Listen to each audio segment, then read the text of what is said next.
And welcome back, everyone. Welcome back to another day, another season, another edition here of the HomeStory Cup. HomeStory Cup number 29, playoffs, day 2. Day number 2. I'm of course VIP. With me, I'm joined by these amazing players and by the people in chat as well. Welcome, welcome, one and all. Whew, again, for those that maybe were not here yesterday, HomeStory Cup was over the weekend. HomeStory Cup was over the weekend, and in 2026, we have decided to cut back a little bit on casting, especially European events, just because they are very, very late in the evening for us here in Australia. So sleep is something we are getting more of in 2026. It's our New Year's resolution. It's crazy because that unfortunately we were not able to be the B stream this season and this year for HomeStory Cup.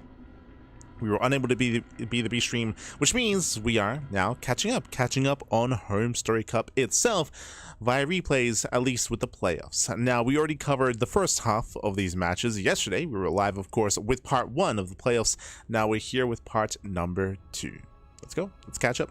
Let us catch on. But bearing in mind, of course, this is on the new patch, the latest patch, of course, which has been having some very interesting games, and the meta has been shifting quite a bit. And we have been curious to see how some of the European players have been embracing said meta. Well, first things first, we did wrap up with the upper bracket quarterfinals. I will say the standout matches in those four series were the ZVPs. I was most impressed and most curious by Skillless and Hearthstone and how they approached the PvZ matchup.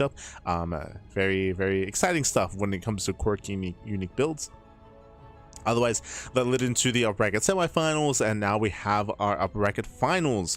Again, Reynor took down Laser 3-0, took down Serral 3-0, and now we have a best of 5 between Reynor and Clem, as Clem took down Cristiano and took down Lambo as well. Meanwhile, in the lower bracket, we did see both Serral and Lambo that got knocked out in the upper bracket have a second life, a second chance in that lower bracket. So we have our ZVZ up first to advance on to the lower bracket finals. Then we'll be jumping up to the upper bracket finals themselves, and then we'll be following that into the grand finals. So again, four series to cover, 3 best of 5s, and that final best of 7 as well.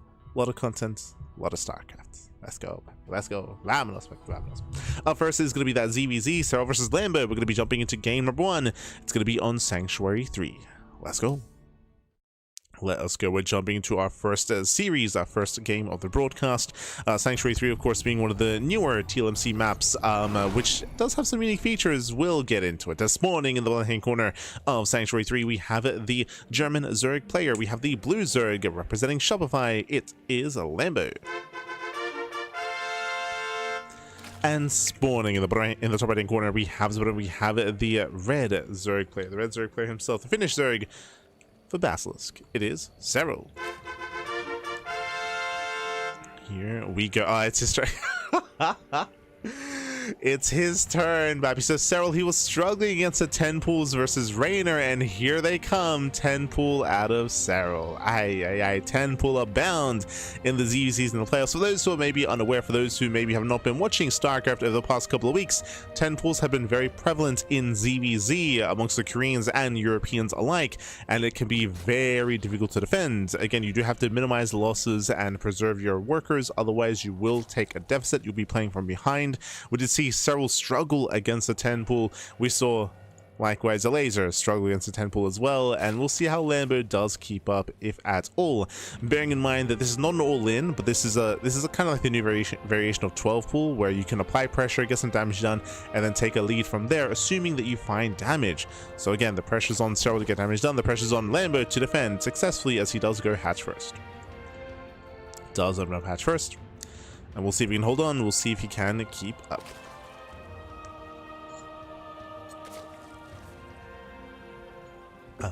As up first, we do have our links. They're flooding across the map. Behind this, Serral will be expanding. Here comes that drone to low ground to expand. So again, Serral, he will expand. Links will be flooding, and the initial overlord will scout, will confirm what's going on, and it's going to be up to Lambo to pull the boys. He's going to have to select his workers, pull the boys, pull down to low ground, and micro his heart out. It is a bit of a skill check, if you will, but a pretty brutal skill check, might I add. As again, Serral was dying to this, Laser was dying to this, Reynor was dying to this as well. That was in GSLCK quite some time ago. There we go, the boys are being pre-pulled. You could argue a little bit prematurely here, as we attempt to surround. Ooh, does attempt to take the fight here. Serral does pull back, doesn't lose any links yet. Nice control here by Serral, does get one drone kill. Yeah, gets one drone. Ooh, we'll bleed out 2 lings. And so far the defense is decent here. Oh, as we will lose another drone. Yeah, it's going to be 3 drones going down, but overall, this is a pretty decent defense. You could definitely argue we were overly aggressive here with the drones because there's plenty of HP left, as that is going to be 5 drones going down. The lings, they move into the main base, they get, almost a 6th. Pulling back. But again, that was a lot of spine time here, and again, Lambo, you can definitely argue, was overly aggressive, as we didn't quite, I mean, we could have definitely bought a lot more time there by just chilling, calming down, pulling back. In the end, Serral, he will even up the worker counts here, as we are both at 15. Lambo, he's going to drone a little bit further here, and honestly, this is probably one of the best defenses we've seen so far. I say one of the best. Again, if you watch GSL CK, you would have seen that Reynor has defended against this without losing a single drone, which was crazy, by the way. Like, Reynor's had some insane defenses against this. Here, Lambo will lose 5. And here comes a counterattack, and gets a drone. Not bad. Kills a drone. Punishing Serral. And as the dust settles here, I want to give the edge to Lambo. Like, Lambo, sure, he lost 5 drones, but he killed 1. He was able to maintain himself, able to maintain his position. Lack of gas tells us that we're going to be going for a 2-base setup. 2-base setup here from Lambo. Serral, he'll dip into the main base. He will confirm said 2 bases, as he will confirm lack of gas. Serral is going to link speed. That is an interesting choice here from Serral. Rushing into link speed, rushing into map control, and we'll see if Serral goes more aggressive from here, or if he does try to tech up.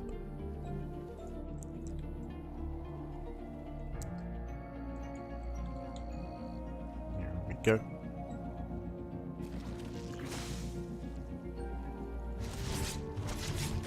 So pokes in, pulls away.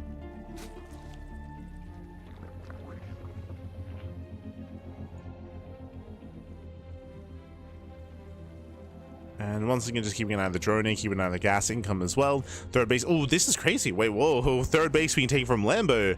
Very bold move. Now, to be fair, Lambo doesn't know what's going on here, but we can see that link speed is on the way. We can see that Serral, he has already saturated his first gas geyser as well, getting up to gas income, and now we can go for link flood to punish this base. And I don't see Lambo holding this. This is so greedy from Lambo. And again, I'm pretty sure he's just assuming that Serral is going for is skipping link speed and going for a faster layer, but that is not the case. Yeah, it's not the case. Serral is about to commit across the map. Lambo, he should be able to fully wall off here at the natural, but even then, Serral, he has potential to break through, to overwhelm. Catching out all these Zerglings. Nice catching from Serral. Nice control as well. He commits, moves out. There's a cancellation on the 3rd base, and now we can apply pressure here to the natural, and there's no transfuse. Yeah, there's no transfuse. Yeah, the Queens, they hold their own. Serral, he does not attempt to break through. Calms down, pulls away. Behind this, droning, saturating faster. 3rd base for Serral. Halfway done. Now we can tech up.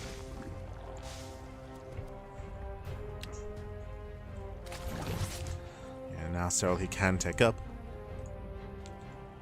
So faster upgrades, faster tech. The one thing going in favor of Lambo is the faster layer. It does have a slightly faster layer. Investing into roach speed, into +1 range, most likely into roach play.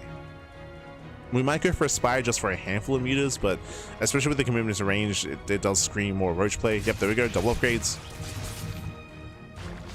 Getting into 1-1, nice pick up there by Serral. Catching out the tumor.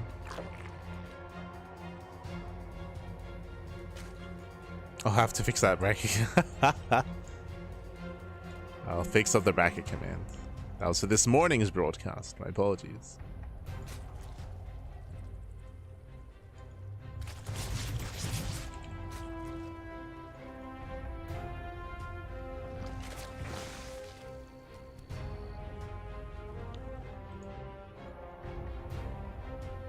No. Lambo does break out.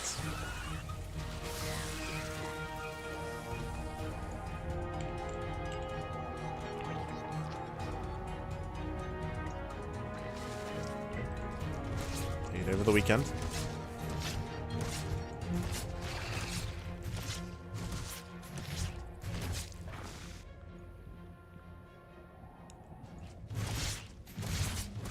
Again, roaches are amassing. Serral, he's just getting ready back at home. He just needs to get into his own roach production. Serral, he is ahead by 10 workers. Ay, ay, ay.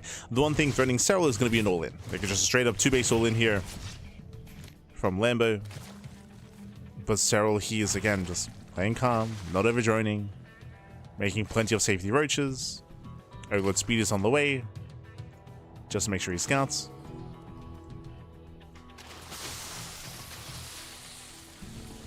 We can see Serral even feeling safe enough to drone up a little bit further. Now, this is greedy. This is greedy to drone up a little bit further here. But that's how confident Serral is feeling. The confidence back.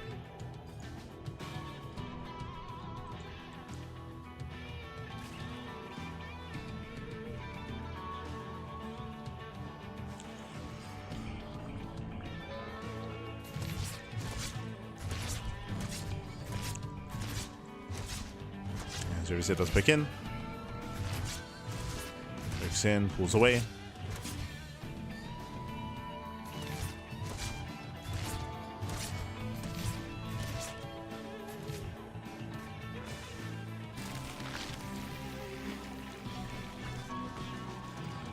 Lambo, he's now droning up himself, which means the greed from Serral is not going to be punished. It means that Serral, he gets away with full 3-base saturation, getting a second Eva chamber for double upgrades. And Serral, he should be the first to max out.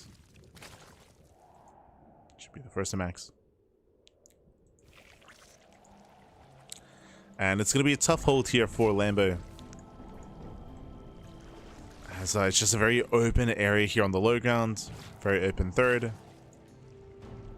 Everseer moves in.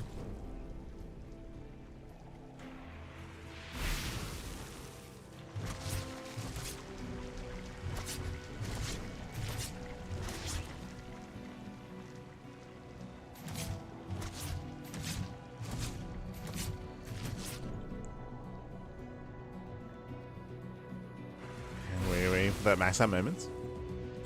I will say that Serral, he has been okay, I was gonna say he's been a little bit passive here, but he's just been waiting for his reinforcements. Ravagers are now morphed in. Now it's go time. Okay. Once again, Serral should be the aggressor. Now moving out. He has given a lot of time to Lambo to be able to actually build up his army and build up a comparable composition. Lambo, he can make a stand. Better concave. Ooh. Lambo will take some bars to the face. Catching out some Ravagers though. Very nice. The miscontrol there by Serral.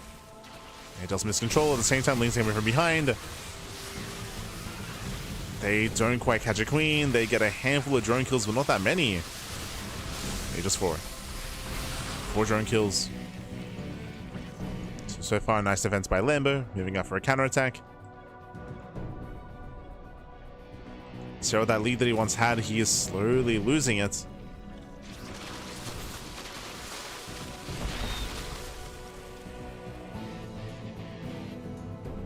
He's pulling back. He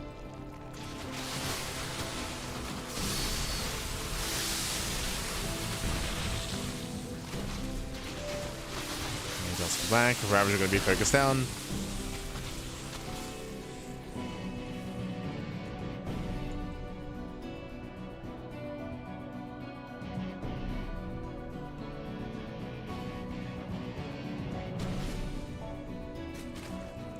And I mean, for the time being, Lambo does have the upgraded advantage here. He does have 2-2 over his opponent, but he's about to lose that advantage as well. Oh, hello. Oh, he's crazy. Okay. Serral diving on top of the army. Yeah, gets those roaches at the same time. You're on the right hand side as well. Massive pounce out of Serral. Massive pounce. He dives on both armies. Yeah, a bit of lacking control here on the top side. Does burrow. Pulls away. Oh! Oh, that was not quite connect. And not quite. There's the unburrow.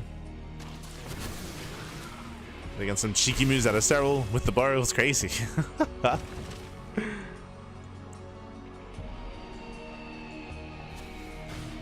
That's coming to harass. This time there are overseers with the main army. Overseers are available.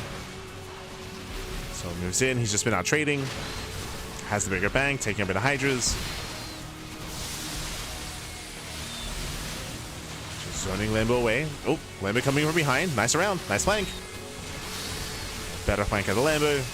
Oh, we cannot give chase. Roaches, they counterattack at the same time.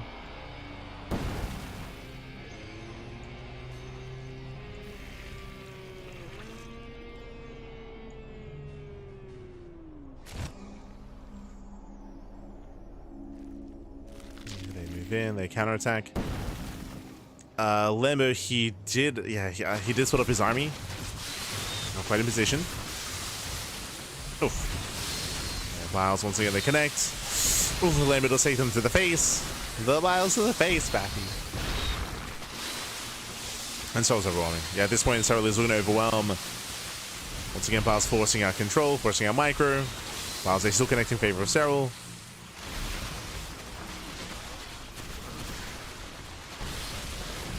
Oof. Yeah, they still do connect. Would you see Lambo trying to come in from behind for a better angle of attack? Okay, let's go. Lambo's holding on. Lambo's holding. Cleans up some of the roaches. Get better engaged towards the end. We've been seeing a couple of nice moves like this from Lambo, trying to outposition and flank the army and get a better angle of attack.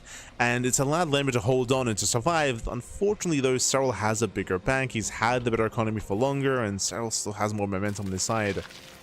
We need something greater here, whether it's a roach counterattack, a drop play, tunneling claw run by, something to distract, get some damage done, and alleviate some of that pressure.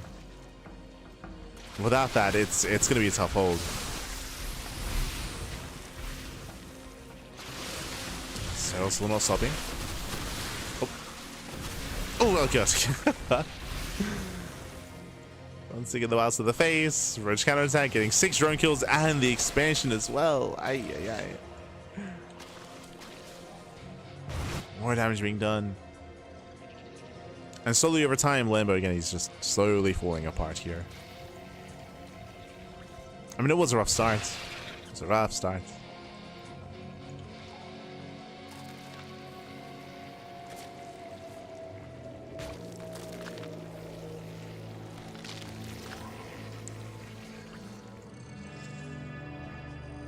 Lambo's moving in. Serral again going for the backstab. That's the mineral line. Nice bar. Oh God! Once again, the Miles though. They just keep connecting. We're just moving out. I'm sure Lambo did notice that. Yeah, did notice.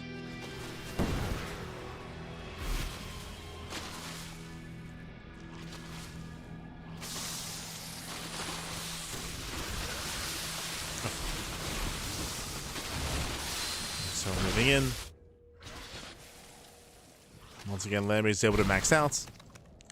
We do see that Serral this entire time has been taking, and he has to be very careful when he does decide to transition like this. He has enough money to go for the Hive and go for the Lurker Den and build up these upgrades, but switching into Hydras too soon can still get you killed.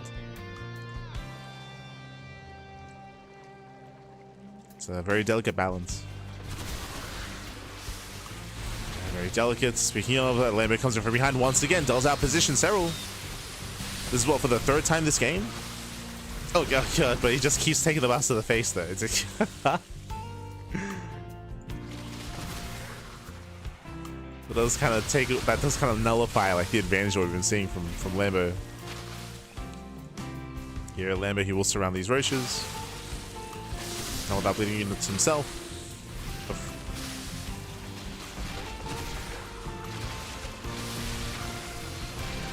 As these roaches from Serral, they're going to be cleaned up. As we lead at these roaches, this would be the time to morph in some Hydras. Back at home, there are 2 Lurkers morphing in. Just 2. There we go, 5 more Hydras on the way. I feel like we could have done this a little bit faster. Lambo's moving in.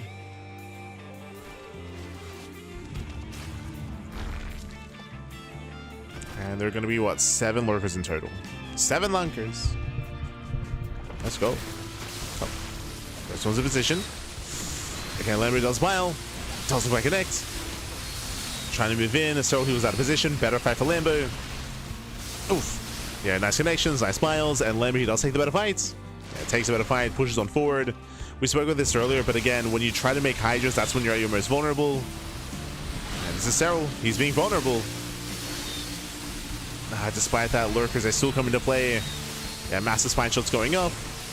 A lot of added DPS, reinforcements on the way, and Serral, he will clean this up. He'll clean this up. GG gets called, and Serral, he will take game number 1. GG. Whew. GG, well played. Serral, he will take a lead in the series. Again, it was just a very rough start for Lambo. Winding it back, I will say that Lambo had a decent defense against the 10 pool, but if you remember, Lambo, he did try to go for a fast third base and he was punished. The early link flood out of Serral meant that Lambo was stuck on 2 bases and he was down 10 drones. It was brutal, but Lambo, he had a massive worker deficit, so he just assumed that he was going to go for a 2-base all-in, but he didn't. He built up his 2-base play, then he droned. So he was just playing from behind. Lambo was just playing from behind. As a result, we saw that even though both armies were maxing out, Serral always had a bank because he had more mining for longer. So he had a bigger bank, he could afford these trades. Lambo could not. GG. GG, well played. With that, we're getting to game number 2. Going to be loading into at Attorney's Edge. Let's go. Let us go. And we'll see if Lambo can have a bit of a cleaner early game. Once again, I do want to give credit to Lambo just because he was able to outposition Serral quite a number of times. It's just unfortunately, despite that fact, we saw Lambo take many more battles to the face. And again, Serral, he still had the bank advantage, he had the resource income advantage to sustain some of those otherwise worse fights. Let's go. Let us go. Spawning in the bottom right-hand corner of at Attorney's Edge, we have the blue Zerg player, himself. We have the German Zerg representing Shopify. It is Lambo. And spawning in the top left-hand corner, we have the red Zerg player, himself, the Finnish Zerg for Basilisk. It is Serral. So, let us go as welcome to at Attorney's Edge. This time, no 10 pool. No 10 pool from either player. We're going to be building up, going to be settling into a much more standard opener. Much more standard. So going hatch gas pool into our early game. From here, we can both claim our third bases, build up into Ling Bane, build up into mid game. This is where all-ins are going to be like all abound. When it comes to early EVA chambers, early upgrade timings, we'll keep an eye on how our gas is spent and what we take into and when we take into as well. So again, first things first, hatch first. Hatch first out of Lambo. Oh, pool first out of... Okay, my apologies. Pool first out of Serral. Much safer play here. This does mean that if Lambo was going for, say, a 10 pool build, then Serral would shut him down. It's just a very safe way to play. But this means that Serral, he most likely will be going into 2-base lair. Because the gas is going to be so delayed, typically you just skip it. Like, you just skip your gases. Or you just skip link speed is maybe a better way of putting it for Serral, just because his link speed, his gas income is going to be so delayed. And saying that though, this was not hatch gas pool. I don't know if you noticed, this was hatch pool gas. So both players going for later gases. For Serral it makes sense. For Lambo, I am surprised. So this was a bit of a safer variation as well. This is still a better start for Lambo, but not as good as it otherwise could have been. Okay. Everyone's just scared of 10 pools. Everyone's terrified.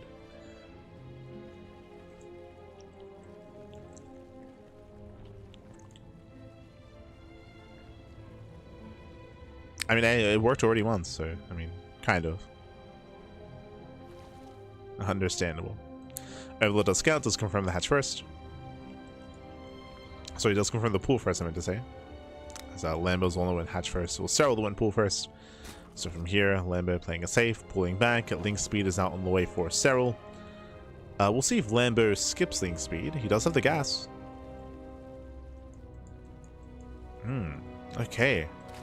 So we are banking. And we're still in gas. What the hell? Are we going 2-base lair? That would make the most sense. So banking up a lot of gas here. Safety Baneliness out of Serral. Pre-third base as well.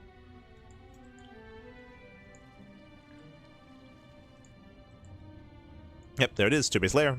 So let's say 3:15-ish. 3:15 lair timing. So very early lair here from Lambo. And Serral, he will not scout. He will not scout. He will not confirm.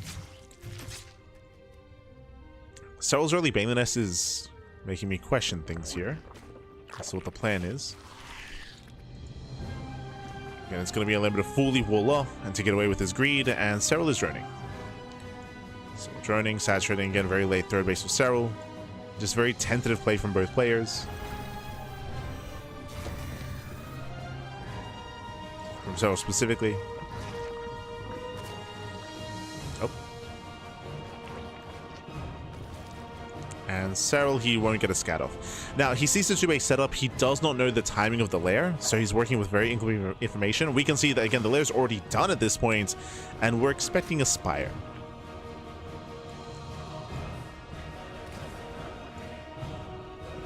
No. Plus on range. Okay. No Spire. We're taking lower gases, but once again, Lambo is going 2-base Roach. So fast upgrades, plus on range.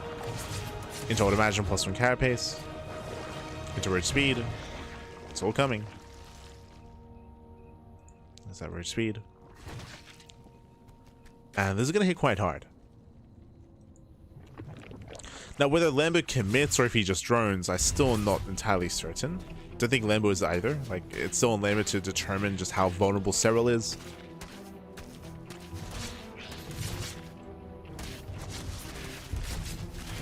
And things they commit. Can we force a cancel? Oh, we can! Very nice. Yeah, Serral does punish the third. Pulling away, getting his own +1 range. Again, later, Roach Speed for Serral.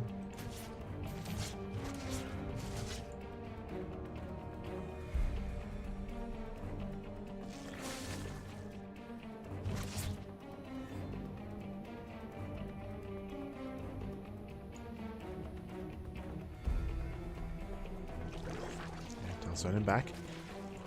Oh.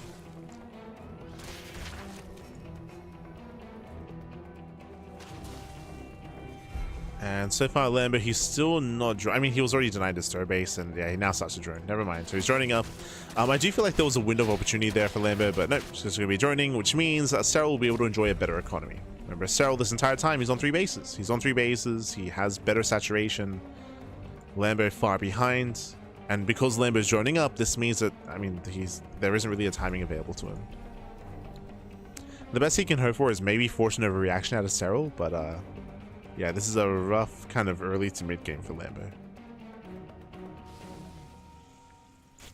You can see he's poking out, but behind this is not reinforcing. Oof. Yeah, Lings, they do get 1, 2 drones. Oh, clutch transfuse. Okay, just 1. 1 drone goes down, Lambo pulls away. Serral, he's in position and he doesn't take the bait. He's still droning. Didn't take the bait. I mean, he saw the droning. He saw the worker count. True.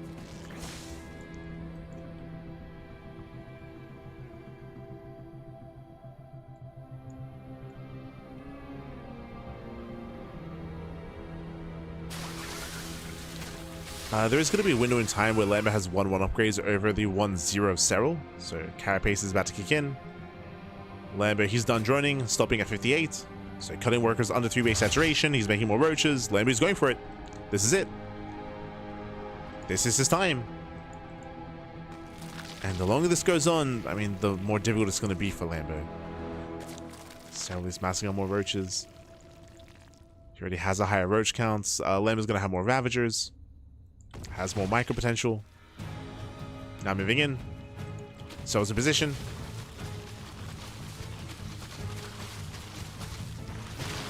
And so it's ready. Oh, Wiles A zone away.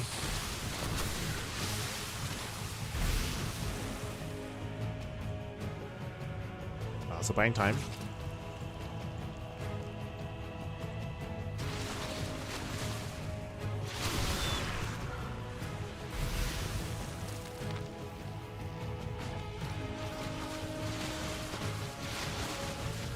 Time and Lambo trying to push further in. Trying to.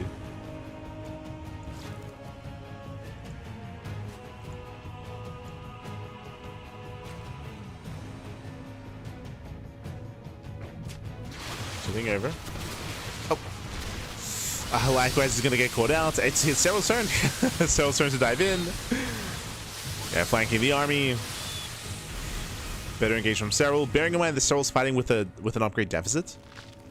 He's fighting with a deficit.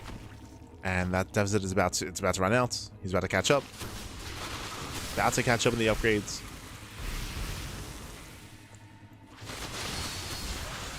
Serral's almost there. Oh, a bit of a move command. Yeah, it does move command a little bit too much there. Bit of miscontrol at the same time, though. There's still plenty more roach reinforcements. Still start stepping in. Ooh. Miles, the new connect. Massive miles. Despite that, Lambo being forced back. Yeah, it's being forced back. Upgrades now even. It's still close. Lambo, he might have enough here. It's close, Bappy. Yeah, again, Serral only has the one Ravager. And Lambo with his reinforcements, he's trying to break through. Oh, we'll lose a Ravager, down to 2. 2 Ravagers left. Down to 1. Down to 1 Ravager. I have bleeding out too many roaches. But Lambo's still reinforcing, and through sheer numbers, he should have enough here. Yeah, Spine Coolers are on the way, Serral getting desperate. At this point, it is just a numbers game. Lambo's got double the roach count. Jesus. It's crazy. Nobody backs off? He's backing off. He's droning. Spire's on the way. Like, Lambo, he has enough roaches. Like, he can do this. Believe, Pappy. Keep going. Ah, he doesn't believe. Yeah, he doesn't believe. He's still droning. So Lambo believes that Serral has defended and that he can no longer break through. Honestly, if Lambo kept pushing, he would have broken Serral. Or there would have been a high chance that he breaks him. As he was up, what, 10 roaches?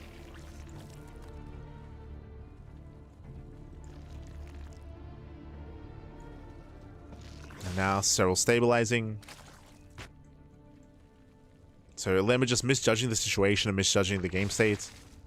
Didn't realize how close he was. It was so close. Now, I will say that Lambo still has the advantage of now having faster tech and now going into the Spire. The issue here is that Serral's already working towards a Hydroden. Serral did scout the Spire, he's aware.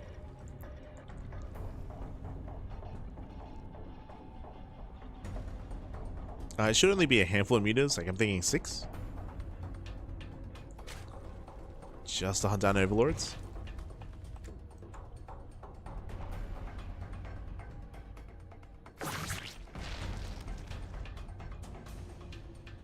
Not even. Just doubles down on Roach Ravager. Lambo does max. Plus 2's gonna be faster. Oh. Okay, we're good. I was like, are we trapped? No, it's fine. And so we're now mixing in Hydras.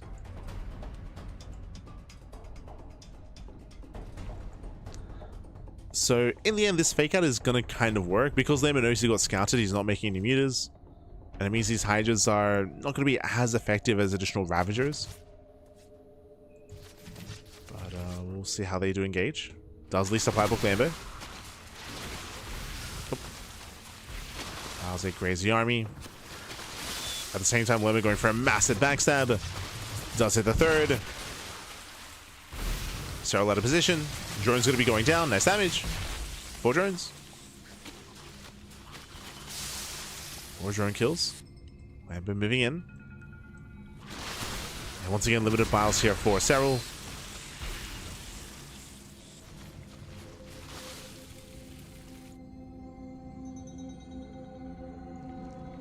Limited.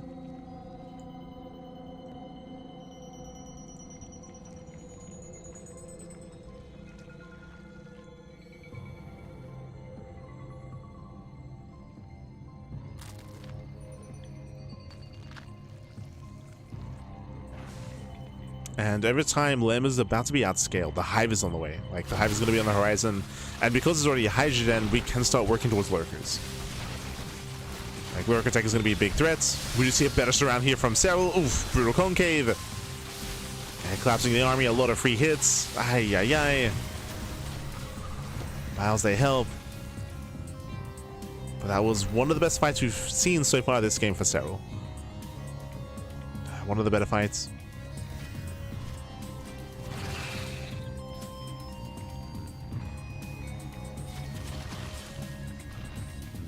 So again, Lambo going for a split push.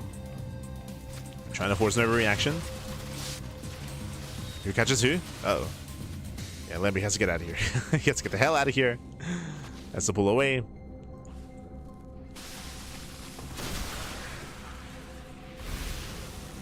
Wow, so you try to buy some time. Oh. Yeah, a bit of a delayed engage here from Serral. Bowser don't connect. So pushing in, bases are going to be going down. So he holds the line back at home and he will kill the expansion. And picks up the hatchery, pulls away. I feel like we could have seen maybe more damage here, but Serral just playing it safe. Plays it safe, backs off. Both players have tunneling claws. They've been moving in. We mentioned earlier about the Hive tech, and Hive is now done for both players. Lurker Den, I would say he's a little bit late for Serral, just because they had such a faster Hydra Den, but yeah, it took a little longer to get into those Lurkers. So both players are switching. This can very quickly turn into Lurker versus Lurker, which eventually turns into Viper versus Viper. It's been a while since I've seen Viper Wars in ZVZ. It's been maybe a couple of years. It's not very common in ZVZ, especially because European ZVZ is quite rare. Oh, that's a kill. Kill, another cancel.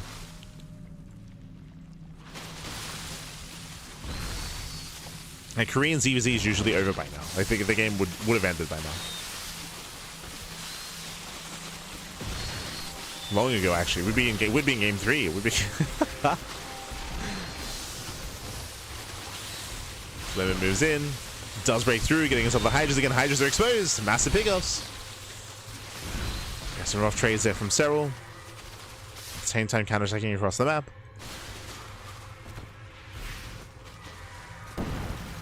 Serral's counter-attack. Should have rolled this army. Now he's getting to the middle line. Uh-oh. And the hatchery's going to go down. A couple of drones as well. Lambo doesn't gain any ground here. He's trying to, but it's getting too late. Yeah, Lambo getting caught mid-transition. Just going into Hydras and GG. GG gets called. Just too many losses, and Serral will take a 2-0 lead in the series. GG. Whew. GG, well played. Again, Lambo, he did have the opportunity. He did have a window in time where he could have tried to end the game. He was doing well. He was up 10 plus roaches. He was up like 15 roaches at one point, but Lambo backed off. Like, he was so close. You can see that Serral was getting desperate. That's when Serral threw down the spine crawler because he knew that he could not hold on with pure roaches. Serral was dying, and Lambo, he backed off. Lambo didn't realize that he was so close to breaking Serral, so he backed off and droned, and that saved Serral. That saved Serral in that moment. That allowed Serral to actually build up his own economy and build up his own army and catch up in terms of upgrades, in terms of supply. GG. GG, well played. Again, Lambo just misjudging the game states, misjudging his position. GG. GG, well played. With that, we're getting into game number 3. Going to be loading into Washout, and we'll see if we can bounce back and make a series out of this. Remember, this is the best of 5.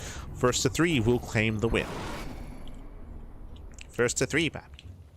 As spawning in the bottom hand corner of Washout, we have the German Zerg player, the Blue Zerg, representing Shopify, down in the series. Can he bounce back and make a series out of this? It is Lambo. And spawning in the top right-hand corner, we have his opponent. We have the Finnish Zerg player, the Red Zerg, representing Basilisk. It is Serral. Going for the 10 pool. Let's go. As we are going to be opening up with that 10 pool of builds. Again, this does hit very hard, very fast. This can very quickly snowball out of control. And Lambo, what do we decide to go for this time? Last game, it was a hatch pool gas build. We'll keep an eye on the pool and gas timings here for Lambo. Oh boy.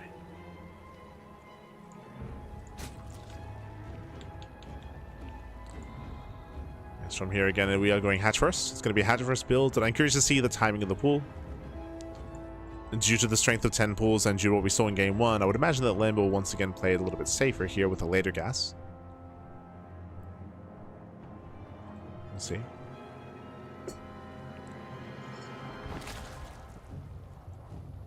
As the 10 pool is upon us.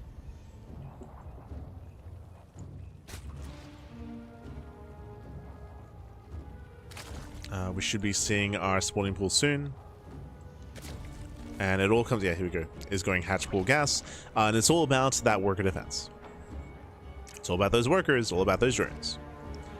Now, once again, it's going to be on Lambo to pull the boys to minimize worker losses, to drone drill. Ideally, again, you can make use of your hatchery and make use of that health and kind of allow it to tank some shots as well while you buy time for your lings and buy time for your queen. In game 1, we saw that Lambo was a lot more proactive and was a lot more willing to try to surround and engage, but it did cost him 5 drones. Let's go. Here come the boys. Once again, attempts to engage. Oh, attempts to surround. We'll lose 1 drone. Yeah, 1 drone goes down. He'll lose 1, 2, 3 drone kills, getting up to 4. Oh, 3. Okay, 3 drones to go down, and honestly, pretty good defense. Save the last drone. Save it. Oh no. Oh, 4th drone does fall. More lings have arrived. Do we get 5? He does. 5 drone kills. Okay. No shot, we get 6. No shot. But what became a solid defense now is looking a little bit more shaky here. A lot more shaky. 5 drones do fall. And with that, Serral does have an even working health, but he does have faster tech. Faster tech, faster gas. And there's going to be a faster link speed timing as a result. Meanwhile, Lambo, he should just be playing 2-base, like 2-base roach. We might see Serral skip link speed. Now, if you remember, last time in game 1, we saw that Serral, he was able to punish Lambo for being too greedy. I think Lambo just assumed that Serral wouldn't get link speed, so he took a risk and took a 3rd base, and he was punished.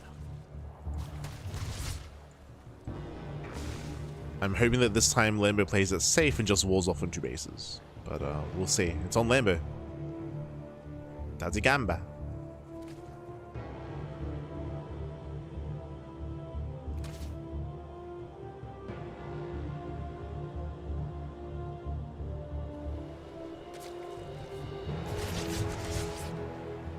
As again, link speed is already on the way for Serral. Gas is only just now being taken for Lambo. That's why we should not be seeing Lambo take a 3rd. I mean, especially against Serral, you're tempted to, just to cut as many corners as you can and take that risk. But we've already seen Lambo punish once before.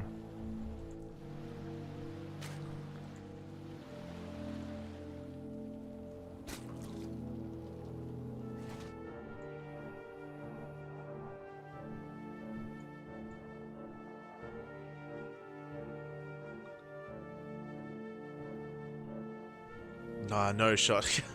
Deja vu. It's happening again.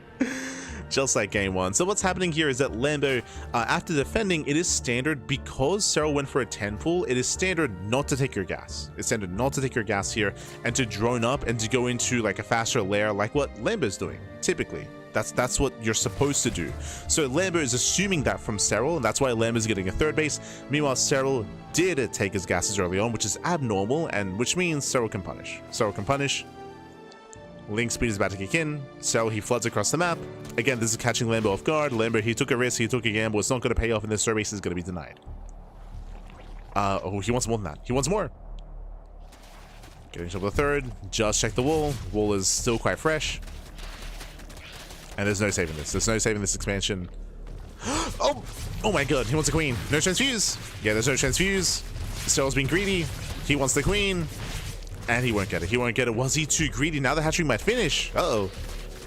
Yeah, the hatchery might complete. Serral, the greed. Nah, he gets it. Yeah, he still gets it anyway. Massive pickoff. Massive denial. Serral pulls away. And with that, Serral has the faster 3rd base. And now Lambo will have to counterattack. 10 more seconds. 10 more seconds away. Lambo, he's behind. He's at a deficit. He can soon start to move out. Here comes a massive link flood. At the same time, Serral's moving in for a counterattack, for a backstab. Does he get the queen? He wants it. Yeah, he's going for the queen, going for the expansion. At the same time, Lambo counterattacks himself, going for the 3rd. Both players within their 3rd bases. Serral should not save this. 3rd base is going down. Roach production has begun. We're getting messy. We're getting messy. Ooh, Serral gets surrounded. Yeah, he gets caught out. He gets caught off guard. Brutal surround. Losing one of the roaches, losing Lynx. At the same time, though, he has more roaches coming in. And again, Serral does have that big roach advantage. He still does hold. But again, it's getting much more messier here for both players. Lambo with 50 Zerglings. Oh. So he has to make use of this. Lambo rotating. Lambo technically with the slightly faster third. Plus on melee? Oh, okay. Not range. A lot more Ling heavy. Meanwhile, Lambo, he is hashtag all in, no lair. Lair is now finishing for Serral. Getting to roach speed. And Serral, he should stay at home with his roaches until roach speed finishes. We're just waiting for the upgrades. Building up those roaches.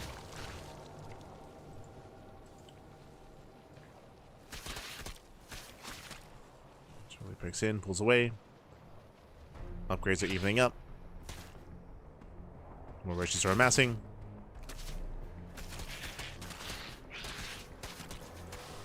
+1 melee is about to kick in. The roach is out of position. Oh. Who's called out? Serral, he's holding on, bleeding out 2 more drones. Still a high worker count, and Lambo's all in. Lambo, he's all in. He's got 1/1 upgrades, the Roach Ravager. Now we see why he did not get +1 range.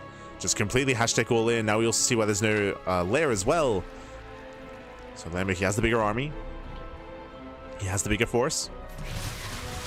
Coming with a surround, getting us all the roaches. Massive surround, let's go. Yeah, massive surround, Biles, they connect. And Lambo's overwhelming. Yeah, the all-in has hit, and Serral, he was just caught with his pants down. He was caught with his pants down out in the open. And with that, we will have a series. So third will fall. Upgrades won't really come into play. Going for the Roach Warren.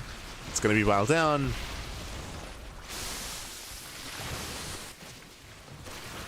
Lambo, once again, he can move in. Yeah, he can move in.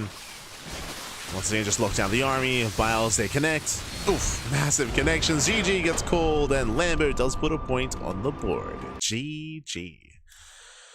Whew. GG, well played. Again, Serral just thinking a little bit too far ahead. If you recall, Serral, he's investing into the lair, into roach speed, into extra workers as well. And of course, he was out in the open, caught out in the open alongside that. So he was just thinking a little bit too far ahead. And meanwhile, we saw that Lambo just went straight for the hashtag all in. No lair, no further upgrades, just pure Ling Roach Ravager. GG. Whew. GG, well played, but a very chaotic game. Very, very chaotic, very back and forth as both players losing their third bases, and eventually Lambo, he made the decision to go for the all-in, and again, Serral was just getting a little bit too ahead of himself. GG. GG, well played, and spawning in the bottom right hand corner of Rainfall, we have the German Zerg player. We have the blue Zerg representing Shopify. One game away from claiming from forcing the ace match. It is Lambo. Can we take it all the way? And spawning in the top left hand corner, we have the Finnish Zerg player for Basilisk. It is Serral.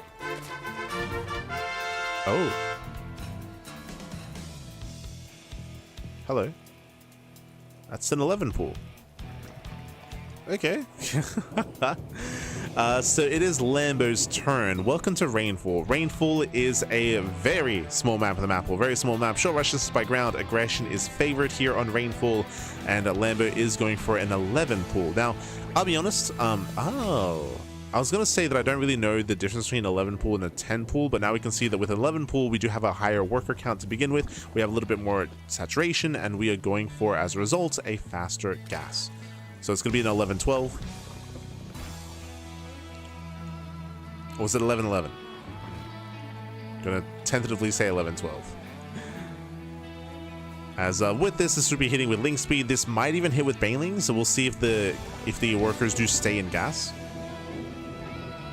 This is kind of reminding me of like a 12-11, or yeah, this reminded me a little bit of a 12-11, less so like a 13-12.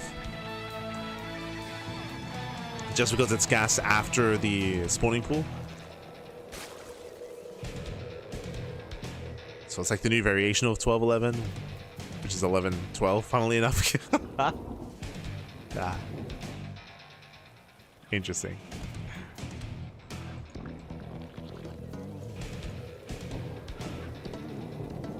As from here, we are going for the earlier Bailey Nest, later Ling Speed, and I guess it just won't be Ling Speed, period. Now, the goal here, so winding it back, as what this is supposed to be. So this is meant to look like a 10 pool. It's supposed to look like a 10 pool, and then bam, you surprise Serral with the hidden Bailings.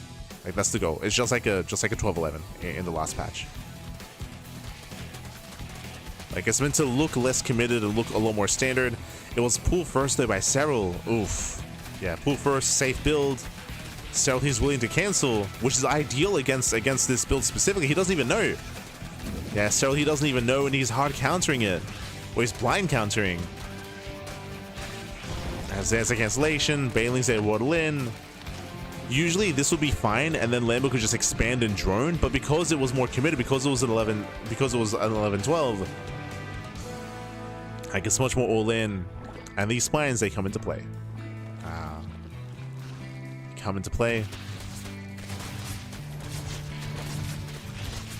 First one does finish. Just getting free damage, killing Lings. Bailings just try to waddle in. One goes up. Down to 3 Bailings, and Lambo's droning. Ooh, Lambo, he's now droning up. He's down in workers, down in economy. He's up in tech, but what's he doing with that tech? So far, nothing. As he has still yet to even claim his own expansion. Ay, ay, ay.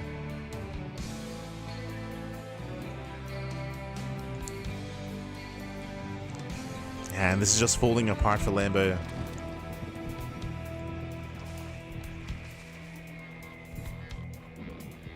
Riches are building up. Again, I love the build that we saw here from Lambo. Like, I think it's really smart. It's just really unfortunate that Serral went pool first. But it's Rainfall. I mean, what do you expect? Wasn't gonna go hatch first on Rainfall. True. Ah. The Gamba.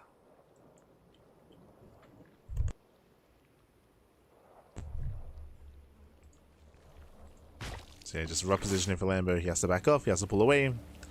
Claiming his expansion, and we do have the faster Eva chamber out of Serral to get into faster upgrades. So we get into +1. I'm assuming Carapace, but we'll see.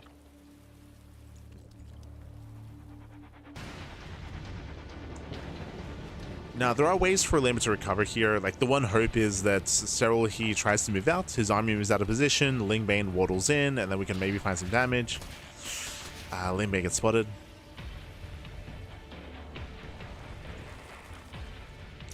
Army is spotted.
I mean, you can see Lambo is trying to recover. I mean, behind this,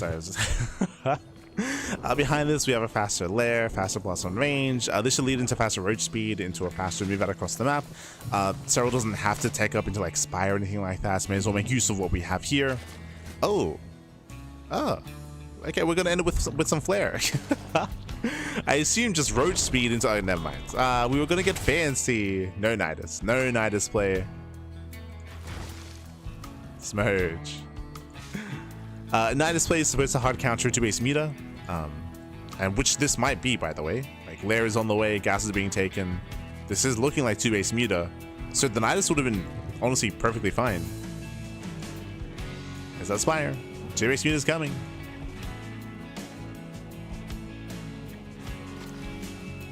But Serral just deciding otherwise, going for roach speed, being more standard, less committed. Less all in.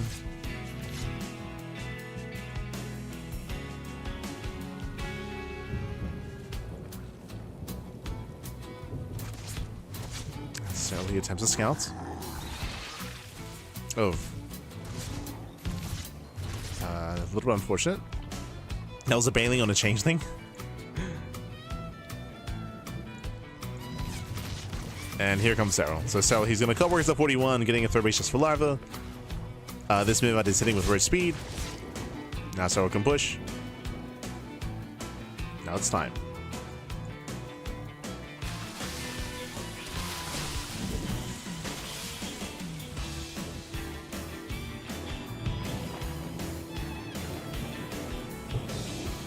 It is going to be time. So he commits across the map. Back at home, we got one spine. We got one spine to defend. We have 7 meters on the way, and I mean, no shot. No shot. We do have a link counter attack here to hit the third. Roach is in position to defend. So he defends back at home. He attacks, breaks through the wall, pushing into the natural. And meters will eventually clean this up, but by the time that happens, everything in the main base should go down. As we just go straight for the spire. Knocking that spire, getting to the middle line, boys being pulled. And back at home, so he just needs to build up his queens, spores, build up his anti-air. Oh, so we can just go for the second spire. Oh. Never mind, we're just trading well against links. Doesn't even need to. There we go, he gets both. Why not? Settles for both.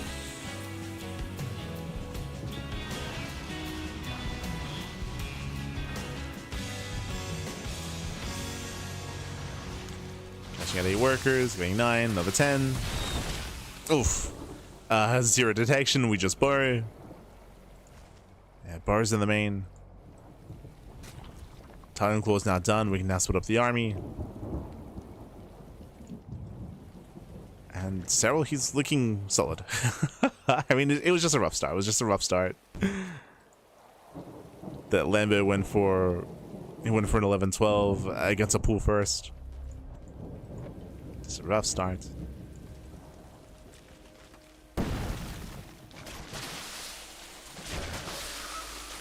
Oof.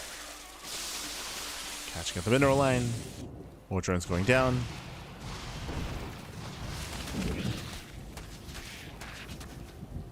Going further into the bases. And again, without any real anti-air, like Serral, he's popping off.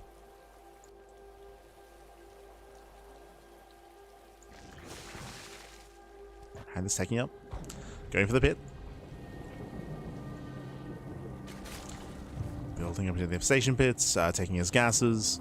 Again, the meter count is still quite low just because of the lack of economy and the delayed spire. So there's been no rush to like go into a Hydrodan or get additional spore crawlers. There's just been no need.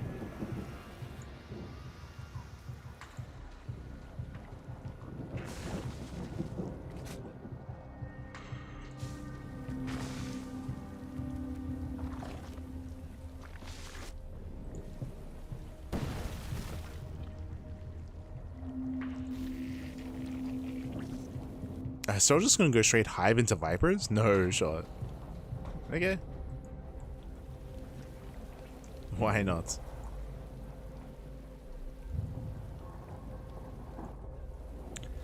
That's Lambo. He's looking for the borrowed roaches. He's searching.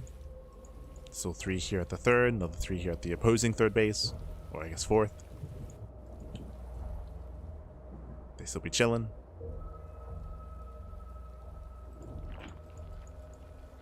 Hydrogen's finally on the way. Definitely something we could have seen earlier. And so just playing it safe. Into Lurker Den. Hive is now finishing. And so is just perfecting his army. Ideally, a Hydra Lurker Viper is the ideal in ZVZ.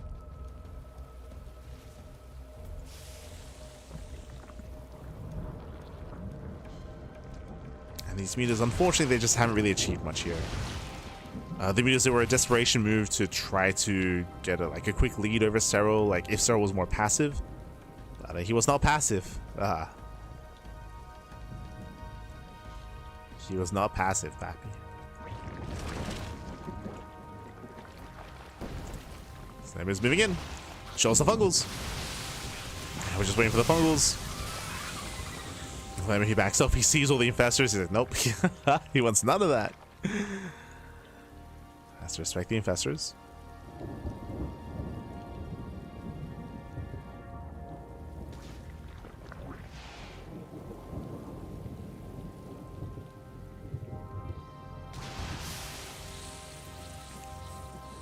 Max up, pulls away. Serral is about to max out. And should soon move out. Should soon push. Should soon be pushing.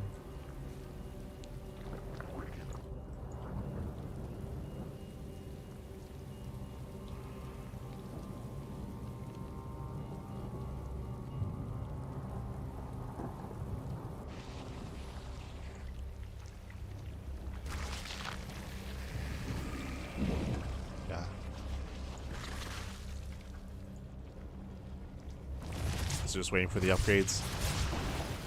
Lurker range, more lurker tech.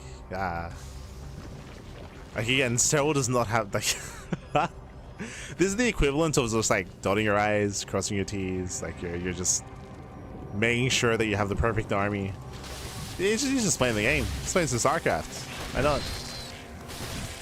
Macro simulator, just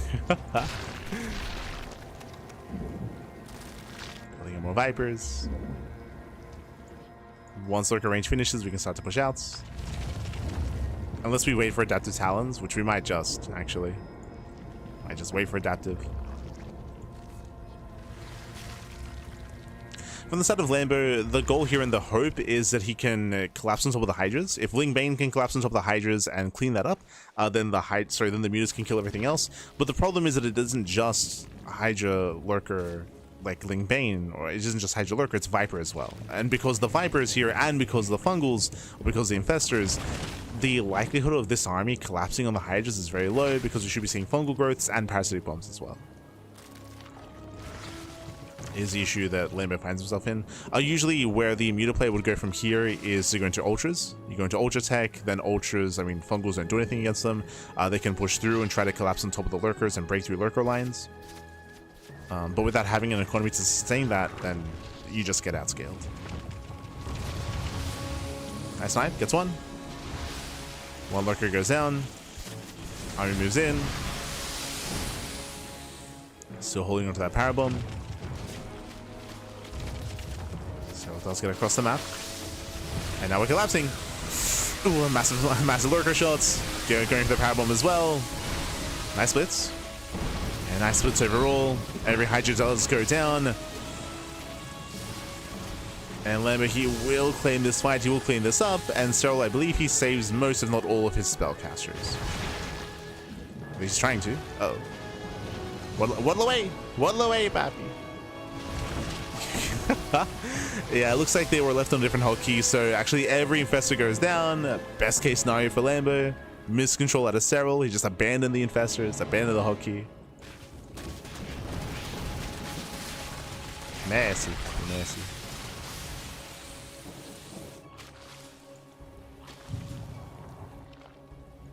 So the next fight will have 0 infestors.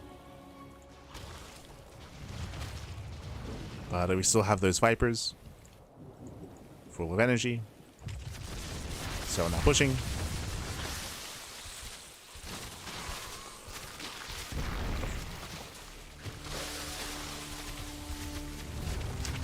He's now moving out, spreading out his lurkers.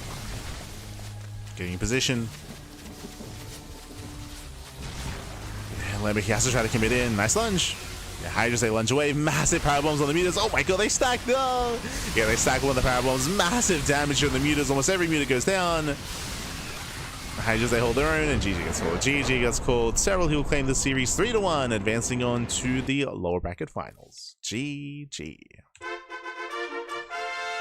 GG, well played. With that, Serral, he will claim the series. Again, I will say that Lambo had potential to force the ace match. I'm still thinking about game number 2, when Lambo had the massive advantage on Eternal, almost said Eternal Empire, on at Attorney's Edge, where Lambo, he had the advantage, he had the higher roach count, and he did decide to back off. Again, he just didn't recognize just how close he was to killing Serral, and the game continued and Serral had a comeback. But here, it was just really unfortunate early game here for Lambo. It was just a build order loss, basically, where Lambo, he went for an 11-12, he went for an early Ling Flood into a hidden Baneliness, into a hidden Bane Bust, but unfortunately, pull first out of Serral, safety Spine Crawler, GG. He just shut it down. He just shut it down. And with that, Serral, he will claim the series, he will advance on, and with that, we can now catch up with the upper bracket final. So Serral, he will be waiting for the loser of our next series. It is going to be a best of 5 ZVT between Reynor and Clem. Let's go. Let us go. We have our ZVT. Game 1 is going to be on Rainfall. Again, when it comes to TVZ, it has been very high octane, has been very high paced. As a result, has been entertaining for sure, despite how stressful it has been for Terran players. We'll see if we get more of that. I'm curious how, I mean, we have a pretty good idea as to how Clem will be playing, just because we've been seeing a lot of him over the past couple of weeks. I'm curious to see how Reynor will approach if he does adjust at all. Spawning in the top left-hand corner of Rainfall, we have the blue Zerg player. We have the Italian Zerg representing Basilisk. It is Reynor. And spawning in the bottom right-hand corner, we have the red Terran player, the red Terran himself, representing Team Liquid. It is Clem from France. French Terran. Let's go. As we are loading into Rainfall, Rainfall is one of the smaller maps of the map pool, the smallest map, I believe. Short rush distance by ground, because that typically Terran players are favored on these maps. Again, short rush distance, quick path across the map. Likewise, a brutal position here in between the bases that you can take over as well. We'll see if Reynor can maintain himself. We are expecting roach play, but at the same time, we know that Reynor does not like playing roaches in ZVT, so if he avoids it, it'll be difficult to get away with Ling Bane. It will be difficult. So we'll see. We'll see if Reynor, if he does kind of, what's the phrase I'm looking for? Bite his lip? And we'll see if he does decide to give into a style that he doesn't quite enjoy, just to play safe, or if he does take that risk.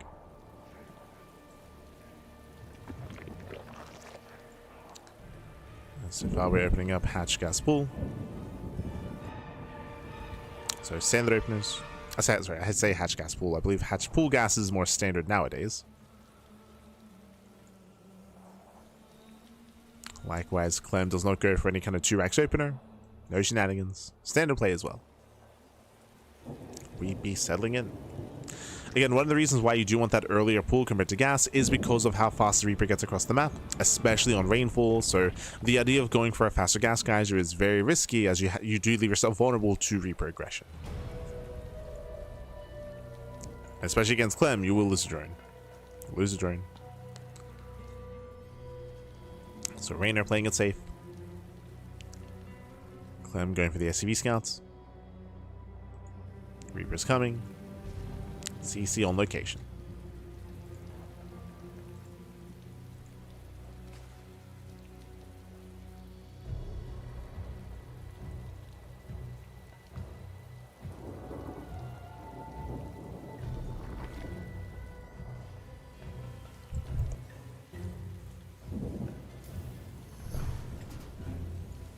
So we have our safety lings. So 6 lings on the way. As we're making 6 lings, Reynor, he might try to sneak out across the map and attempt to delay. It's too late. Yeah, nah, never mind. Just gonna be more defensive. Likewise, on the side of Terran players, it's been a lot more common to go for 1-1-1s, to be more aggressive with Heli and Banshee. Been a lot more common, and again, especially on these smaller maps, that's what we expect. Once we get into larger maps, we can think about going for faster third CCs. Now that Clem does break in. In, catching a Zergling. Pulling back.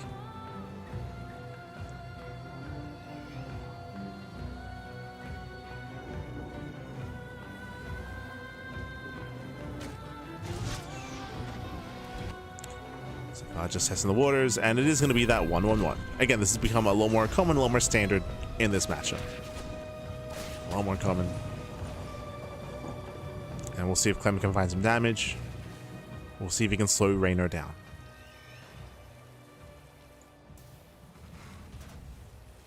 As we're setting up for the add-on swap.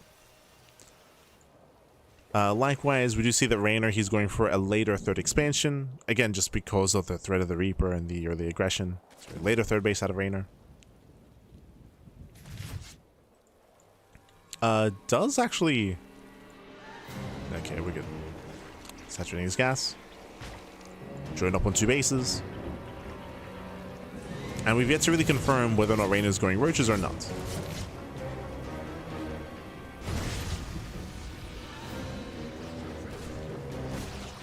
Clem testing the waters. Oh. Clem pokes in, pulls away. We'll lose the Reaper. And at this point, it is looking like Ling Bane play here by Reynor. We'll see if he goes lair first or Evo Chambers. How greedy is it going to be?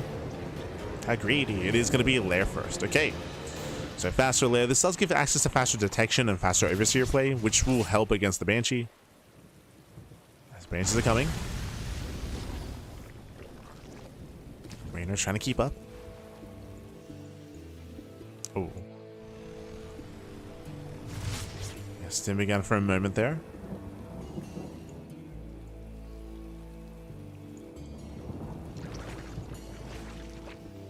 Clem did cancel.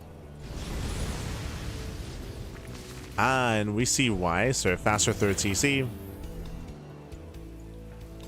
Now Stim is starting.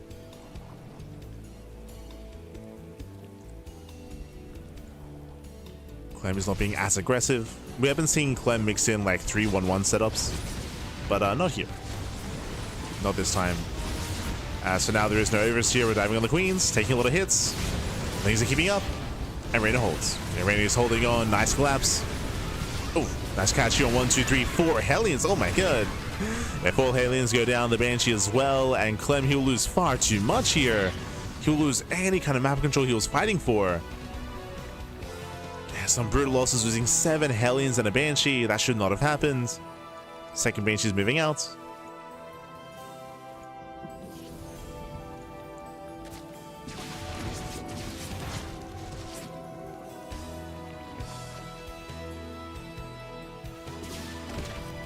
And Reynor has momentum. At this point, Reynor, he can join. He can join up freely, get a 4th expansion up and running, start to take up. And this is now a really dangerous game state here for Clem, as Clem has nothing to punish. He has no kind of presence on the map. He's lost everything. And this is where Zerg is at its scariest in the current iteration of the game, because now without anything to threaten Reynor, like there's nothing to stop him from joining up to 72. Just join on up to saturate. Speaking of, he's almost there.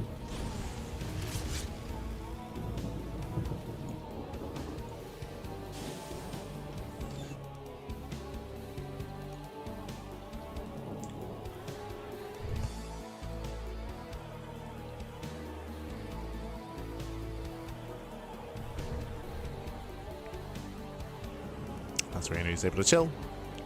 Clem is 4th, he's joined up to 71, so again he's kind of reaching his almost peak economy. At this point he can now make the choice to join up to 80. And here comes Clem's first move out. So he's finally able to push. He's going to have 1 tank with this. Yeah, 1 tank. Does have Stim. Now, Reynor has been a little bit greedy here, joining up past 72, so this move out has potential. Queens are buying time, Bailey's as well. Yeah, Reynor should be fine. Reynor should be fine here. There just isn't really enough here to threaten Reynor. Clem responds. Reynor pulls away.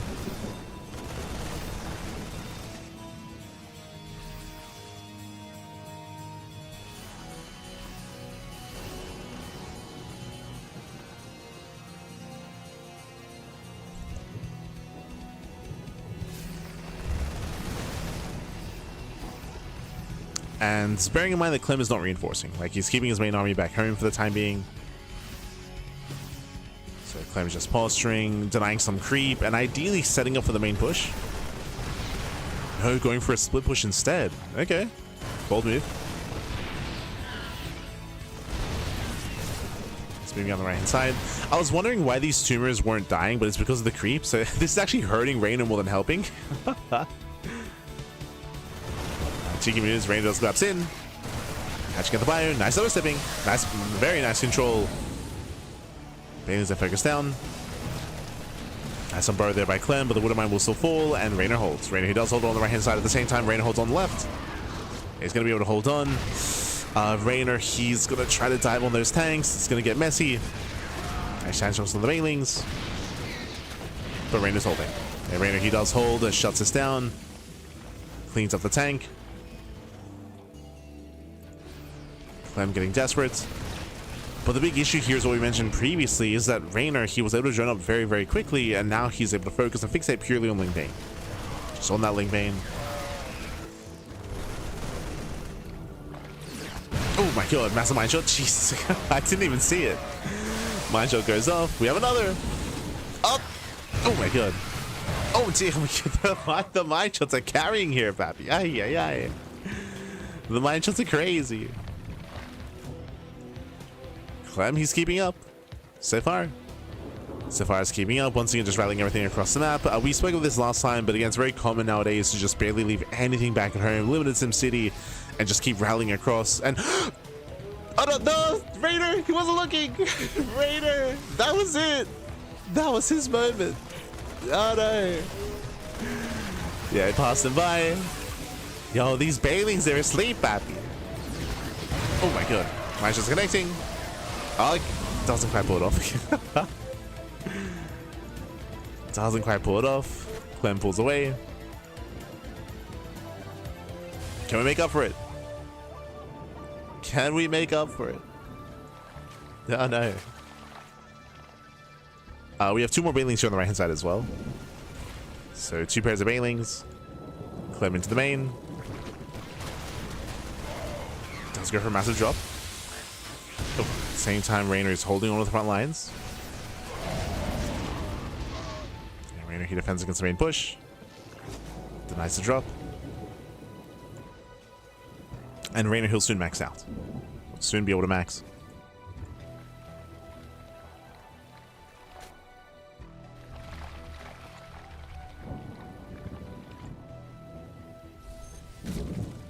That's the bench from the early game. And this time, are we looking, papi? Are we looking? Are we paying attention? There's not going to be a moment like that. Yeah, not here.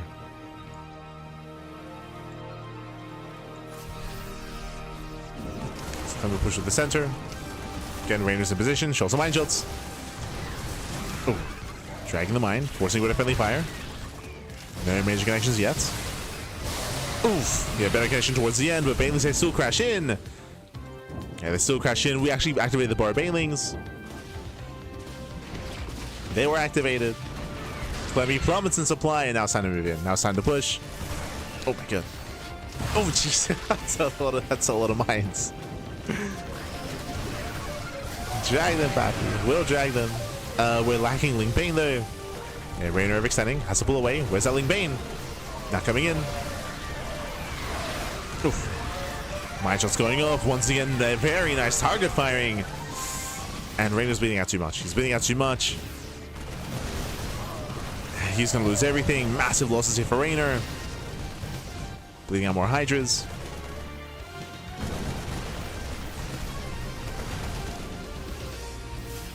Four more Hydras going down. We're getting messy. Again, just Reynor, he got too excited, pushed out too soon, lost all of his Hydras, expensive losses. Even here, bleeding out Banelings.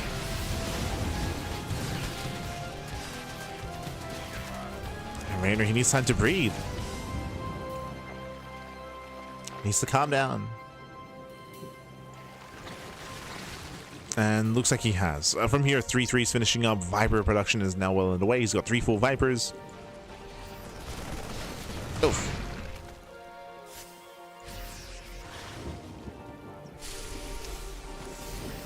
We had a couple of banelings go off.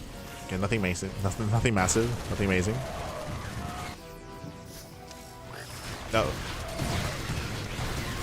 Okay. Decent drags. Bit of mine shot towards the end. Reynor takes some mines to the face. At the same time, does go for the counter attack. Oh my god! Once again, the mines. But he gets it. He gets into the middle line. As he's going to be going down. Heavy losses there for Clem. Likewise, collapsing on the main army. There are 2 mines. Oh, Jesus. Massive connections on the mailings. And attentive play there from Reynor. Has to pull away. He's got to pull back.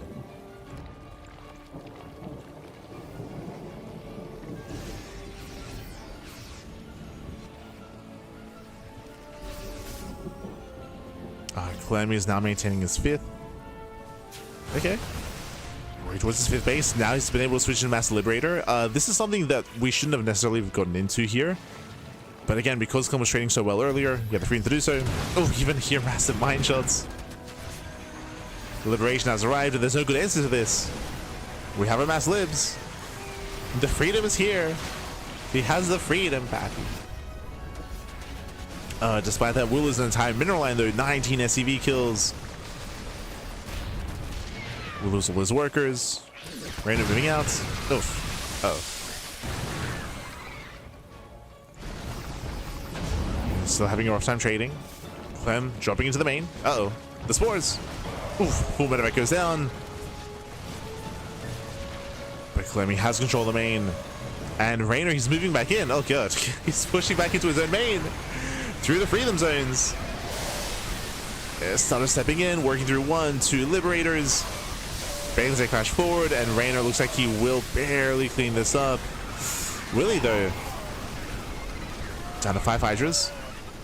Still a rough trade for Reynor.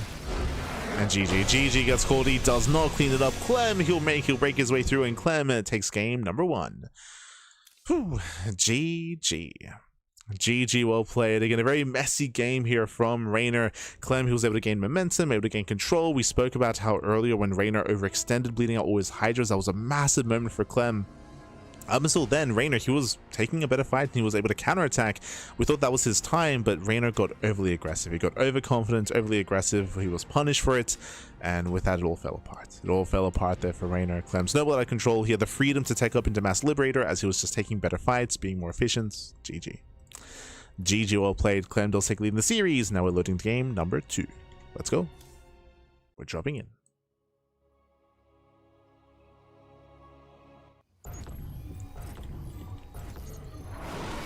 We be dropping and spawning in the top right hand corner of Blackrock. We have the French Terran player. We have the Red Terran representing Team Liquid. It is Clem. And spawning in the bottom left hand corner, we have the blue Zerg player. We have the Italian Zerg representing Basilisk. Down in the series, can he bounce back? It is Reynor. Here we go.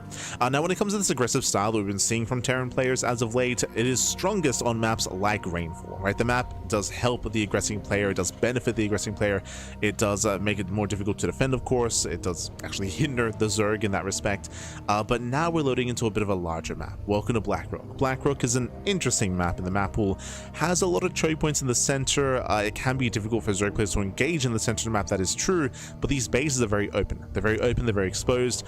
If Reynor can gain some momentum, if he does get some breathing room, then it's going to be very difficult for Clem to maintain his 3rd and 4th bases. It's going to be much more difficult to beat the defensive player. And again, because it is a longer rush distance by ground, Reynor, he'll have a little bit more freedom to build up and to stabilize. But we'll see. We'll see. It still comes down to micro to control. Still comes down to our engagements. We'll see. Bearing in mind that Clem had a disastrous start last game. Remember, Clem, he lost 7 Hellions and a Banshee, and because that happened, it meant that Reynor was able to freely drone up to 72. That shouldn't have happened, and that allowed for Reynor to have a much cleaner early game last game. It wasn't until the mid game where Reynor was, again, just getting a little bit too excited, having some rough fights, rough trades. We'll see if Reynor calms down. Once again, hatch pool. Lake gas.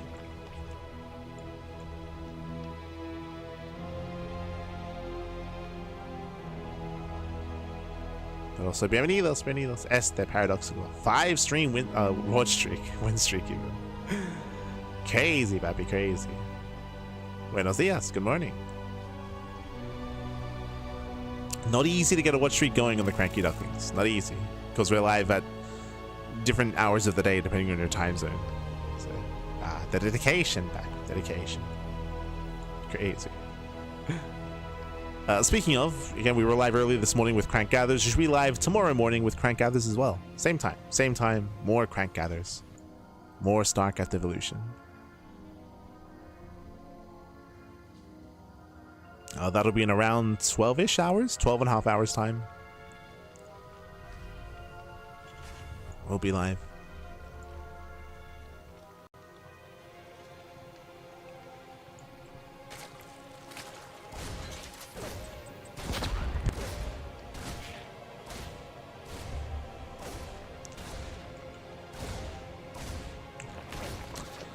Until then, Clem does move in, just dance with the army, shouldn't get any kills, but again, he forced out all these things. He forced the earlier spawning pool, does get one Zergling kill already, but just the one.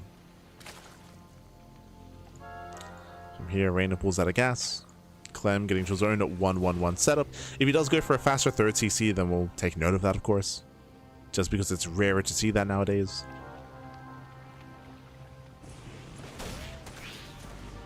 But there's that starport. So once again, Hellion Banshee. Again, last game, Clem had a very rough start and did have a really rough early game aggression. This time we're hoping that he's a little bit more attentive, being a little bit more careful here, and tightens up that early game.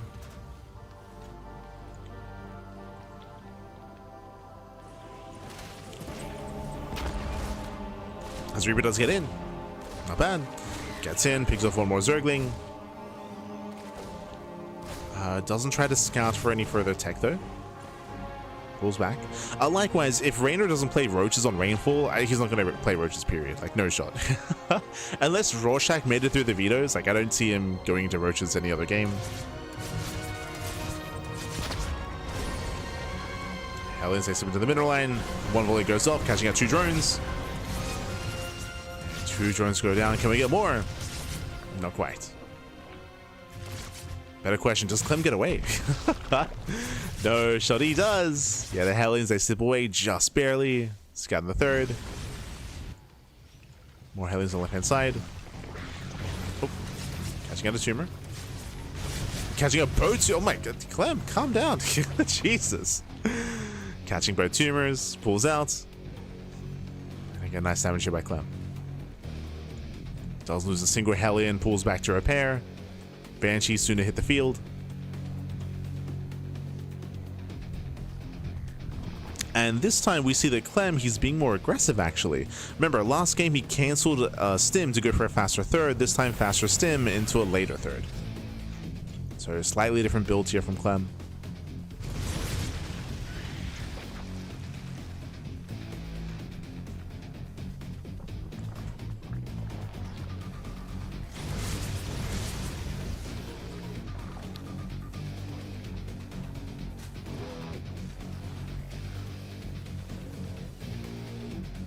The Hellions, they pick forward.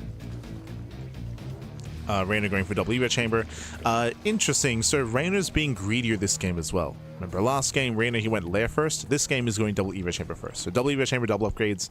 Reynor's going to have a later lair, later Baneling speed, and later Overseers as well, in favor of faster 1-1. So Reynor is cutting corners. He feels that he can cut some more corners on a larger map, which makes sense.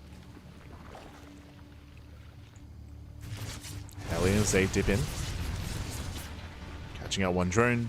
Pulling away. Double Banshee between the bases. Catching transferring units. Just Zerglings. Nothing major.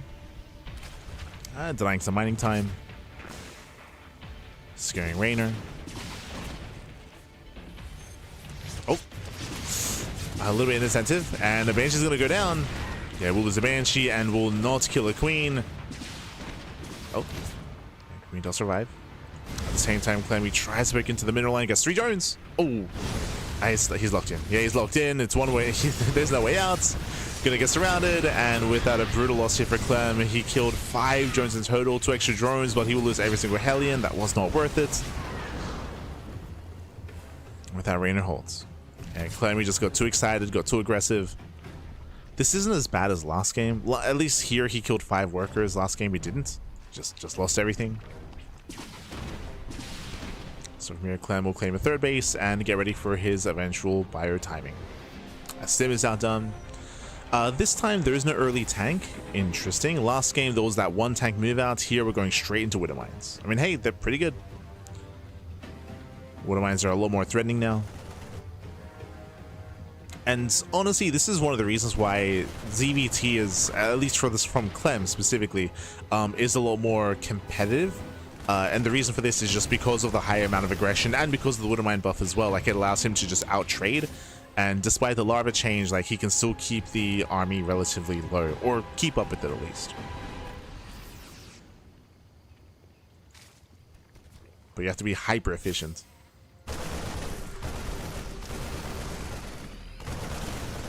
That's what I say, bro. Meanwhile, Reynor, he's rushing into...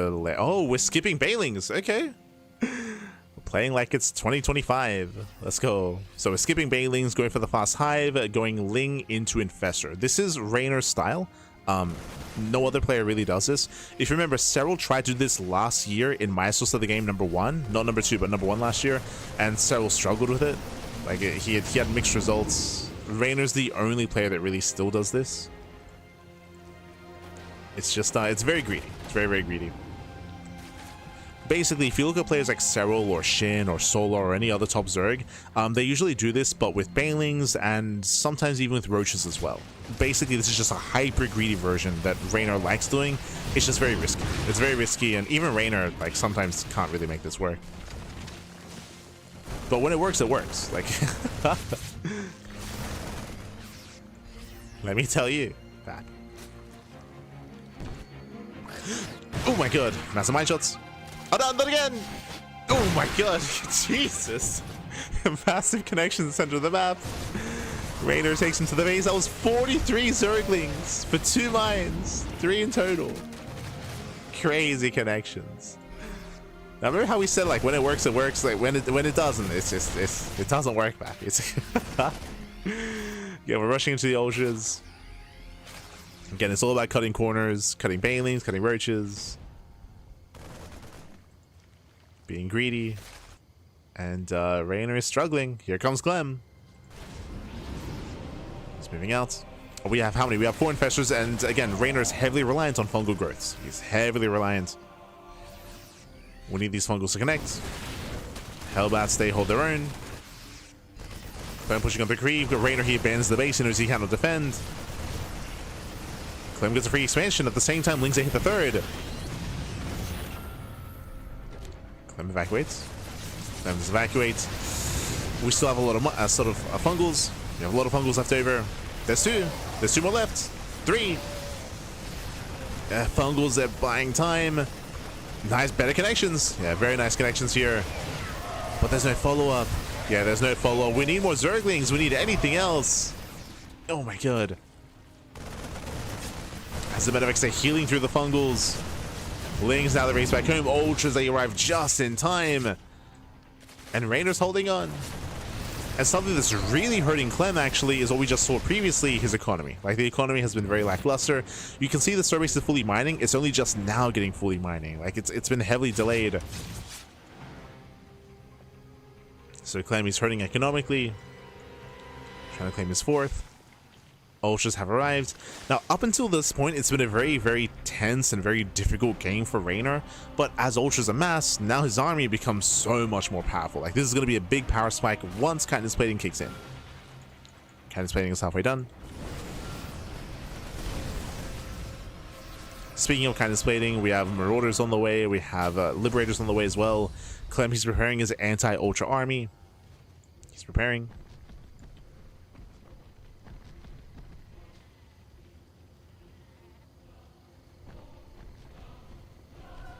Reynor's moving in.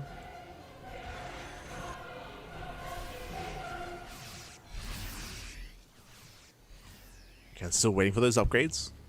We don't want to hit the anti-timing. Meanwhile, Clem is maxing out. Reynor is moving in. Pushing into a choke point.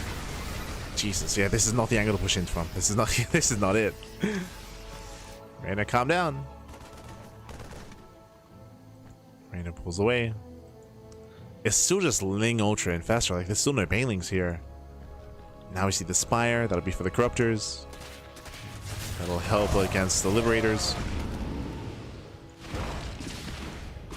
3 damage to the Banshee.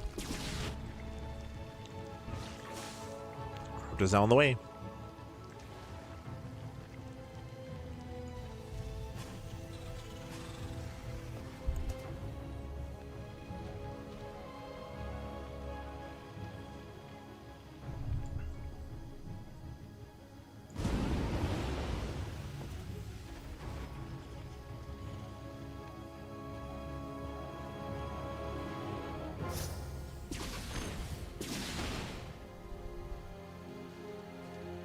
Clem is defending back at home. He's perfecting his army, now getting to Fusion Core into Liberated Range. Ghost production has begun as well. And the whole point of Reynor's build was to try to build up and hit with ultras, and that timing is come and gone. Like, he's missed that window. Straight up. What was it all for, Pappy? Oh. Some momentum is on the side. Oof, brutal mine shots once again. Yeah, the mine shots are crazy. Ultras we commit. This is it. Yeah, this is it for Reynor. Tries to commit at the same time. We do have a backstab. We're going for the expansion. The hatchery looks like it may go down. Do a transfuse. No. Yeah, no transfuse. Hatchery falls at the same time. 15 SCV kills. Okay. SCVs are going down. Catching out a couple of the Liberators as well. We're getting messy. So Clem now down in workers. Bearing in mind, though, that Clem is not going to be rebuilding those. He's happy to stay on a lower worker count and build up more army.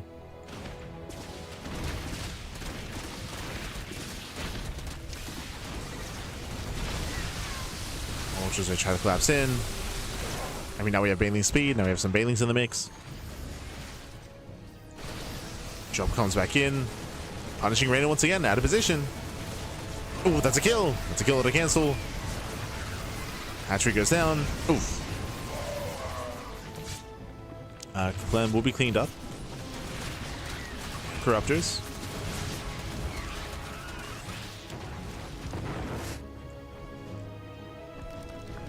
Yeah, Corruptors are available. Oh, not again. Oh, God. Yeah, we need like a compilation video of how many mine shots to the face Reynor takes in this series. Like, he's already taken like 7 in these just 2 games. It's crazy. Nice fungal. Very nice. Oh my God, the fungal's crazy. He catches 5 ghosts. Every ghost gets called out. Insane fungal. And Reynor, he's doing it. He's moving in. Oh my God. Yeah, sometimes 1 fungal is all it takes.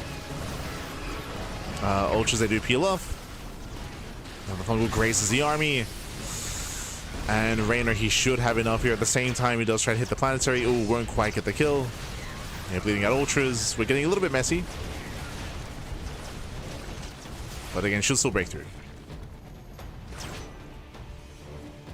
Should still break through. Getting to the mineral line, catching out the ghosts.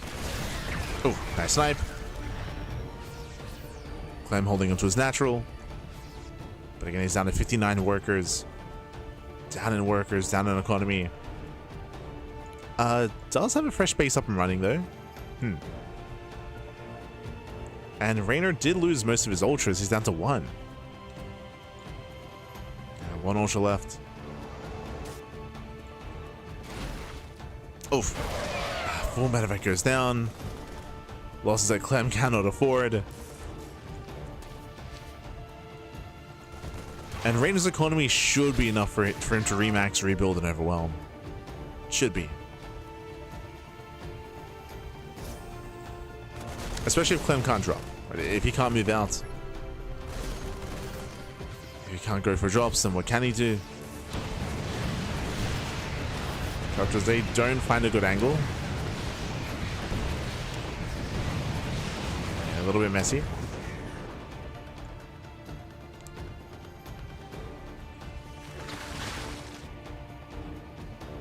Dragging over all the ghosts. Now getting up to 6 or 7 ultras. The FS is ready.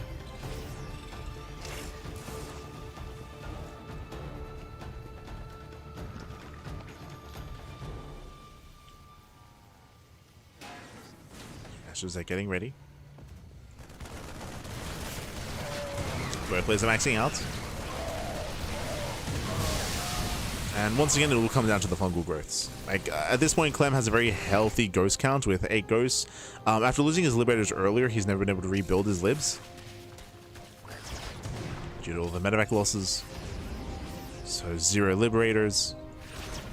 It is going to be difficult for him to deal with all these ultras.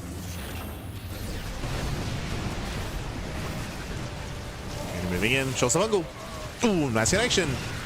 Yeah, the double fungals, catching up the main army, goes to survive. Yeah, goes to a further back. Ooh. Oh my god, the fungal there still lands, insane. Crazy fungal lands, ay. Yeah, catching at the entire bio army, goes they barely get away. I can't say the same for the Marines, and with that Reynor, he will fight back, and he is looking to tie up the series, looking to tie it up. Remember there, I thought the infestor was sniped, but no, landed the fungal in the end. Goes to trap behind the mineral line. There is no escape. Planetary goes down. And again, Clem cannot keep up. Not after those fungals. Not after the fungals, Backy. But again, it was very messy, very back and forth. The GG gets called, and Reynor ties the series up. We have that back and forth. GG. Whew.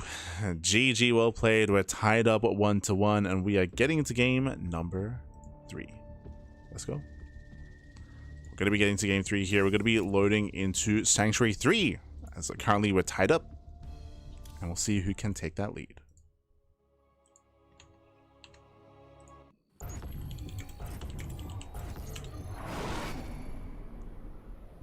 Spawning in the top right-hand corner of Sanctuary 3, we have the blue Zerg player. We have the Italian Zerg. Oh. We have the Italian Zerg player himself representing Basilisk. It is Reynor. And spawning in the bottom left-hand corner, we have the French Terran player, the red Terran representing Team Liquid. It is Clem. Let's go. Let us go. We have that back and forth here. Again, Reynor, he was very greedy last game to go Ling Infestor Ultra. It's a very greedy style that only Reynor is known for. It's kind of like the Reynor style of rushing into Ultras. And he did get away with it. Did get there. It was still very shaky, still very back and forth. A lot of it did come down to the fungal growths. If we didn't have such juicy connections, then Clem would have run away with it. But Clem is known for taking fungals to the face, right? He's known for taking massive storms and fungals, like they land.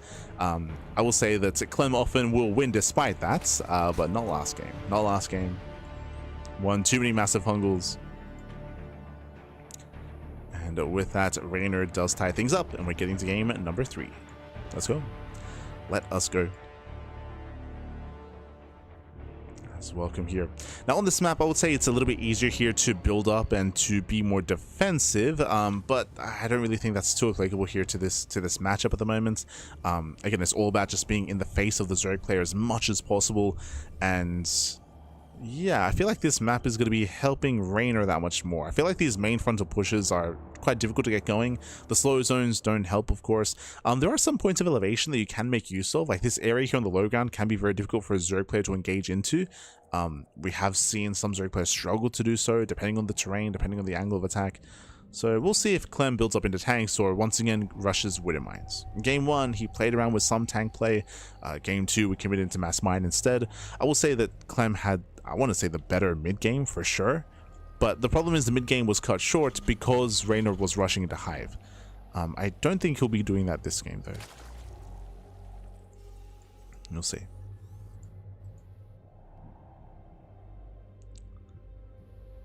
We shall see.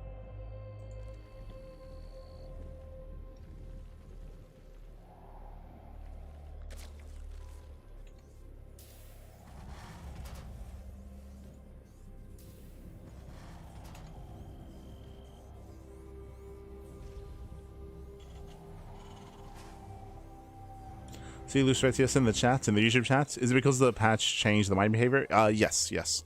The time it takes for the Widow Mine shot to go off, to be triggered and to go off, is now shorter. So now you have less time to react, less time to respond to the Widow Mine, which is one of the reasons why Widow Mine play has been increased in ZVT.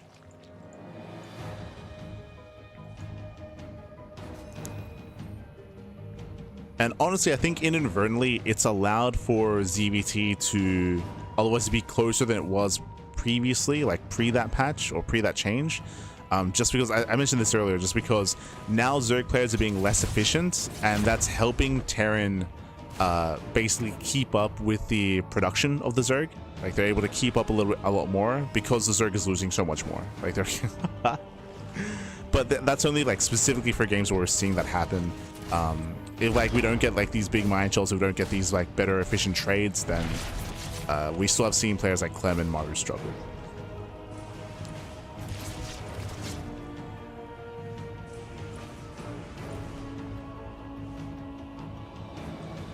So Terran right now, they're quite reliant on these mines connecting and on Zerg players having a hard time dealing with them.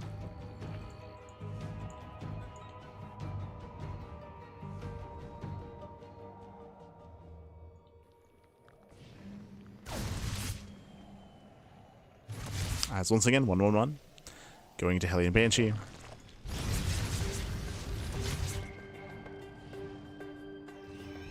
I think this is another example of build diversity being reduced in this patch as well. 1-1-1s are now like almost a must, whereas in the last patch pre-PTR, you can go hatch first, you can go 1-1-1, you can go 2-1-1s, you can go 3 C2-1-1s, you can mix in more greedy economic builds. Right now, it's not really viable being greedy in TVZ because you give up so much map control, and you just give up so much, like you just give up so much momentum to the Zerg player, and it's too much.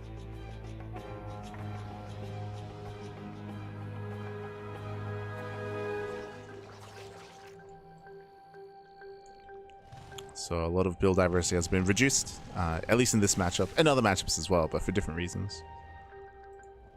From here, we are going into our faster lair. So lair first out of Reynor. Last game, if you remember, Reynor was being greedier. He did go double Evo chamber. This time is going lair first instead.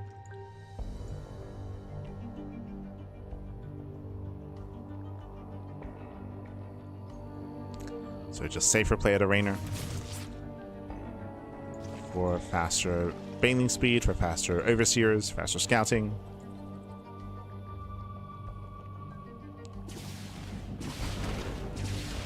Hellions are still sharking around, still looking for a way in. Does get a queen. Nice damage. Catching a queen.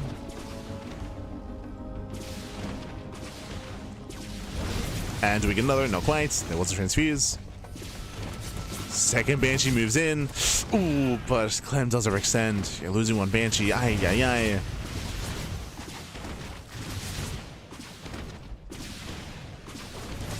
Banshee goes down. So does the second. Some rough losses here for Clem, as that was not worth it. Did kill one queen in total. Two. So 2 queens with 2 banshees. 0 economic damage. And this is where we look at the worker disparity here. Reynor's up by 20 drones, which is pretty crazy. Now looking to claim his 4th base. Clem, he needs to find some damage with this. We're rotating over. Let's rotate. Oh, deny some mining. 3rd base not being taken.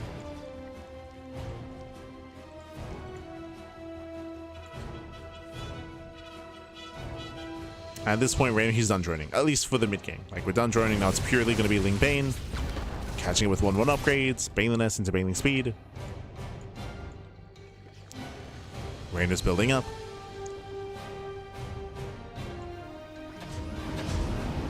Oh, and as Clem moves out, Reynor's ready for his run by.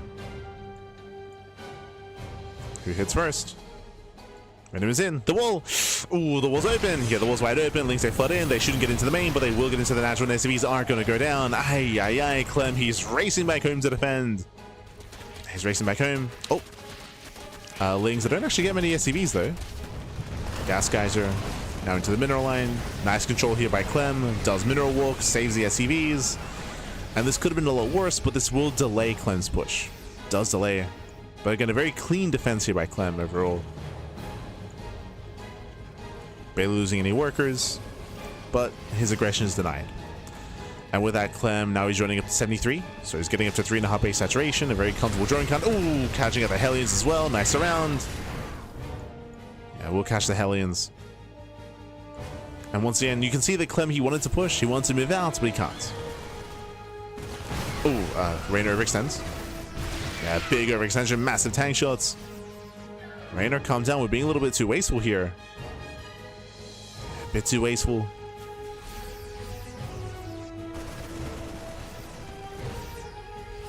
And Reynor, he's taking towards Hive Tech. Infestation bit's on the way, but this time he's playing Ling Bane. So a lot more safer out of Reynor. Much safer play. Clem pushing forward. He's got one tank? Yes. Okay, he's got his one tank. And we'll see if he can make this angle work. Does scan, does move in. Reynor waiting for the army to overextend. Tank is revealed. And again, a little bit of messy movement there from Reynor. But overall, he's holding the line. Safety infestors on the way. Hive has now begun. Remember, the Hive is for ultras. And Reynor, can he survive into ultra tech? Can he survive? Oh, losing one. Losing one queen. Double jump on the right hand side. Reynor, looks like he was almost setting up for us around, but he's distracted. Reynor brought back. Tension being split. Oh, that's nice target firing at the Clem. And he still maintains. Yeah, he still maintains his position, still defends. Denying any kind of creep. Oh. Reynor. Oh, the bait. Oh. Oh my god. He baits him in. Yeah, this time it works. This time it pays off. Reynor diving on top of the tank. Tank goes down, and Reynor, he holds. Yeah, he does hold on. Hive is almost done. Oof. Almost done with the Hive. At the same time, Clem going for his own triple drop here on the south side. Ooh. Oh my god, the friendly fire. Yeah, Mine Shell popping off, working against Clem. Reynor, he defends. He's holding. And Reynor's maxing out. He's looking to max down. The one thing working against Reynor here is lack of creep spread. So much creep has been denied. So Clem, he can still keep rallying. He needs to. We're going to keep pushing. Got to keep going. Jesus. Reynor, he's ready again. Can he do it? Yeah, for now forcing back the army. Nice splits here from Clem. Will lose the tank. Oof. Yeah, tank does go down. At the same time, Clem moving in, getting to the middle line. Reynor, late reaction. Yeah, late reaction for the Zerg. Clem is out trading. Shows a mine shot. Oof. Does pick up, does pull away.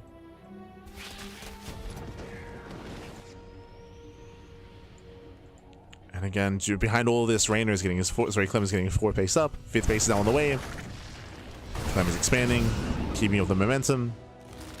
This time it's going to be Hive not into Ultras, Hive into Lurker tech. Okay. So Ling Bane, Hydra Viper into Lurkers.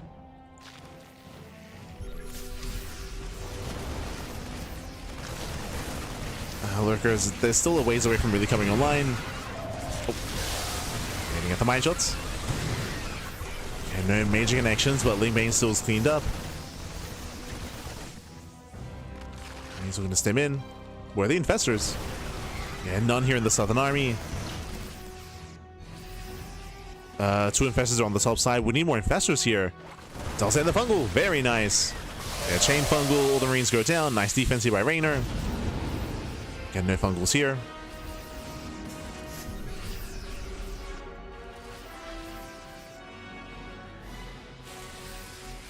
So it looks like one bailing went off. Not quite.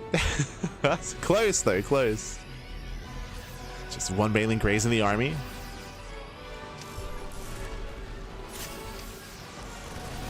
Oh! Oh no, connect! No, he's not looking! Yeah, Reynor he's not looking, focusing this around. Oof. Mine shot went off. I'm stimming in. Again, Reynor who's distracted by the northern fight.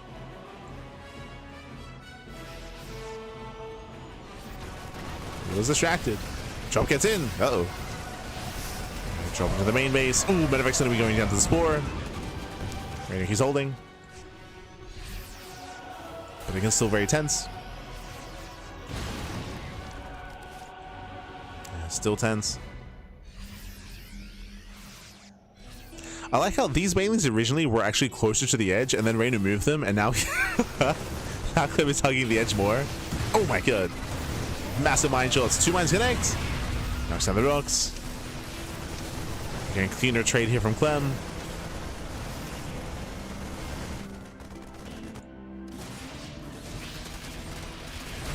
Up, this is it. Oh my god. They connect, Pappy. Second time this game.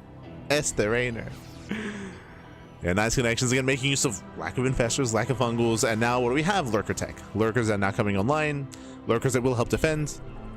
They'll help alleviate some of this pressure, and soon, once the lurkers come online, Reynor can start to attack. Remember, Reynor, he has not been able to attack or threaten these bases in a very long time. Finally able to go for a run by.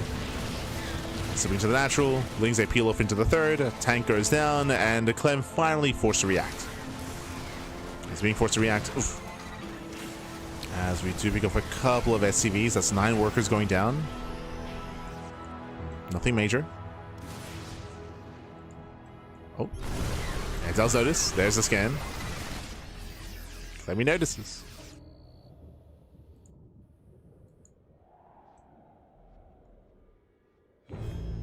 Shuts down Lings, pushing on the right hand side.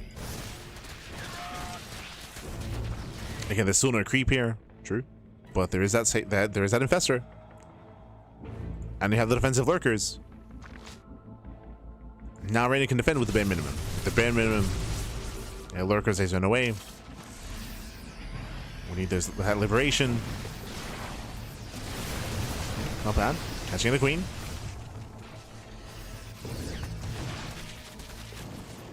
Take right on the top side as well. Just one. Just the one. We're heavily reliant on mine shots. Again, no major connections. Reynor, he's holding. At the same time, Clem is stimming in. Breaks through the lurkers. Oh my god, the mesh transfuse still not good enough. Yeah, still not good enough. The base is going to go down. At the same time, we just see a link counterattack. Workers going down. Hatchery as well. Reynor does save his drones. I can't say the same for Clem. As Clem, he'll lose 11 SCVs.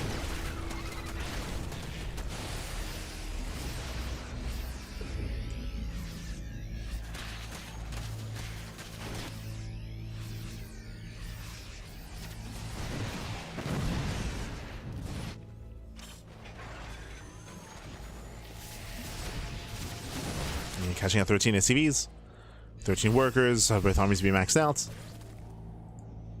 He wants that planetary. He wants it. The fungal. Let's go. The flanking infestor. Yeah, massive connection. Marines, they get caught out, and this planetary will fall. Oof. A heavy SCV as well. Heavy losses for Clem. Losing 27 SCVs. Insane losses. Clem is falling apart here. Running out of workers. Oh. Down to 56. And here we should be seeing Reynor rotate. We should be rotating to deny those southern bases. Clem still has his center expansion, but has not yet opened it up.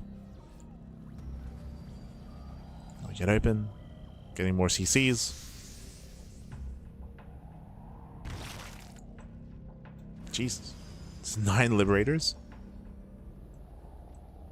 Clem moving in. Reynor, he responds. Okay, now it's everything's shifting to the right hand side. We have that infestor lurking around. Oh, that's a lot of liberators. Nice snipe. Viper does get sniped. Lings, they try to catch reinforcements. Headed for the mineral line. SCV's going down. Trying to force a reaction. Clem, he does pull back. He turns back around. We can see Reynor trying to catch him. Yeah, coming for the surround. Locking down the army. Can he get away? Oh, he tries to. Yeah, MP lands, but we lock down the army. Banelings, they try to roll in. Force the pickup. Yeah, they force the pickup. Clem, he looks like he will hold on. Cleans up all the Zerglings. Not enough Banelings. And not enough here. Not enough here. Much stronger fight for Clem. Reynor, he plummets 40 supply. Oh my god. Yeah, he threw away so much there. But again, there were not enough Banelings. There was no follow-up. No fungal. Clem, now we can break out. Pushing further in. Knocking down more bases. There's not really much mining going on here, but this will give access to the natural. So these hatcheries are going to go down. Reynor once again going for a massive counterattack. And he does have some use to defend. Now more bases. And Lings, they will kill some SCVs, but there's not that many here. I mean, I say that. It's 8, 19. Oh my god. 19 workers going down. But again, Clem has a super maxed army. He's super maxed at 150 army supply. That's crazy. Insanely large army. And Clem is moving into the natural. And Reynor can't stop him. Cannot stop him. EP goes off. Vipers are moving in. Ooh, does it extend? Losing one, losing almost two. And one Viper goes down for free. Tag is exposed. Reynor's moving in. Massive fungal. Oh my god. The chain fungals. 1, 2 fungals land. Banelings, they smash in. And Reynor, he will take the fight. Massive fungals. That might have been it. That might have been it. The game-winning fungals, papi. If it wasn't for that, I mean, this natural would be dead. The Ultra Cavern will be dead. That would have been game. But Reynor, he's holding on, papi. He is holding on. Clem rotating over.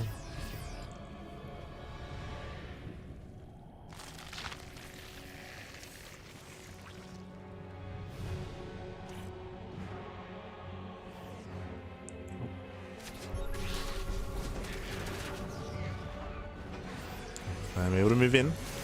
Setting up his libs. Once again, he's pushing. The armies are still quite comparable, but the space is going to go down. This is the most crucial mining base here for Reynor. True. Lurkers are exposed. Gets one. Catching out one. Catching out two. 2 lurkers going down. There's 2 left. Again, better trades here from Clem. Where are the Banelings? Every lurker will fall. Yeah, no ultras, no Banelings. Massive losses there for Reynor. Ay, ay, ay. Again, despite the earlier fight, despite those massive fungals earlier, it's not enough. It's still not enough, Fatty. As Clem sims, and he wins. He breaks through the mineral line, catching out all the queens. As one Ultralisk gets focused down. And the Ultra Force, despite all the upgrades, was on its own. Fungals, they're too late. They're too late. After the fight ends. Not like this. 22 drone kills. And remember, Clem still has a standing army. It's mainly medevac, but he has bases, he has mining. Reynor, he's down to this. He's down to 1 base mining. The 3rd is empty. The natural is empty. Like there's nothing. There's 1 base mining. GG gets called, and Clem, he will take a 2-1 lead in the series. GG. Whew. GG, well played. Very intense, very back and forth here. Again, Reynor, he was holding his own. We had some nice moments for both players. We had some borrowed Banelings, some massive fungals. At the same time, we did see Reynor take some bad fights. If you recall, in the mid game, where he was overextending, pushing too far into the bio army without Banelings, without fungals, where he was beating a lot of Lings. So again, we had that back and forth with some good moments and some good moments for Reynor, good moments and better moments for Clem. In the end, Clem did overwhelm. It did overwhelm, cripple the economy, and was able to break through.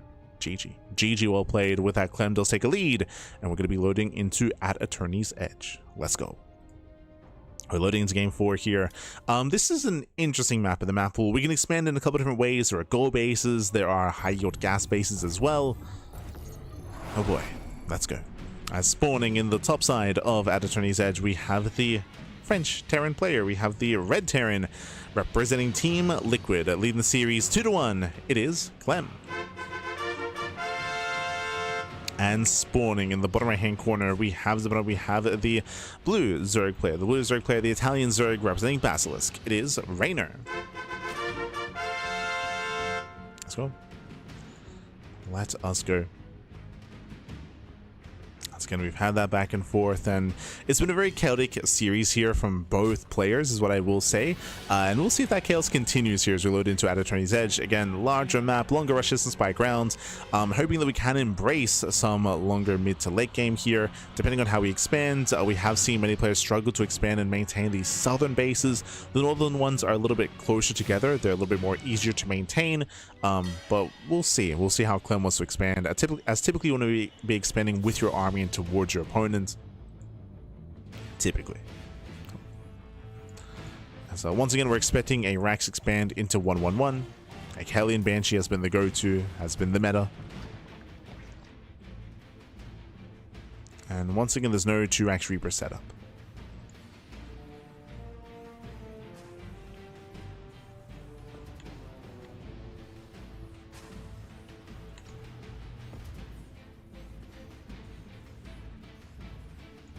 There's no setup.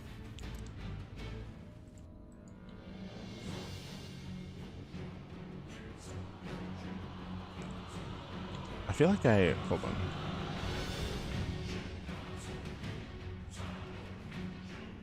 Okay.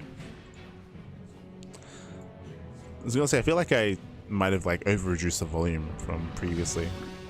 We'll figure it out next time. For now, though, again, we're going to be opening up, again, just Rax expand. From the side of Reynor, hatch, pool, gas. Building up into our early game. Once again, Reynor, he's not really one to mix in roaches, and I don't think you need to on Attorney's Edge just because of the features of the map. We kind of alluded to it earlier, but we have our gold base towards the south side. We have the high yield gases up here as well. This does typically favor a more active play style, or it does punish defensive play at least, but defensive turtle heavy play isn't really viable here in TVZ. There's a reason why we've been seeing non-stop aggression out of Clem in this matchup. Same with Reynor as well. So turtle heavy play isn't really something to be too concerned about in this matchup.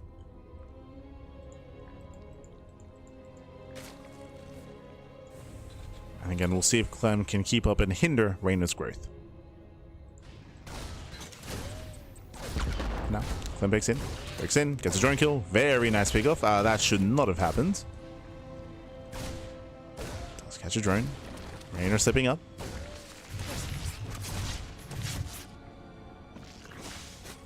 Clem's being greedy. Calm down. Calm down, Bappy, calm down.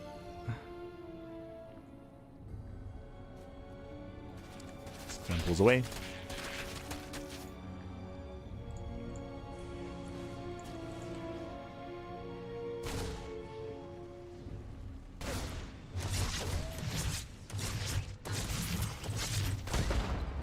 Pokes in, pulls away. There's our Hellion Banshee amassing here across the map. Building up.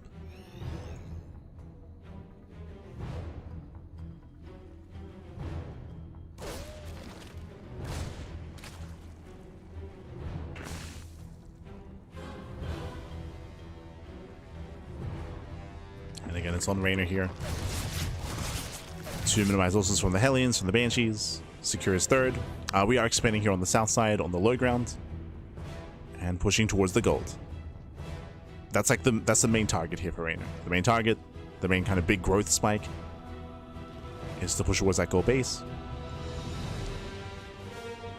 And then embrace that hive tech. Embrace the hive. Embrace the ultras. I'll say last game as well, the lurker tech was a little bit lackluster. Didn't really achieve what Reynor was hoping for in terms of slowing down Clem. Partially because it was so few lurkers as well. There were only 4. Didn't help that Liberators hit at the same time. True. Didn't help. So now Clem is picking in.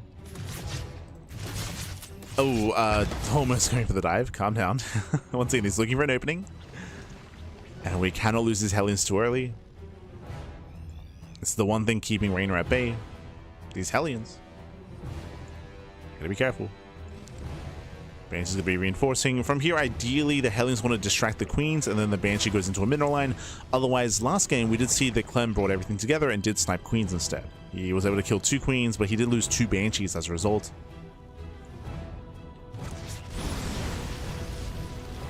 Berg is just not finishing.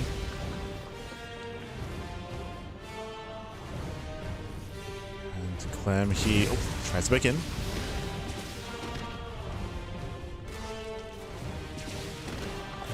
Breaking forward.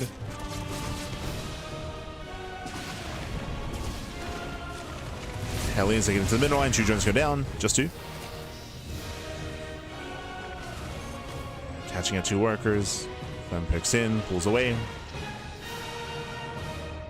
And so far, no major losses yet from either side. Both kind of just testing, prodding. Catching at the tumors.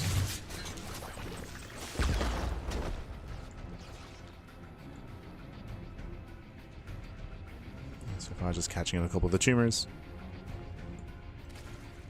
Rotating into the main. Oh, we'll get a queen. Not bad. It's catching a queen, getting a drone. Again, there was no transfuse, no energy. Clem getting a little bit greedy here, going further in. Denying all the creep. And the branches are getting very low. And still gets a pull out. Oh, and for the first time this series, we're going into Lingbane Muta. Let's go. This is interesting. As Banshees, they poke in, they get 1, 2, 3 drone kills. Very nice damage. No scout yet. Now, when it comes to Muta play, we have seen some players attempt to play Muta on the recent patch and struggle, depending on the early to mid game. Basically, because of the new Muta mine, we have been seeing a lot of bio mine play punish and shut down scouted Spire and scouted Mutas, but so far it has gone unscouted. True. So far it has gone unscouted, but the new mine does punish Muta play quite hard if the Terran player has forewarning though. If they have forewarning to set up and to prepare, set up turrets, set up traps. Currently, Clem is playing blind. Clem has not scouted. So far, just poking in. I do appreciate that Reynor is whipping this out this deep in the series. He has shown no inkling of Muta play at all these past 3 games. So it's not going to be at the forefront of Clem's mind. Clem's the Banshees, they pull away. More draw play out of Clem. And again, these mineral lines are exposed. Catching an Overlord. Clem pulling back.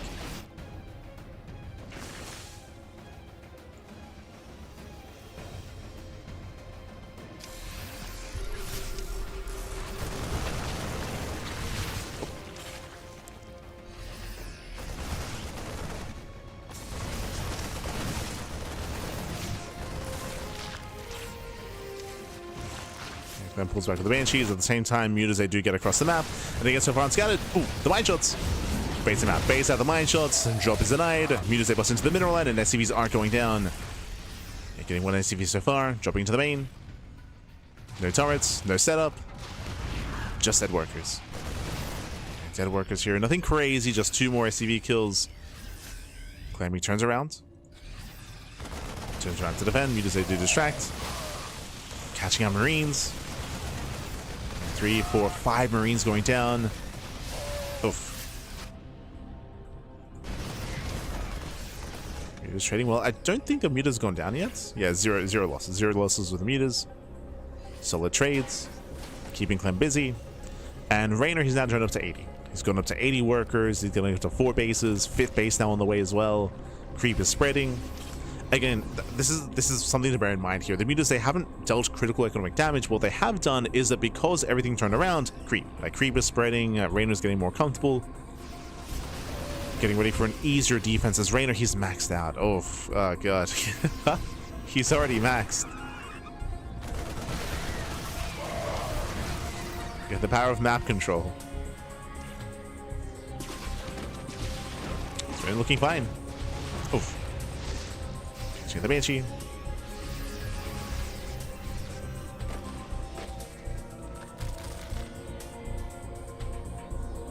Now Reynor can counterattack. There are Hill West to defend. We need some Banelings. That's a lot of Lings committing to a counterattack, by the way. That's crazy. It's gonna be that much less to defend. Just a purely Ling run by. Clem moves in. Reynor's out of position.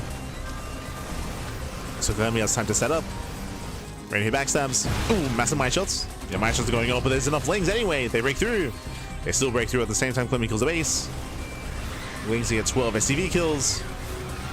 And 12 SCVs. He commits to the fight as well. Takes down the Hellbats. They move in. Heavy losses here for Clem. Heavy losses. 20 SCVs. Does heal the CC? He's going for it. It's a little bit greedy. Does catch fire. Does not kill. Clem turns around. And Reynor, he's about to remax. Yes, Reynor lost the base, but Reynor didn't lose drones. He's still on 86 workers, still has a healthy economy, relatively healthy saturation. And this is the most comfortable game we've seen from Reynor so far this series. I mean, thanks to the mutas, right? Mutas, they just gave Reynor so much breathing room. So much room to breathe. Clem moving out. Oh.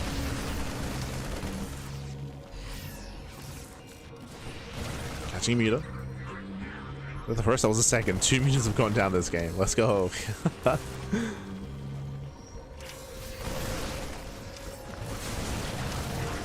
they're trying to bait out those shots. There's that one. There's still what? 5 left. Baits out a second. 3 more lines behind this. Reynor, he backstabs. Tries to get to the bases. Mines it will defend. And what mines that defend back at home. Reynor trying to dive in. There's still more mines. Oh, never mind. No, they were triggered. Yeah, the mines were triggered. Music came to production.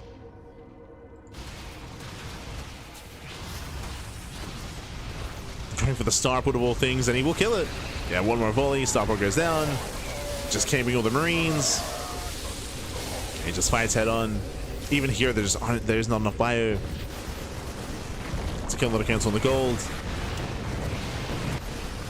which is nice, but oh my god, music gets thrown away. No more anti-air. So Clem is trading well for himself. The issue here, though, is the bank. Reynor, he can rebuild, he can remax. He's retaken center right. He still has to saturate. He's still heavily oversaturated here at the center base. We go to transfer. Music go back into the main. Nope. The wide shot. Oof. Drags the shots, takes on the Thor and the medevac. So a little bit messy here, but still does overwhelm.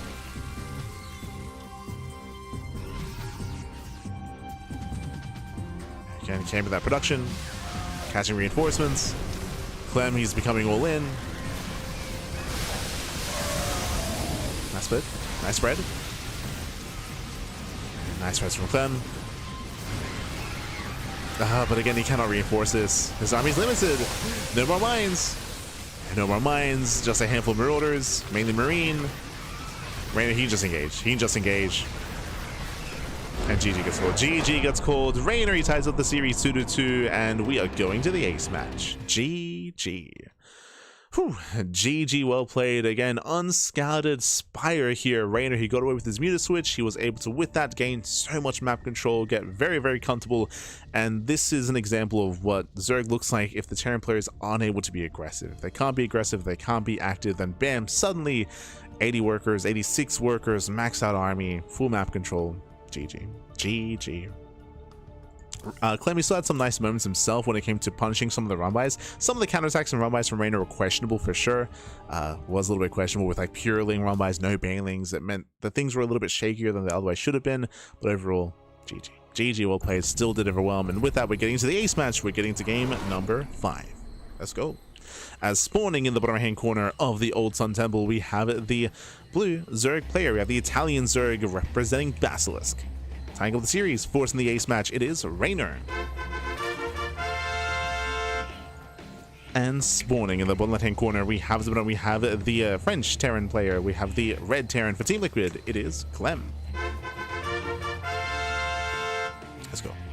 Let us go. We're settling into game number 5. We found ourselves in the ace match. It all ends here. It all ends on the Old Sun Temple. And if we had diagonal spawns, I would be favoring Reynor here, but we do have close spawns. Oof. So close spawns instead. This does favor aggression. This does favor typically Terran.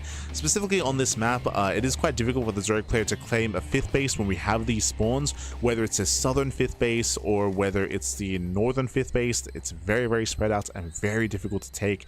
We've seen many a Zerg player attempt and struggle to do so, assuming that we do build up into a greater economy, which so far Reynor has. I will say that Reynor, he has not really been too diverse in his play. I mentioned this earlier, but Reynor, he's not been mixing in roach play. He has not tried to go for any kind of early aggression. He's been playing very mid to late game. Every game, very mid to late game. And because of that, we'll see if he can actually grow in such a way here. I feel like this map, it's going to be difficult to kind of play that style, like post 4-base setup. And if the Zerg player can't expand, and if the Terran is able to build up an equivalent base count, that's when things do look much more difficult here for the Zerg. But we'll get into it. For now, standard openers, and the Overlord will find Clem immediately. Likewise, also reveals his own spawn location, so both players are fully aware. Both players know.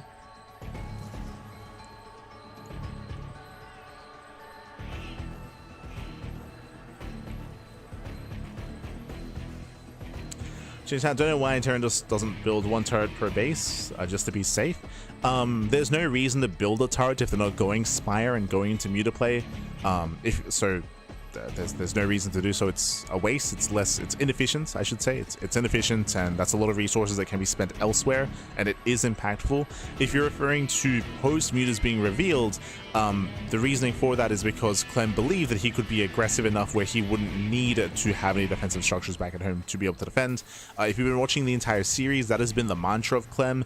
Every game, there are no bunkers in the mineral lines. There's no bunkers, there's no defensive setup whatsoever, there's no SimCity either.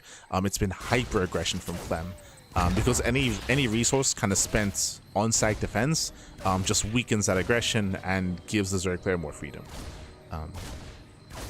That's the rationale behind it in this series. In this series specifically, or I guess in this patch, really more than anything.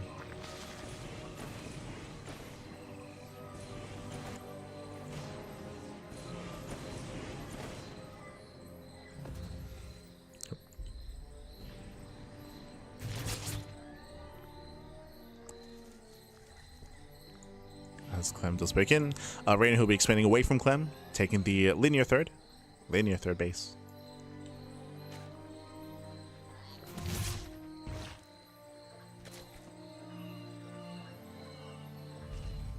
And okay, for the first time this series, we're mixing it up here. We're going 3CC 2-1-1. Okay, let's go. We're going for an earlier stim timing. I mean, this makes sense. So earlier stim. This is to be a little more aggressive, a little more in the face of Reynor earlier on due to the spawn locations. I would imagine. That's why we're going for this. So here we go. Earlier stim, earlier marine production, later medevacs. Typically this hits at around 6 minutes, but on this patch, I would imagine this hits at around 6:30, 7 minutes. I think around 6:30.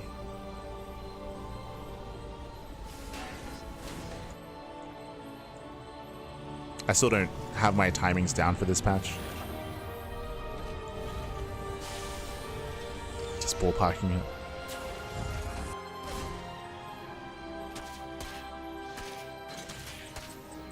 Oh. Let's break in, let's pull away.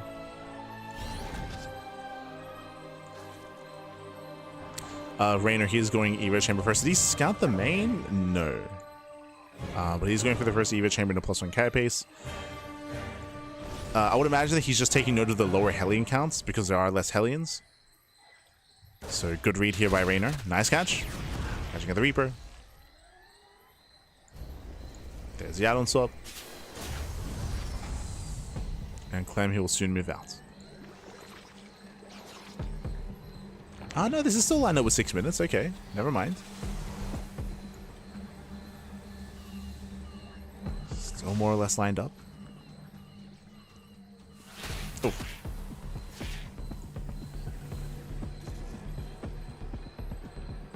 Hellion's gonna be zoned away. Still just waiting for the medevacs. They'll soon come online, and Clem can start to push out. Now, when it comes to defenses back at home, what do we have to defend? How many queens? 7. 7 queens. Link production has begun as well. Again, early Evo Chamber, early +1 at carapace, so very safe play here by Reynor. He should be able to keep up. It comes down to the positional play, of course. Positioning, the micro.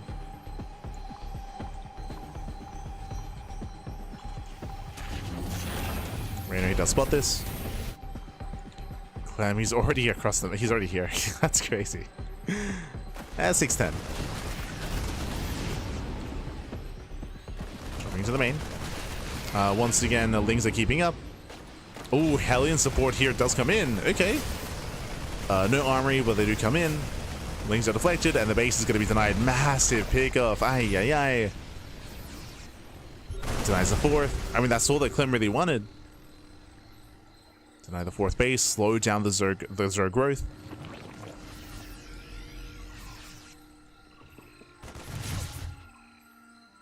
Being slowed down. From here we should be rallying. Or getting ready for our second wave. So we have tank production. Yeah, building up our tank counts. Again, the rush distance between this natural and the 4th location is incredibly short. Like it's crazy. It's very short. And there are limited ways to counterattack and go for run bys. We can see Reynor double expanding. Getting a 4th and a 5th. Clem clearing up more creep.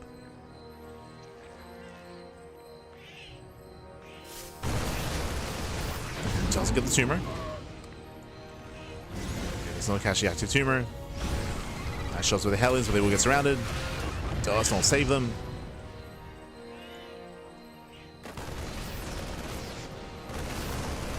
That's Clem is here to deny. And it looks like he will. Yeah, he will force a cancel.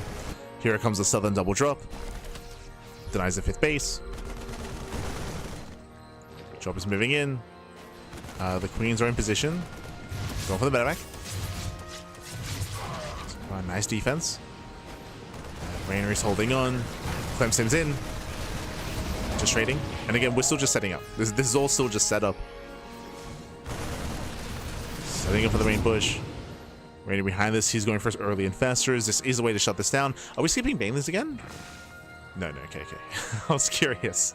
Where's Baneling speed? Where is Baneling speed?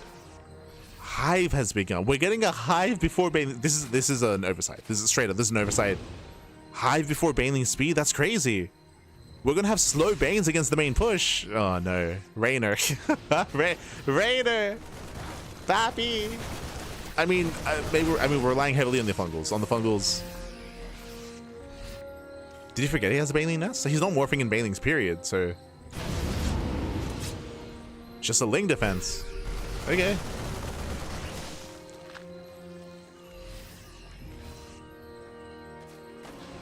Again, he has the nest. So you got 2 infestors so far. 2 infestors, 2 fungals. Comes him in. One's a queen. Shouldn't get one. But again, this is a brutal choke point. There's only one avenue of attack, really. Oh, say that. We're coming from behind. Trying to set up the surround. But it's a much longer route. He's moving in. Slow Bane. Yeah, he forgot. The slow Banes are coming in. Baneling speed is so late. Yeah, so late here. Nice split, nice spread. Lings taking in for the backstab. There are reinforcements back at home. Show some mine shots. Oh, that's a lot of mines. Jesus. That's a lot of mines. Things that do get into the mineral line. Massive fungal. Is there a follow-up? There is not. Yeah, no follow-up. Oh, one Baneling connects. One Baneling connects. Back at home, links are overwhelming. But Clem breaks through. Yeah, Clem is broken through. Again, if Baneling speed was here, this would have been much cleaner defense from Reynor. Ay, ay, ay. But Baneling speed is not going to factor in. The hatchery will go down. Again, Baneling speed finishing up post-hype. That's crazy. As the Ultra Cavern's on the way. Finally, Baneling speed. It's finishing up. There are 0 Banelings. Fungal does crazy army. Man picks up. We'll lose his tank. And Clem's reinforcements are coming. Like, the main army is coming. This was only the first wave. He wants a queen. Oh, doesn't get it. Queen does get away. Here comes the main push. Clem's still distracting. At the same time, there's a massive link run by. Uh oh, show some mine shots. Oof. Jesus. Oh, God. The mines are popping off.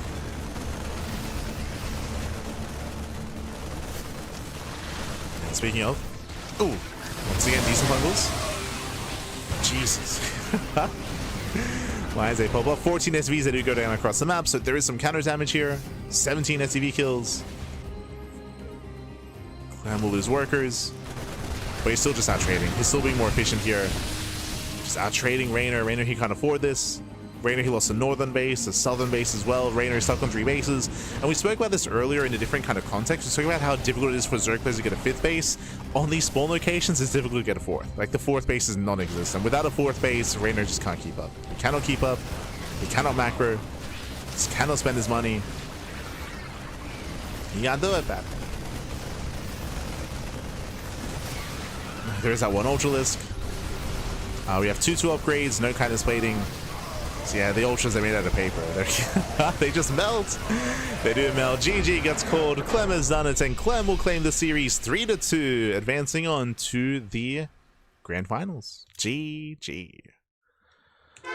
Whew. GG, well played, Clem. He will claim the series. Again, Reynor making some rough mistakes here. If you recall, he had a Baneling Nest for a long time. He instead, in the face of the Baneling Nest, got a Hive. He did delay Baneling speed by quite a lot of time, and honestly, if he had Baneling speed, he would have had a much cleaner defense. I think he most likely would have defended the 4th base. I think the 4th base stays up and running with Baneling speed. Whether or not he wins the game, I won't go that far, but I can see him defending that 4th base 100%. Like, he had slow Banelings trying to come in and trying to collapse in. Like, that was insane. Like, that was brutal, as they were never going to connect. And with that, Clem does overwhelm, and Reynor does get knocked down to the lower brackets. GG. GG, well played. With that, we have our first finalist, of course. It is going to be Clem. Clem does advance on to the Grand Finals. Meanwhile, Reynor gets knocked down to the lower bracket to face off against Serral. Okay, hold on. I had the wrong score on screen. There we go. There we go. So it is going to be Reynor versus Serral in our next series. Un momento. It is going to be a rematch. It's going to be a rematch here. If you remember, Reynor, he did take down Serral in the upper brackets. We saw a lot of aggression out of Reynor, a lot of aggression, a lot of all-ins. We saw a lot of 10 pulls as well, by the way, and Serral did have a hard time.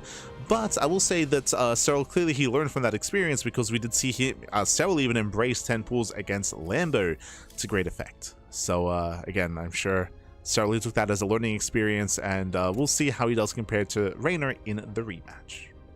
Let's go.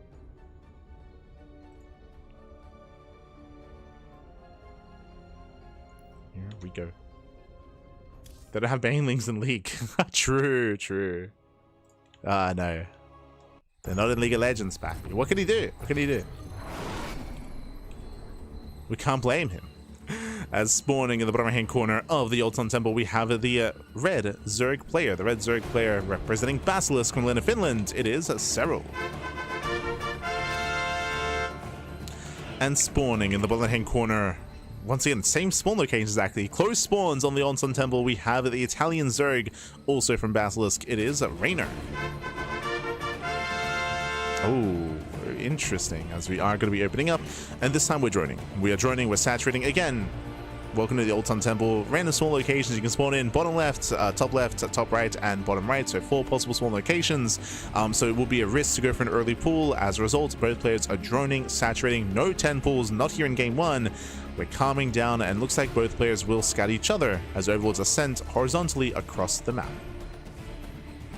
Now, because of these very close spawns, we're expecting hyper-aggression. It is going to be a standard opener, that is true, but we're expecting, say, early Evo Chamber, early Carapace, early move-outs from both Serral and Reynor to try to punish each other's spawn location. We'll see. As overlords, we do scout each other.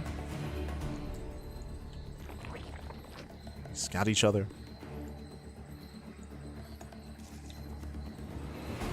It's very different between Reynor and Serral. When it comes to DVT, Serral plays, like, Reynor plays very uniquely. I would say it's different between Reynor and everyone else. Like, if you look at Serral's play, it's very similar to like Shin and Solar and Rogue currently.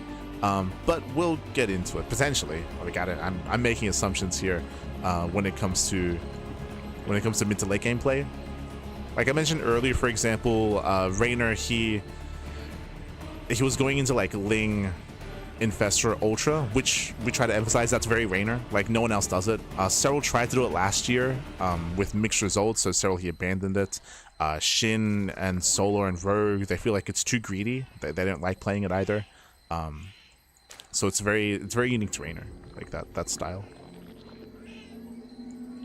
Which is cool. Like, it's cool that a player can have their own kind of like unique play style that's theirs. It's a little bit more iconic. For sure. So you could argue that's a good thing.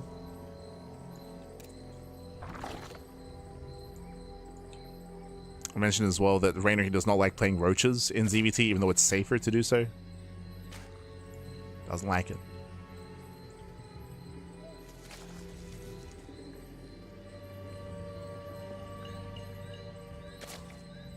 There we go. For now, we're going to be opening up. Link speed is on the way.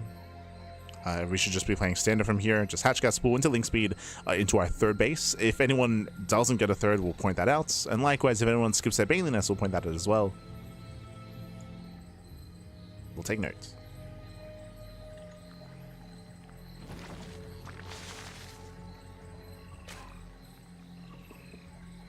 Yo, are we expanding towards each other?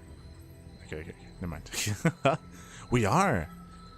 Okay, Serral expanding towards Reynor, and Reynor expanding towards... we're touching tips, papi. Ay.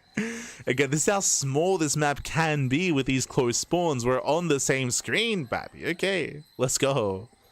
We can spine rush each other. We can... God, this map can be so uncomfortable. And again, this is one of the reasons why Reynor had a hard time defending last game, is because of these very close spawns. So when aggression starts going, it goes. As we do see Serral going for his Bailey nest, Reynor is skipping the nest. Oh, that's way too soon. Yeah, he is. Okay, Reynor, he's skipping his Bailey nest, so Reynor's being greedy here. As a result, there's going to be a window in time, of course, where Serral has Bailings and Reynor does not. Pre-roach, of course. Pre-roach. We'll see if Reynor can get away with it. Serral picks in. Beating out a couple of Lings. And so far, better trade for Serral. Does catch 2 extra. Gets 2 more sips into the bases. Serral, he confirms that a Bailey nest is missing. Serral knows. He's now aware. Going back in. Gets back in. Gonna be deflected.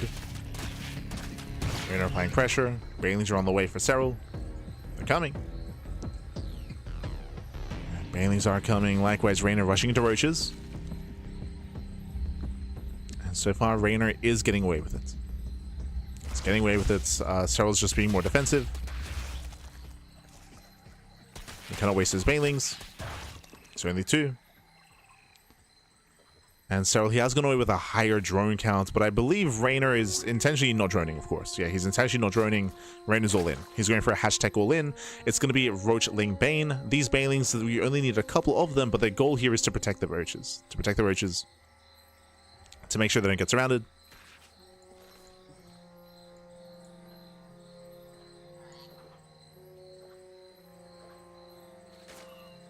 here comes Reynor. It's all or nothing. He's down by 10 workers. Completely all in.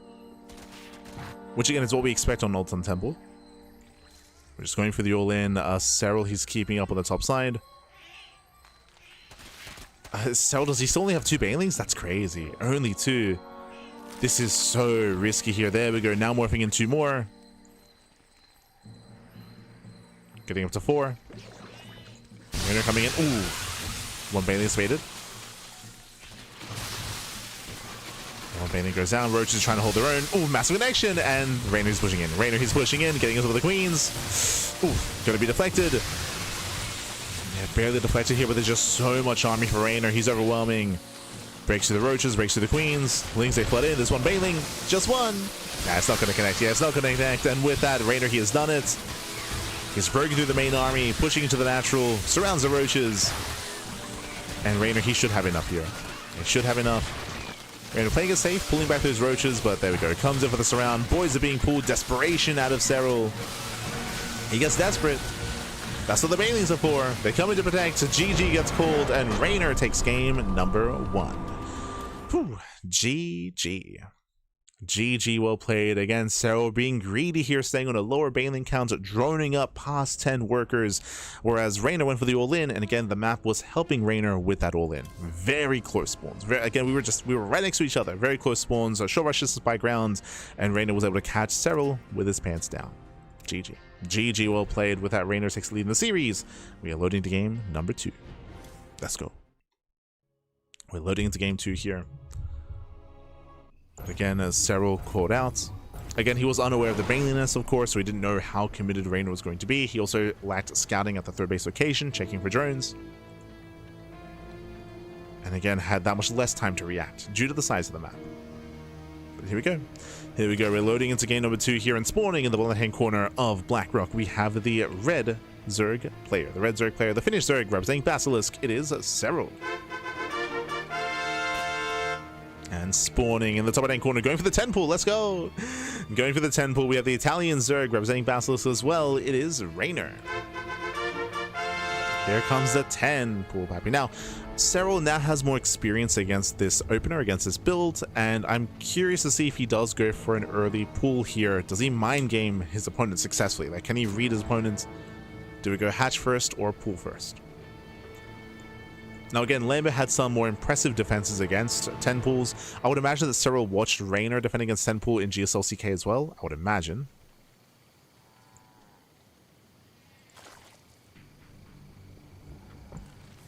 And especially out there. Yep, there we go. Pool first. Wow, the read. Pool first out of Serral. 10 pool out of Reynor. Serral does, I mean, we flip coins basically. The players, they flip some coins, they gamba, and Serral, he does flip correctly here. He will have the advantage. I think I want to call this like a soft counter. I don't think it's a hard counter necessarily. We'll see when Serral takes his gases. We'll see.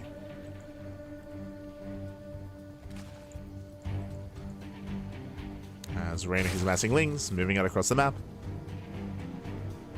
Reynor is moving out.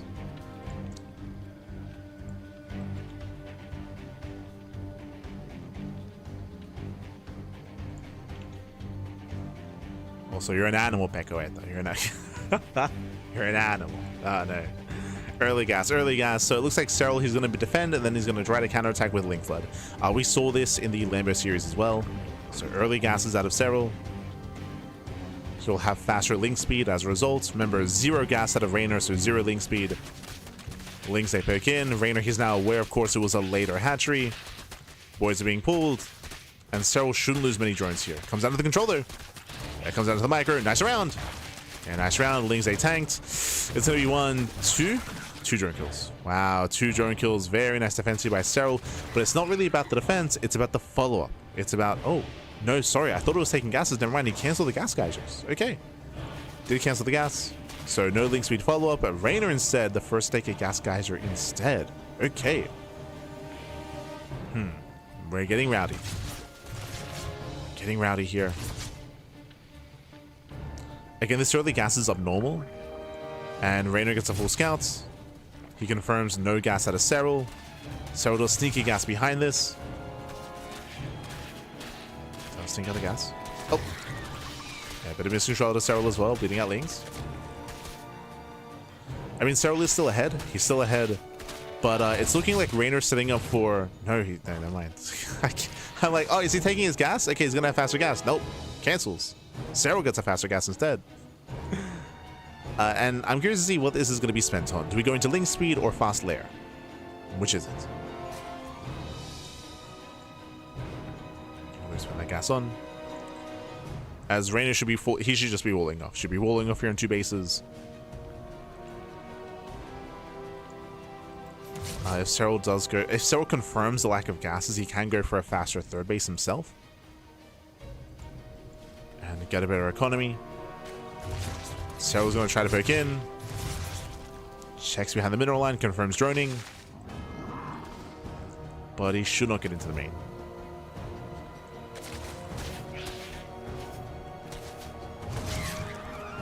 Doesn't get in.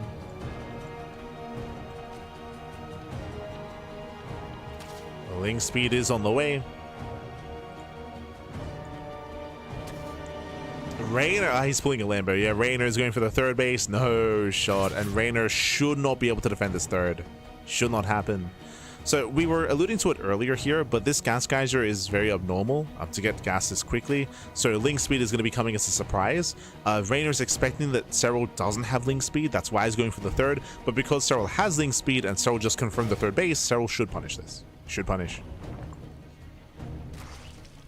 As you can see, we have 8 Lings on the way, so Serral's going for the Link Flood, and the goal is to cancel the 3rd. There's a chance that Serral might even get more damage, but Reynor should have SimCity here. He should wall off. Here we go, Lings are amassing. Reynor, he does scout some Lings, which is not enough of a tell, not yet. Link Speed is almost done. Ooh, Reynor who will lose his Zergling. And now it's go time. Yeah, now it's go time. Now we're flooding. Moving out across the map. A much faster Link Speed timing here for Serral, and the 3rd base is going to be cancelled. Yeah, it's going to be cancelled. As Lings have arrived. No, he lets it finish. Oh, he lets it finish. That's a bold move out of Reynor. He's going to lose everything. He's going to lose all these Lings and potentially even the Queens as well. Yeah, potentially. You can see Serral, he's ready to pounce. Yep, he comes in for this round. Collapsing on the Lings. Better concave. Better service area. But the Queens are helping. True. Queens are helping out. And Reynor, he is holding. Hatchery went down to half HP. Big defense here from Reynor. Serral's not done. Roaches are amassing. Serral, he still wants that 3rd. He still does want it. And Serral, he's not droning. He's not droning. He's making roaches. Serral's coming.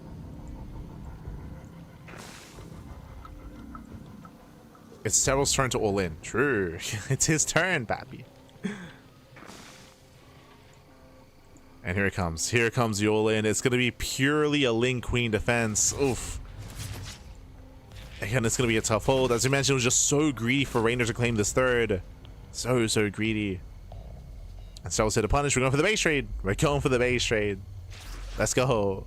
Reynor will try to catch some reinforcements. They might just commit into the natural. This hatchery will go down.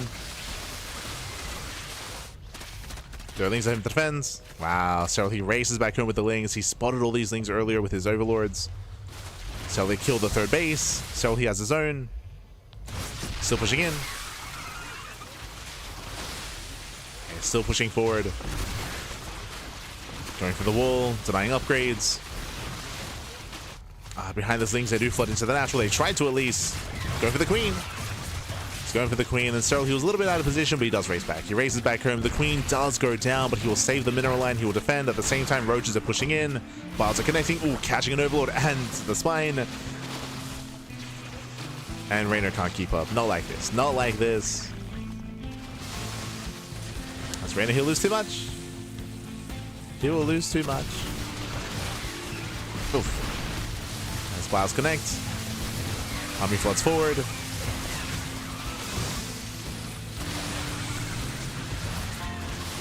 Catching up the larva, and now Serral doesn't have to stay at home. Now he does not have to stay back at home. He can push forward here, getting himself with the Queens, getting himself with the Ravagers, And Reynor just cannot keep up, not against his production. GG gets called, and Serral ties up the series 1-1. GG. Whew. GG, well played again. A very good read here by Serral, winding it back. Remember, how did this begin? Reynor went for the 10 pool, and Serral went pool first. So when it came to the opener, Serral, he was ahead. He had the advantage. That's why he had the higher drone count afterwards. And Serral made the choice to go into fast gas. He went into a fast gas geyser, into link speed. Reynor, he was caught off guard. He was hoping that Serral was cutting corners and skipping link speed and skipping gases. That's why Reynor went for the third base, and he got punished for it. It was impressive that he did hold on to the third, but Serral wasn't done. It wasn't just a Ling Flood, it was a straight up Ling Roach Ravager all in. Straight up all in. GG well played with that Serral breakthrough. And with that, we have our back and forth. And we'll see who takes the lead in the series as we load into game number 3. I feel like game 2 is also a good example of how Serral's been playing for the last like 2-ish years. I want to say 2-3 years. For those that are unaware, Serral, he used to have like a big reputation for being like a very standard player, but as of like 2024, I want to say, or even 2023. Basically, do you remember when in WTL when Solo was the Serral Slayer and Solo was like dominant against Serral? Like that experience, 10 pull again by the way. That experience changed Serral to the point where now he all-ins. Like now he's willing to all in. He's willing to be hyper aggressive in ZVZ. Like since that Solar experience. Again, that was like end of 2023, I want to say, like around that era. But here we go. In the top right-hand corner, we have the Finnish Zerg player, the red Zerg representing Basilisk. It is Serral. And in the bottom left-hand corner, we have going for another 10 pool. Another 10 pool. We have the Italian Zerg for Basilisk as well. It is Reynor. Do we go pool first again? The answer. Oh, no. Hatch first. Okay. Hatch first out of Serral. Now this is going to be a much more difficult defense, not impossible, but a much more difficult defense here for Serral. This is ideal for Reynor. It is ideal. Let's go.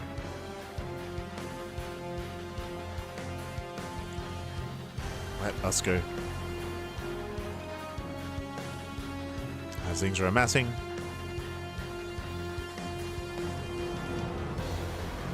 Again, it's a big gamble here from Reynor. Hoping that Serral would this time be greedy, and it's working well. As was a hatch pool gas opener out of Serral. Lings they move out. They don't get spotted. Now Serral knows he has to hockey his workers, hockey his drones, cancels the gas geyser, and will soon pull the boys. Now when it comes to pulling the boys here, it's on Serral to make sure that he does not lose workers. I was gonna say any workers. He can't afford to lose like 2-3 workers, but we can't lose too many. Here we go. Boys being pulled. Lings they do engage, and the dance has begun. Oh, so let's be careful. And it's okay to make use of this as a resource, like the health on the hatchery. Oh, as a couple of workers get caught out, they take a lot of hits. There's a nice little alcove here on this map. In the mineral line. Ling production has begun for Serral. Oh! Pulls back to the alcove. Pulls back the weakened drone as well. Hatchery gets down to 40%. Oh, and one drone goes down. He gets one, he gets two, he gets 2 drones. 2 drones so far. Lings have popped. And now Serral can fight. Yeah, now Serral can fight, and he will lose another drone. 3, 4, 5. Oh, 5 drone kills. 6. A little bit messy towards the end. 6 drone kills. Ay. Yeah, some rough losses there from Serral. 7? Oof, 7 drones. And with that, Reynor takes a lead. He now takes a lead. Reynor is now ahead economically. Better start for Reynor. And behind this, Reynor going for the faster gas geyser. Ooh, okay, so faster gas. With this, we can go for a Ling Flood, and Serral, he's going to have a shaky defense. I mean, it's already shaky. Like, things are looking rough for Serral.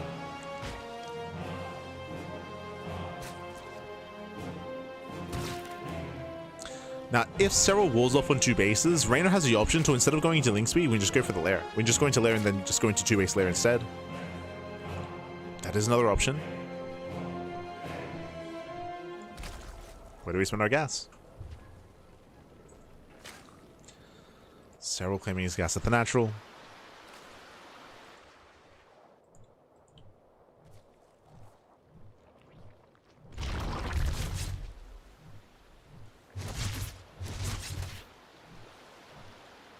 Things they try to move in.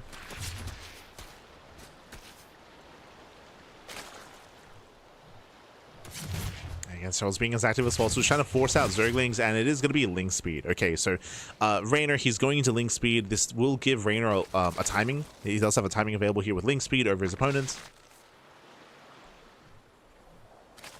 Reynor's gambling a little bit. If Serral goes for a fast third base, he will lose it, which is why Serral should be walling off. But we'll see. So he does scout the third. He's walling. Okay. Serral's playing it safe.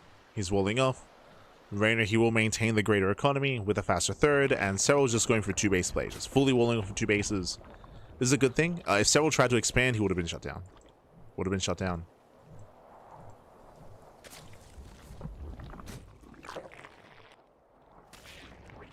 Queen birth successful. Again, Serral staying on two bases.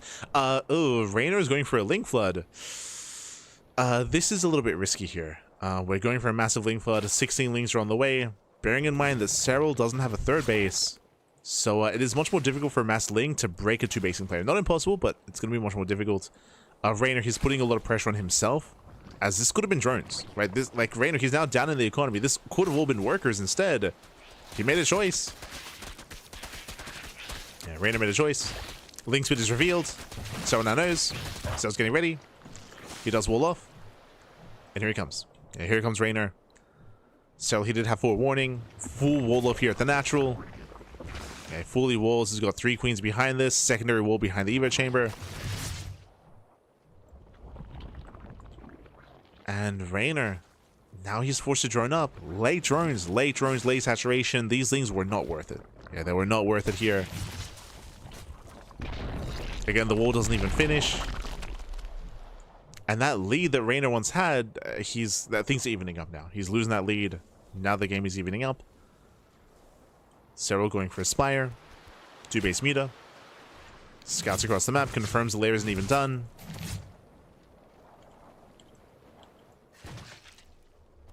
No lair. Again, one of the reasons for this is because, remember, Serral didn't waste his resources on Link Speed. Right? Didn't waste them on Link Speed. He just skipped it. Reynor did go into Link Speed, and as you can see here, it was not worth it.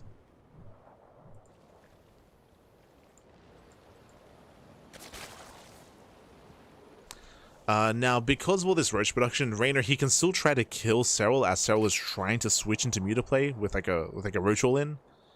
But oh no, never mind. There's a high chance that Reynor won't push without roach speed, and if we're waiting for roach speed, then it's going to be too late. Again, the lair is too late. Roach speed is too late. I don't see a roach push happening. So these mutas, they're going to hit the field. They're going to arrive. The mutas are coming.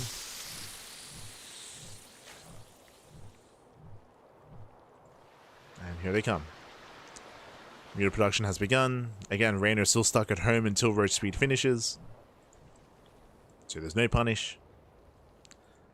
The one advantage here is that Reynor, he did have a faster third, so even though he didn't drone, now he's able to have a higher economy. That is nice, but that's what the mutas are for. Amutas. You can see Serral's looking for the lings. Mutas are revealed. Now, what's important here? Only 5. Only 5 mutas. With Serral, intentionally, he's not going mass muta. It's only mutas to gain map control, to hunt down all these overlords. And behind this, Serral is doubling down on Roach Ravager. He's going Roach Ravager. And you can see he's forcing Reynor, big reaction, going to Hydras. Yeah, Hydra attack out of Reynor.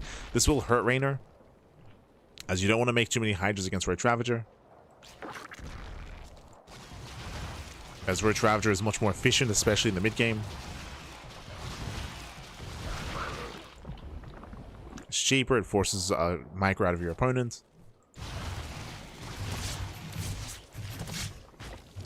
Pass to Serral. And music get into the main. No Spore. Ooh, yeah, no Spore in position either. 1, 2 drones going down, getting into 3. Ooh. Yeah, 3 drone kills. Reynor, he commits across the map. He's got his match Roach. No Ravagers. Yeah, no Ravagers to defend. Uh-oh. Things are coming in as well. Reynor, he can break through. He can break through. He can break through. Massive surround here. Reynor overwhelms all the roaches. Serral's in trouble. Reynor's going for it. He's going for the kill. This is it. Yeah, pushing into the third as well. And Reynor looks like he may just have too much. Too much, Bappy. Doesn't kill any workers, though. Oh. Yo, where are we going? He doesn't kill any workers. He backs off. Reynor, he will lose this army to the mutas. Free damage. The roaches are going down. Back at home, we do have some hydras. But that was surprisingly, yeah, no economic damage here. Only 2 kills. That's crazy. Like that was like Reynor, he was up what 10 roaches, like 10 supply with the roaches, 10, 15. That was it, Bappy. Reynor, he backs off.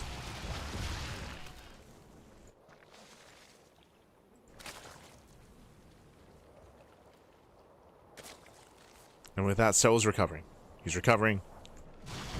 Catching up with economy. Building his own roaches. Reynor is still investing into more hydras here.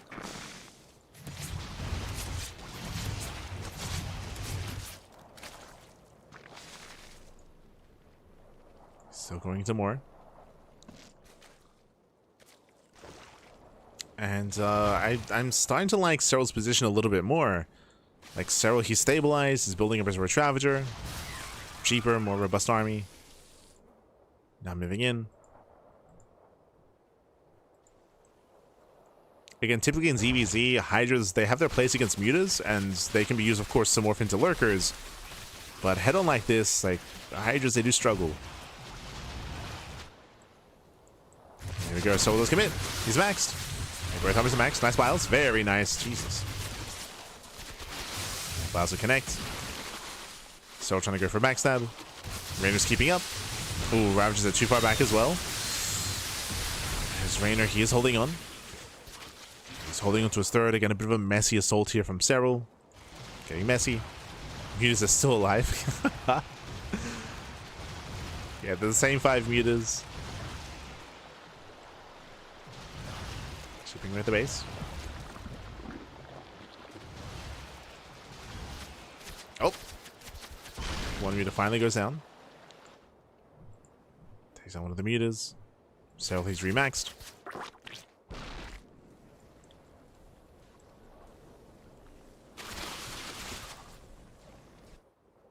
Oh. Yeah, remax rebuilt. Does catch some hydras. It does catch 1, 2. Oh, fire connects. And they're catching out more hydras at the same time. As they do hit the gas guys or roaches, they come in towards the mineral line. Reynor's keeping up. He's keeping up so far. We'll lose a queen. Oh. And queen does go down. Serral getting more ground. And so he has more efficient mining. The worker count is similar, but remember, we have gold base here. We have hybrid bases. So he has more efficient mining. He's already transferring. You're just getting caught out, which just means more room for Roach Ravager. Oof. Nice auto stepping. Oh god, the biles they connect. Yeah, it does take the biles to the face. Ravagers go down. Heavy losses there for Reynor. Ay, ay, ay. The biles back. You see Reynor trying to surround. Trying to flank. He does attempt to. Serral comes in from behind. It doesn't get too much done. Reynor's ready. Reynor, he's ready for it. Oof. Once again, there are more hydras getting caught. Reynor, he commits into the vials. It does avoid most of them. Okay. It does avoid, does sort of step in. But still can't break through. Yeah, not like this. Still under saturation. There we go. I was looking for the transfer. Now we're going to be transferring over.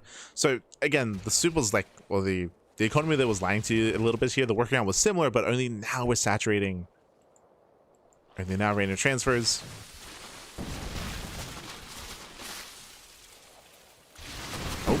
Okay, there's the unburrow. Getting on top of the army.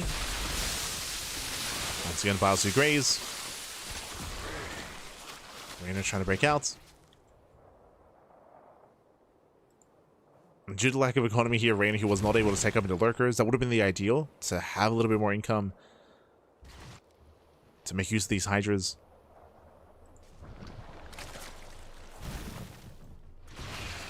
There's the pit.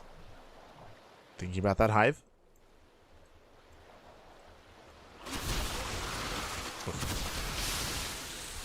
Oh, good. What? The wilds do connect, Bappy. Yeah, so he backstabs once again. This time he gets in. Yeah, this time he gets into the mineral line. Catching in a couple of workers. Oh. Yeah, 3 drones going down. Roaches they bar. They attempt to harass. Being a nuisance. Oh, going back in a little bit too soon. Yeah, too soon, too premature. So we're getting too excited.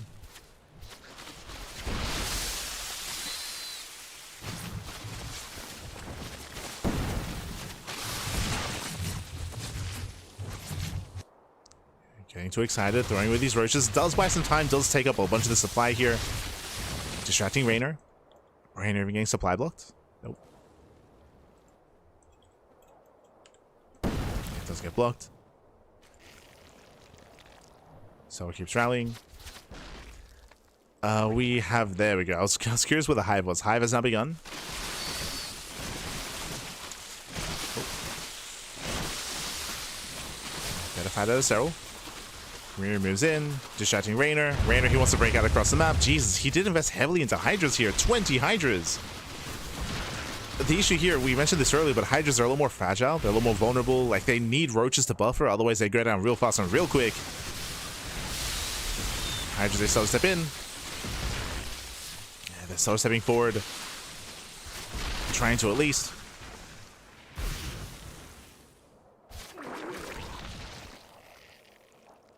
Still no lurker den.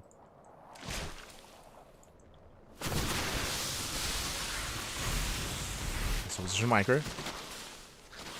Once again, Serral just distracting. Picking up more workers.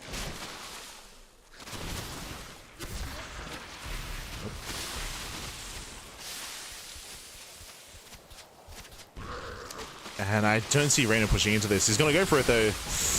Yeah, that right-hand flank is weak. Yeah, you can see here 4 hydras go down. Oh, gosh. Yeah, rough engage there from Reynor. Vials, they connect. They rain down on the army. So many hydras just went down. Again, the hydras that were too far forward. And you can see Reynor plummet in supply. Oof, that was not the fight to take. That was not it, Pappy. And now Serral's counterattacking. He's going for it. He's going for the counterattack, going for the kill. Reynor buying time. But this is going to be an expensive army to lose due to all these hydras. It's going to be expensive. Oh, the bar. Let's go. The burrow. Oh, what? Yeah, Reynor, he does on burrow. Chasing across the map. Slowly backstabs. And he defends. Oh god, the wilds. Yeah, Reynor, he rushes on forward. Desperation out of Reynor. You can see Mass Changeling trying to move in, looking down the army. And this is the final push. The final push for Reynor, doing what he can. He will clean up with these Ravagers eventually, but here come the reinforcements. Yeah, the reinforcements have arrived. Serral moving in. Catching up more roaches. Back across the map. More drones are falling. And so he can afford to lose workers. He can afford it. He's up 20 drones. So pulls the watch for a moment. Zones Reynor away. And Reynor has nothing left. Reynor, he has no bank. He has no economy. He can't make anything else back.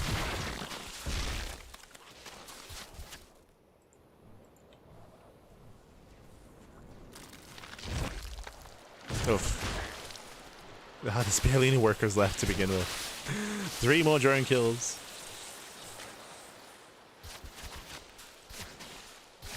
Catching up 3 more.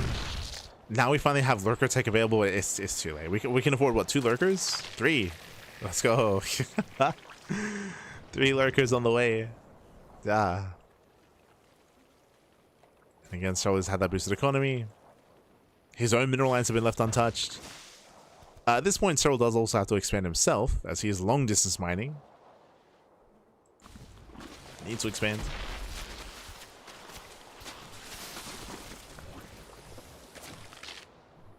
And Serral's about to max out. He's about to max out. The only chance that Reynor has here is lurkers, and there's a world where maybe Serral overextends and pushes into lurker range and loses too much. But even then, there are Ravagers, right? And they're here to counter the lurker, to force a lift. Remember, there's no adapted talents. Miles and lurker. Does force a cancel. Nice use of Talon Claws. There's, I want to say 3 lurkers, right? Oh, sorry, 6. Oh, 6 lurkers. And we're just going to bypass. Yeah, we just get on top of the high grounds. Buy on the first lurker. 1 lurker goes down to 5. 5 left.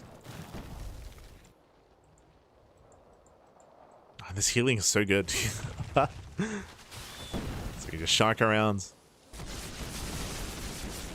Lurkers are exposed. They do get a lot of hits in, by the way. Oh my god. That's still 3 lurkers going down. 2 left. Down to 2. Oof. Down to 1. Down to 1 lurker. We have 2 more coming into reinforce, but the hash rate goes down. The base falls. Again, no economy. Reynor can't keep up. It's just the lunkers, Pappy. That's all there is. Oh. Can Reynor getting brave? Getting brave, Pappy. Oof. And GG gets called, and Serral, who'll take a 2-1 lead in the series. GG. Whew. GG, well played. We'll take a lead again. A very intense back and forth here, and honestly, like there was a window where there was a world where we could have seen, right? We could have seen. Sorry, I'm just messing with the volume a little bit. We could have seen Reynor break through. If you remember, Serral, there was a window in time where Serral was rushing into muta play and Reynor was going for a big all-in. He was up, I want to say like around 15 supply of roaches, maybe more than that. He was pushing into the bases, and then when the mutas arrived, Reynor turned around. He turned around, he just abandoned his assault, and that allowed Serral to recover. Like Serral, he was looking rough. Like that was looking like a very difficult and very shaky defense from Serral, where he was pulling back into the mineral lines, he was pulling the boys as well. And that was Reynor's moment to punish, but he failed to do so. Failed to punish. Mutas, they got up and running. They gave Serral map control. He recovered from his deficits. GG. Remember, Reynor began with the lead. He killed a bunch of workers with a 10 pool. Reynor, he had the advantage, then lost it. Then did lose it. With that, we're going to be loading into Rainfall, a very small map of the map pool. Small map, short rushes by ground. Aggression is favored, and we'll see how aggressive our players are going to be. Let's go. And spawning in the bottom right-hand corner of Rainfall, we have the red Zerg player, himself. The finished Zerg for Basilisk, it is Serral. And spawning in the top left-hand corner, we have his opponents. We have the Italian Zerg, the blue Zerg, making drones. No 10 pool. No 10 pool. It is Reynor. Let's go. Let's go. So, where can we watch the team league you're hosting? We do cast the team league in the morning, so we're going to be casting it in around like 11 hours. In 11 hours time. 11 hours, it should be live here with the Crank Gatherers StarCraft Evolution team league. We're going to be casting it in English. If you want to watch it in Korean, it is currently live in Korean. So the live cast is in Korean. We're going to be doing the replay cast in English in around 11 hours. 11 hours time. Just as a heads up. The reason why we cast it via replays and not live is because live casting is exclusive to Chijik. And Chijik is a Korean streaming platform, and usually it's not worth it for us to cast exclusively on Chijik just because we don't really get a lot of viewership. We don't get much viewership. It's difficult for foreigners or people outside of Korea to find us on Chijik. So we just settle for the replay cast after the fact on Twitch and YouTube. Yes, 11 hours. 11 hours. Otherwise, we're calming down. Calming down, we're settling in. Again, we have our hatch pool gas. Standard openers. I say, sorry, my apologies. Hatch pool gas out of Reynor. Serral does go pool first. So Serral, it looks like he was expecting a 10 pool. He was expecting a 10 pool. I don't blame him. I was also expecting one as well on Rainfall. So Serral going for a safe build. Reynor being greedy. Reynor will take a lead. Reynor, he will have the advantage. He will have that economic edge. Because of later expansion here, there's a higher chance that... actually, but it's still an early gas timing. I was going to say there's a higher chance that Serral just stays on 2 bases. I think there is a chance that that happens. Because he has a lower, like, lava rate and lower economy, then we might just see 2 base play at a Serral and go for a faster lair. We'll see if he goes into link speed or not. We'll see. Reynor, he scouts the hatchery. Reynor is aware that Serral went pool first. But Reynor doesn't know how early or how late the gas is. That's the one thing he doesn't know. Both players get link speed. Okay. Both players do get it. Oh, but Serral stays in. So he stays in gas. Interesting. Reynor pulls out, which is standard, right? It's standard to pull out of gas. The fact that we're staying in gas here tells us one of 2 things. Either we're going into heavy Ling Bane aggression. That's why we have all that gas for Baneliness and for Baneling production. Or we're looking to take a little bit faster into either a faster +1 carapace or faster lair. But again, that's a lot of excess gas.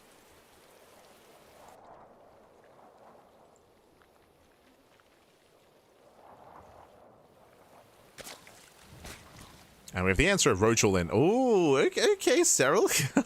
He's spreading his wings.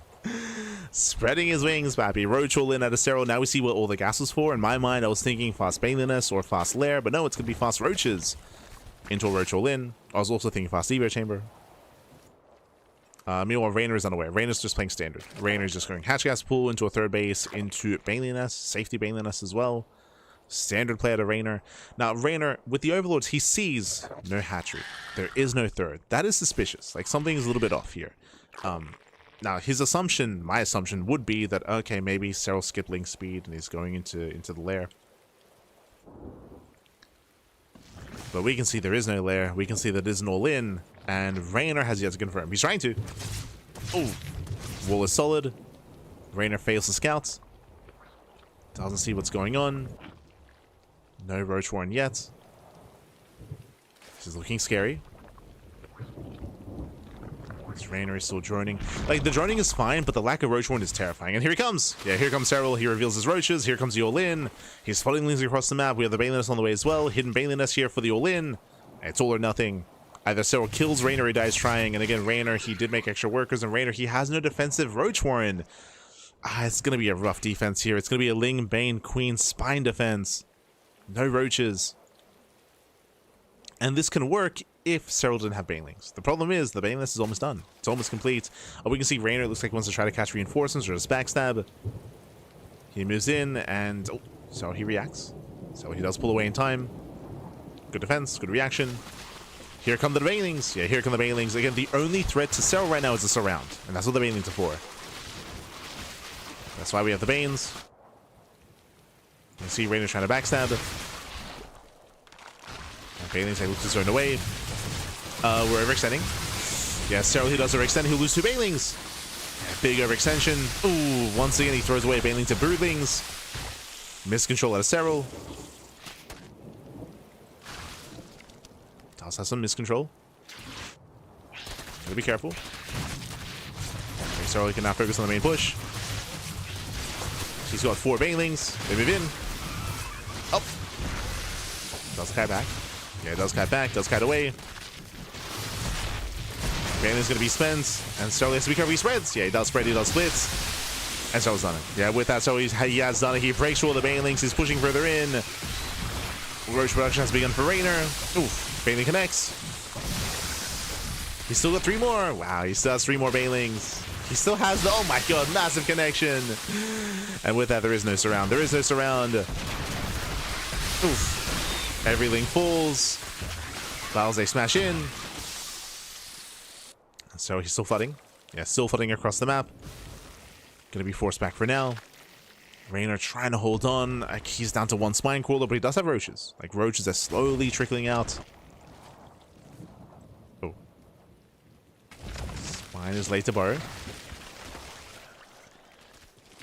The spine is late. Pick up the vials. Oof. And Bio connects. We're holding on to those banelings. We don't want to waste them. One goes down. There's one left. Sorry, there's two. Down to one. Up to three. Gotta be careful.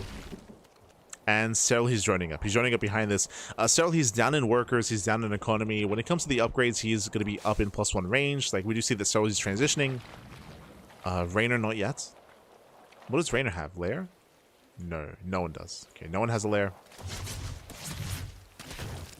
Reynor does survive. And the issue here is Reynor, he has to go for either a counter all-in or try to stabilize as well and try to just drone and recover. Does the Blab look Serral? We're getting messy. We're getting very, very messy here. It's very tense. Reynor, this might be a fake out. He's supply block, so it's hard to tell. But does look to try to force a reaction. Yep. So this is a fake out. Roaches are pushing. They reveal themselves to the overlords. And behind this, Reynor, he's droning up, and he's forcing 7 roaches out of Serral. So he's forcing a reaction.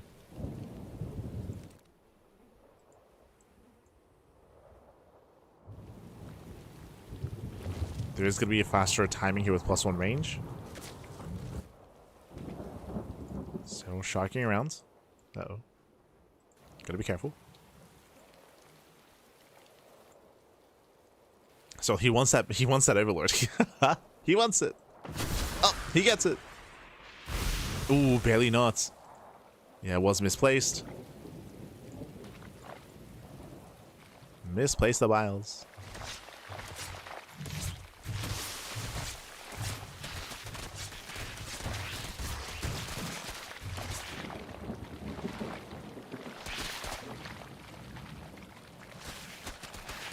Serral, he's still not droning, by the way. Serral, he's not droning. He's getting ready for wave 2. So it looks like he is going to be hitting with +1 range. I thought he wasn't going to push without a lair, but he never got one. He never got a lair. He never got roach speed. So here comes the second wave, the second all-in for Serral. Meanwhile, Reynor, he did run up a little bit further. There's going to be a window in time, of course, where we have 0-0 versus 1-0. So Serral has that upgrade advantage. The army supply is also in favor of Serral. As he's moving in, he has those extra Ravagers. Surrounds one. Yeah, surrounds the Roach. Pushing forward. Files a zone. One Ravager gets caught. Gets one. Just one though. Yeah, just one. Ravagers, they do kite away. Nice kiting out of Serral. Moving in. Extra DPS, extra damage. And Serral's on it. Yeah, Serral, he has broken through. Again, it was very dicey early on when it came to the initial all-in, but the second wave is going to be enough. Things are coming from behind. Boys are being pulled. A spine crawler goes down. And there just are not enough roaches here. GG, well played. And Serral, he will claim the series 3-1, advancing on to the grand finals. GG. Whew. GG, well played. Serral, he will claim the series. Again, a very intense back and forth here. A lot of aggression, a lot of all-ins from both players, of course. We saw some Muta play. We saw some Roach all-ins, even from Serral here in that final game as well. And some 10 pulls out of Reynor. And again, that's what we expect here out of ZVZ. We did see a little bit of like mid to late game, kind of. But for the most part, there was still like a deficit coming into play. And we never really got to see like proper late game ZVZ, which is very rare to begin with. It's very, very rare to see like Lurker versus Lurker or Viper versus Viper. Just a little more aggression, a little more intensity, and with that, Serral comes out on top. GG. GG, well played. And again, we saw Serral, he did learn from his previous encounter with Reynor. If you remember, Reynor did initially bring Serral down from the upper bracket, but we saw a lot of 10 pulls, we saw a lot of aggression. Here we saw Serral mix in a lot of pull first. He mixed in a lot of pull first to kind of, to try to counter Reynor and kind of have him second guess himself. There's still a world where I could have seen Reynor force the ace match. I'm still thinking about the game earlier.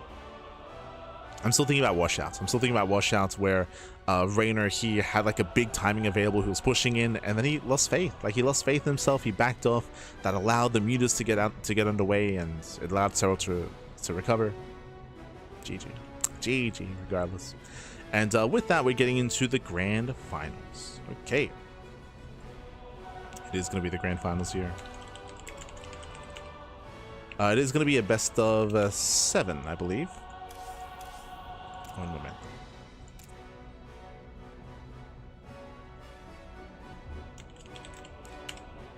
Here we go. We're going to be jumping into the grand finals. It's going to be a best of 7 between Clem and Serral. They're going to be facing off in that TVZ. Now, when it comes to the rules for this tournament, it's typically one of two things when there's a lower bracket. Either the player from the upper bracket does begin with a 1-point advantage, or instead we do have a revival match, or like a rematch, if you will. A reset match. There we go. That's what it's called. We do have a reset match. For HomeStory Cup, they do have the reset match, so that is going to be factoring in. Bear that in mind. Basically, it means that Clem has to win 1 series, Serral has to win 2. Because Serral's coming in from the lower bracket. True. Of course, it's been very controversial as of late just because of the Maestro series, if you recall, where Hero beat Serral in a best of 7, and then Serral beat Hero in a best of 3, and then Serral won. That's been very it's been very controversial as of late. I do agree. Like, for our tournaments, we typically just give a 1-point advantage, but there's an argument for both formats and both variants. Of course, there is an argument. But let's go. Let's go. We're getting into the grand finals here, and spawning in the bottom right hand corner of Fear and Faith, we have the French Terran player. We have the blue Terran representing Team Liquid. It is Clem. And spawning in the top left-hand corner, we have the red Zerg player. The red Zerg player himself representing Basilisk. It is Serral. Let's go. Let us go. And welcome to Fear and Faith. Fear and Faith is one of the more unique maps in the map pool, but we do get to experience more maps because it's a best of 7, so less vetoes. Less vetoes. Each player only had 1 veto each. If Fear and Faith made it through, I imagine Rorschach probably got vetoed. I'm imagining Rorschach and maybe... If Fear and Faith made it through, maybe Old Sun Temple? Maybe Old Sun... Nah. Hard to say. I don't know what Clem would have vetoed. I would have assumed that Fear and Faith would have been vetoed, to be honest. Like, that would have... Maybe Blackrock. Maybe Blackrock. Hard to say. But now, though, we're settling in.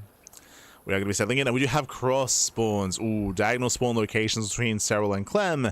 We spoke about this during the other 4-player spawn maps, but close spawns do favor aggression. These long spawn locations, though, favor longer and later games, which typically favors the Zerg. Zerg players are favored if we do have more space in between each other.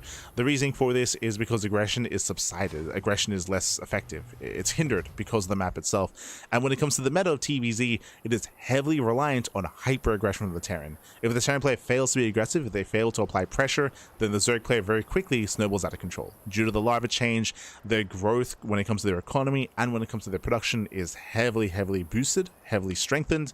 So without aggression, like, I'm feeling a little bit concerned for Clem. We'll see how he will answer the problem that is specifically Fear and Faith cross spawn. We'll see. Clem does scout top right, so does Serral. They will both not find each other. Likewise, Serral, he's sending a second overlord towards bottom left as well, so eventually we'll find each other, but it'll take a little bit longer.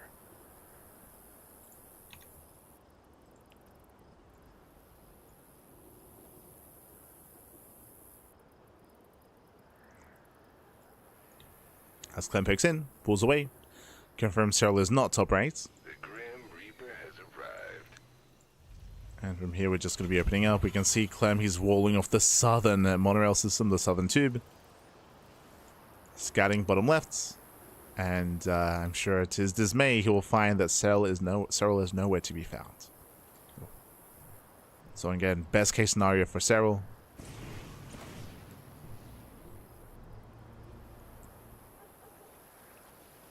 Now, because of this, Serral can cut corners, to be honest. We can see double Evo chamber, double upgrades. We can see greedier play.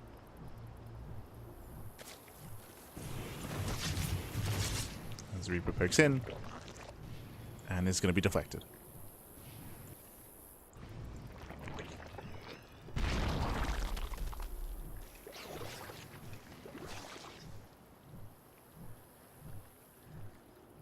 So you have this best of 3 reset. It's silly, it should be best of 5 at least. Yeah, it's again, it's It's up to the tournament organizers for sure. I mean, I understand why they don't want it to be a best of 5, because that'd be... I agree. It is weird that it's a best of 3. It's weird. Like, it's... Yeah. I mean, for me, I just think it should just be a +1 advantage. Like, it's... I'm just all for the +1 advantage. Just because, like, making it a best of 7 into best of 5, that is an insanely long series. That's like very, very, like, stamina draining. So I don't know if I want to put if I want the players to go through that. Like, that sounds crazy. There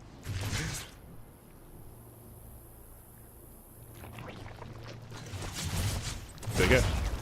Reaper breaks in, catching up the tumor behind this very fast lair, and we spoke earlier how specifically because these spawn locations, Serral can cut corners, 2 base meter. This screams 2 base meter, and Clem can't stop this. He cannot stop this.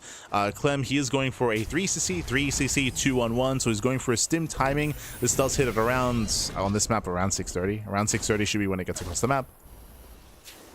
So an economic variation of 2-on-1. And Serral, he should be fine against it.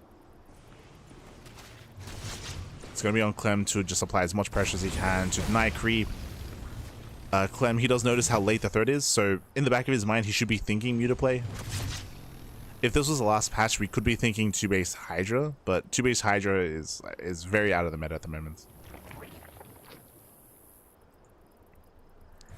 Very out of meta.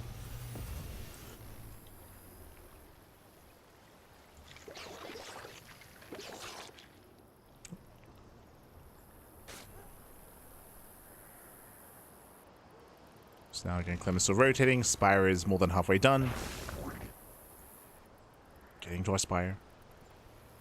No shot we let all the 4-player maps in, right? Like, I'm just trying to go through that in my mind. Oh, nice catch. Serral does get one of the Hellions, does get the Reaper as well. Very nice catch. Nice movement here by Serral. Spire is now done. And Clem was unable to confirm. He was unable to confirm. He will save his Hellion. And again, behind this, there are no turrets. Can start to move out. And again, the best defense is going to be a good offense here. Ideally, Clem would want the mutas to reveal themselves to the drop and for there to be a bit of a back and forth. Ideally. But upon losing all those Hellions, Clem is tentative about moving out. Stuck at home. Stuck at home. Very non-turrets. Good read. Even though Clem didn't scout, he's getting some safety turrets here because, again, he knows that, like, there's a high chance this is Muta play. High chance.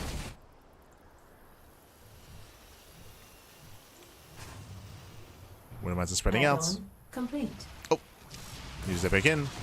They don't kill the first mine. And this is just containing Clem. This is all that Serral really needs. Oh. Snipe the Widow Mine. Very nice snipe. Gets a mine, gets an SCV, denies mining. Oh. So does overextend.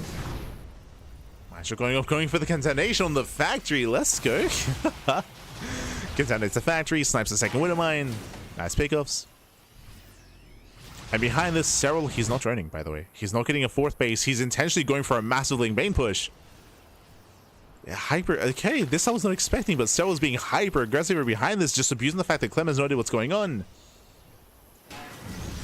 And Clem, he has no idea. Again, he lost 2 mines and he got contaminated, so less Widow Mines. Just Marine. No! He gets caught out. He gets caught out. Massive connection. Bailey's they smash in. Another Widow Mine goes down. There's 1 mine left. So we have for the 3rd base, and SCVs they will go down. Yeah, SCVs are falling. Again, there's still that 1 mine. SCVs they cannot get back. No shot. The mine shot. Ooh, massive connection. Yeah, massive mine shots. But alas, it does not matter. We still get into the mid-range. GG gets called, and Serral takes game number 1. GG. Whew. GG, well played. Serral takes the lead in the series. And again, I'm a little bit surprised here because Serral didn't need to be that aggressive. Like, the mutas were doing well for themselves. We could have just seen a 4th base drone up and just embraced a comfortable mid to late game. But no, Serral with the killer instinct just went straight for it. And again, it all played into each other. 2 Widow Mines were killed by the mutas and the contamination as well. And without mines, it was going to be a very difficult, if not impossible, defense there for Clem, as he was down what should have been an extra, what, 4 mines. And with that, he was shut down. He was broken. GG. GG, well played. With that, what were the vetoes? As Serral takes the lead and game 2 is on Rorschach. Did we veto Rainfall? Like, I would assume that we veto Rainfall before Rorschach, but maybe not. Sorry, Rorschach before Rainfall, but maybe not. We go spawning in the bottom left-hand corner of Rorschach. We have the blue Terran player. We have the French Terran. The French Terran himself. Down in the series, we'll see if he can bounce back. It is Clem. And spawning in the bottom hand corner, we have the red Zerg player, the Finnish Zerg, representing Basilisk. It is Serral. Let's go. Let us go, and welcome to Rorschach. Rorschach is one of the smallest maps in the map pool. When I think of small maps in the current map pool, I think of Rorschach and I think of Rainfall. I think of those 2 maps, and typically small maps do favor Terran. They favor Terran, they favor Terran aggression. It is easier to push, easier to reinforce, easier to apply pressure, easier to gain momentum on these smaller maps. You saw Reynor struggle on Old Sun Temple with those close spawns. There was of course an RNG factor there, bear that in mind, but here there is no RNG factor. We just have a shorter rush distance across the map. We have the healing pad in the center, which can be made use of course, and we do have the goal base on the top side of the map, which is rarely seen. We rarely get to the stage where we incorporate the gold base. We have hybrid bases here as well, which are also rarely seen. They're very difficult to maintain. For the most part, we just expand towards each other and we pop off. So we're expecting aggression by Clem. We're expecting aggression. Meanwhile, Serral, especially on a smaller map, I'm expecting roach play. If you recall, we did mention this about Reynor. Reynor, he very much so dislikes roach heavy play and roach play styles. It's much slower. It is safe. It is very, very safe to play roaches, but Reynor just does not enjoy it, and he avoided roach play the entirety of his series against Clem. Here, I'm expecting roach play to Serral, but we'll see, because the reality is that roach play used to be a lot more common last year, pre-Baneling buff, but because of the Baneling buff, Ling Bane is more viable and it's more accessible. But with the Widowmine changes, though, it's still risky. We'll see. We shall see. Show us what you got. As eyes are going to be on Serral. From Clem, we're expecting like a 1-1-1. We're expecting 1-1-1, Hellion Banshee. Maybe a little bit more committed even. We'll see.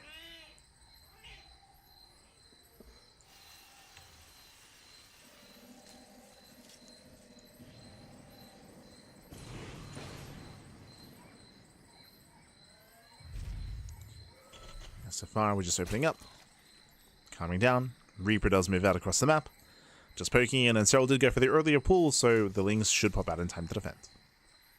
Of course, comes down to our micro, comes down to our control, but we'll be there. Yeah, Lings stays run away.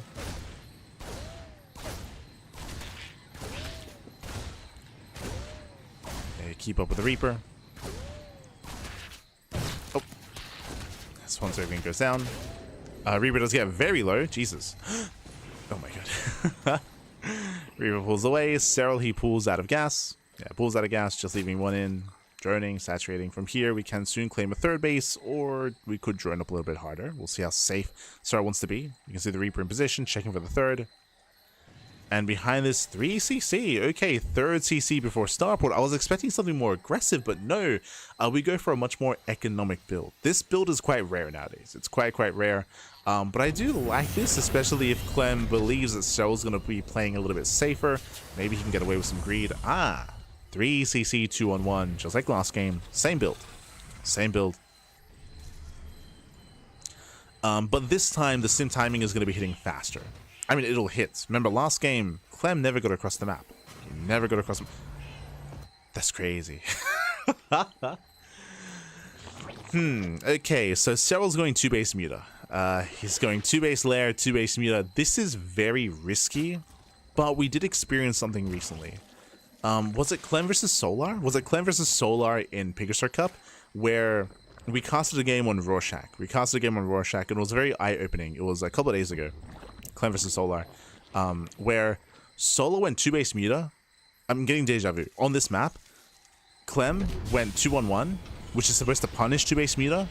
And despite Solar being very greedy and cutting a bunch of corners, he still had enough lava production and enough lava and enough ling to shut it down and to get away with mutas and just snowball out of control on this very map. Of course, Solar did win the series. Like, Clem's been struggling in TVZ, but yeah, that happened earlier this week, and I'm getting deja vu. Oh god. Those things they move in. Catch out 1, 2 SCVs.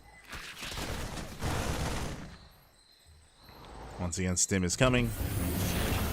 And Serral now knows. Serral, he didn't scout the main base, but seeing the lack of Hellions here screams 2-1-1 variation. So Serral, he's aware.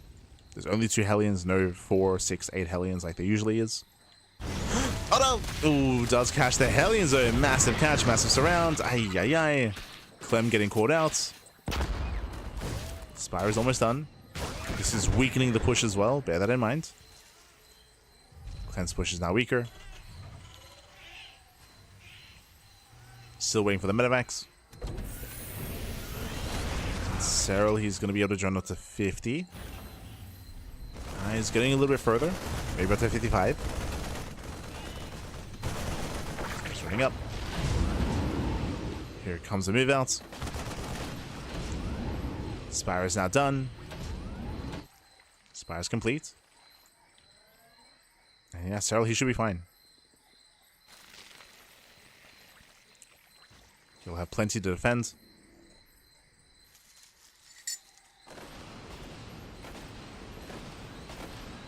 And we'll see if he can even catch the medevacs. We'll see if we can catch him.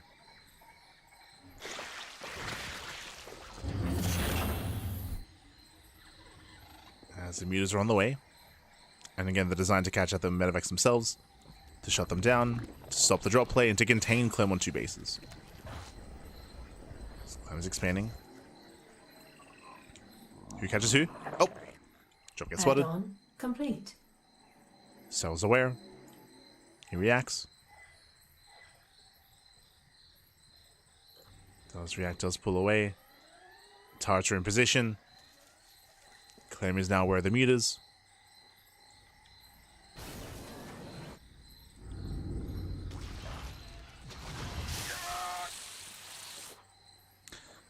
And Clem, he's playing Buyer Tank, not Buyer Mine. Okay. Oh, let's catch one muta. Nice catch. Catches 1.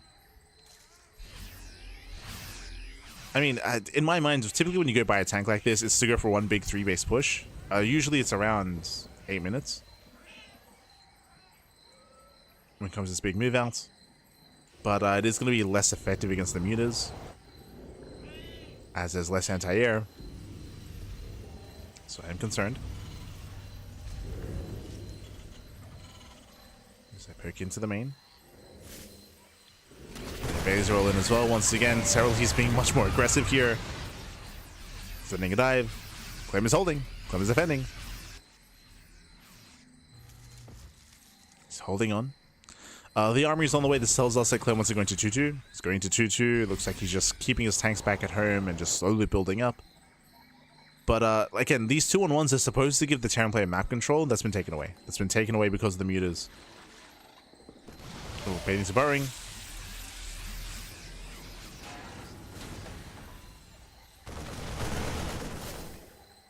Can we bait? Losing 1, losing 2. Nice catch. Gets a far better catches here from Clem. Serral, I'm sure he wants to bait him in. We have bird baitings here on the south side and on the center as well. Oh, we're setting them up everywhere. Yeah, all the bird baitings.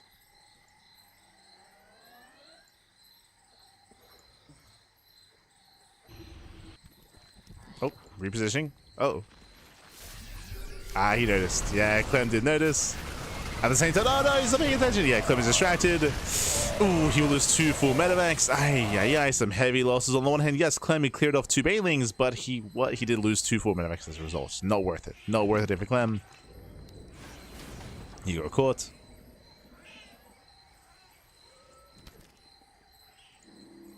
Serral moving out. And this is it. Clem's pushing. This is his time. Is he 8-raxing? No. Okay. No 8-raxes. 4 CCs on the way, so Clem does plan to expand. He is macroing up. Let's rotate to the center. Pushing onto creep. Serral's about to max. And we'll see how he engages. Again, there are no mines. Oh, they're now coming in. So there's 3. There's going to be 3 Widow mines.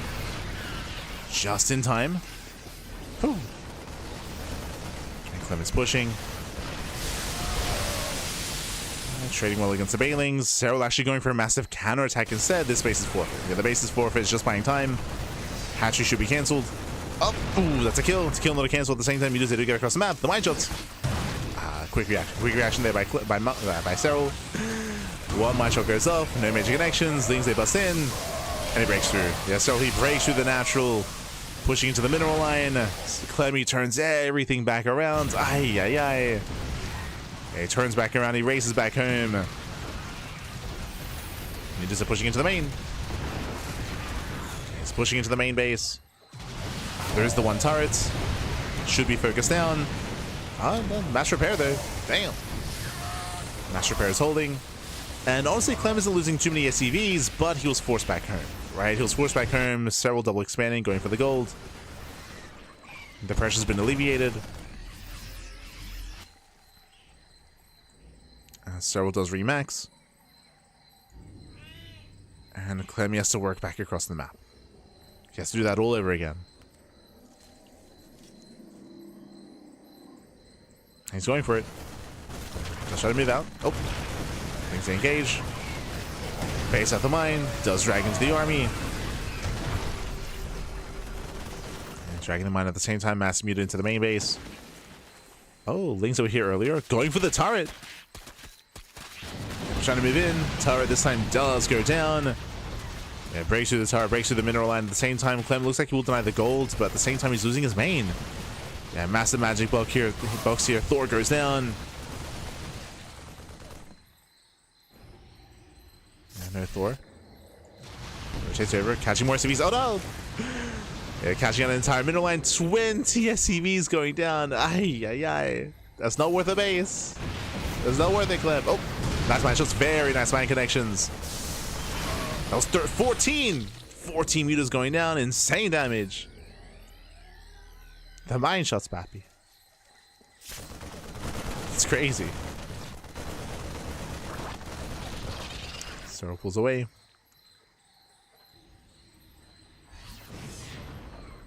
At the same time, Serral is going to be looking to take into ultras. And Clem still can't get across the map. That's the issue. Every time he moves out, Clem is here to backstab. Oh no! Okay, thank God. Clem is here to backstab. Oh no! Oh my God, massive baiting connections. Ay, the bird banes.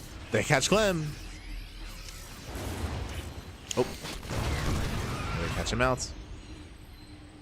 Getting some Reynor flashbacks. Likewise, this time it's going to be a Ling Bane run by as well, so the planetary is not safe.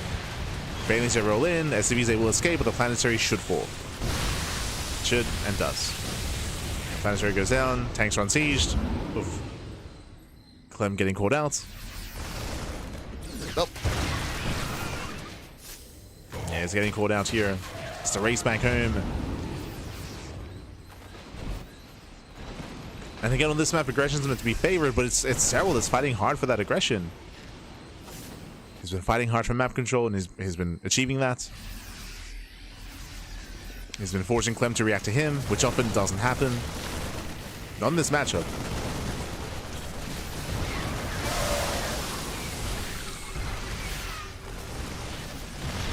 Clem is moving in. Trying to push forward. Does deny all those banelings. Nice pickoffs. Ultra production has begun. Serral needs more time. Yeah, he needs more time for the ultras. Needs more time for Cadis plating.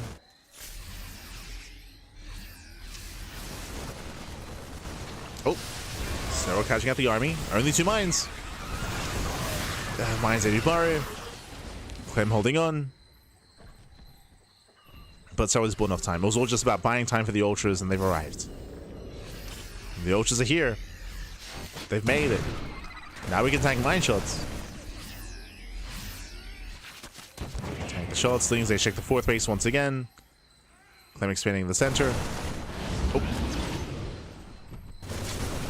Pushing towards Old. Catching an ultra. Not bad.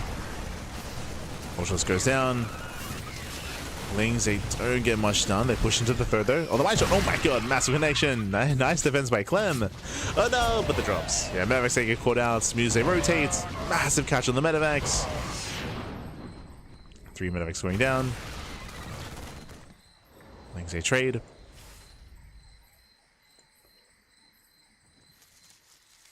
And you can see Serral, he's running out of steam here. He needs more mining. That 4th base is now getting up. Serral back into the main. There's not really much here. There we go. Does find some add-ons. Add-ons under threat. Nice spread here by Clem. But again, that's a lot of ultras. Serral commits in. Chasing out the Bailey. Oh, chasing out the bio. Bailey's they connect. Ultras break through. Oh my god, the mine shots. Mines are helping. At the same time, mutas are still across the lines. Oh my god, massive connections. The mines, they pop off. Mutas go down, but now it's all about the ultras. Now it's all about the ultras. And Fashions down on the way. Corruptors as well. We're done with the mutas. We're done with them.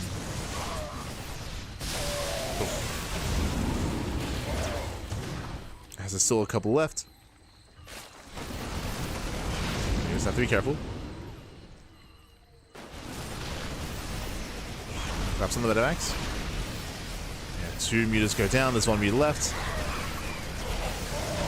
Trying to collapse in. Show some fungals. Ooh, fungal does land. Yeah, massive fungals. Corruptors have arrived. We have anti-air. We try to look down the Medivacs. Oh my god. We're getting messy. We're getting very messy here. Crazy mine shots. No detection. Shout out to the healing pad.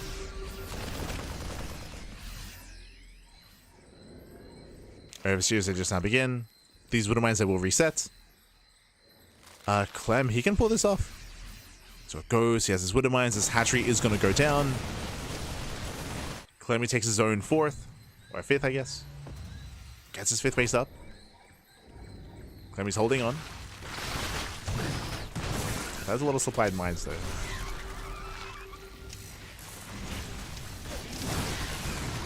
Gotta be careful. Oof. Bailey's, they smash in. They shut down the mines. So many mines going down. Very nice cleanup here by Serral. Get a better mine shot towards the end. Serral, he's now saturating the gold base. It's finally getting up and running. Took a while, but it's there. The gold is up. Oof.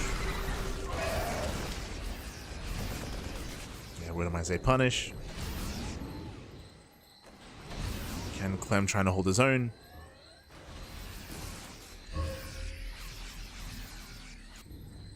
The new sound of the healing pad, it like I'd say it reminds me of like Squid Game or something. Like it's it's very unique.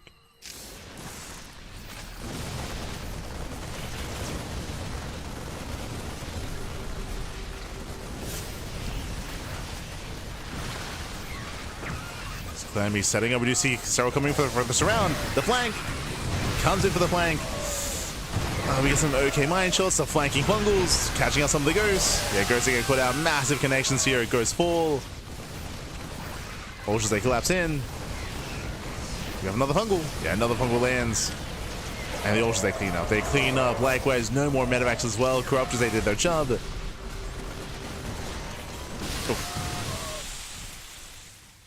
Clean up the drops. Clem replumbs in supply. Does have his 5th base up running, that is true, but those are some heavy losses losing all those Medivacs. Flosses. Now, because of all this aggression here, Serral, he's having a hard time expanding. Whether it's this southern base or this center base, Serral just cannot expand.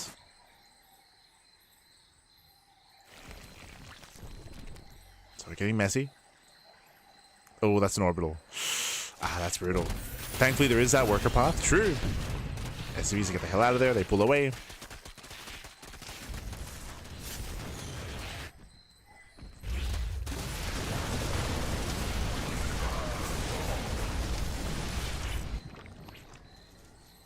SCVs pull away. Clem claiming another expansion. Uh-oh. So he has to stop this. He needs to stop these bases.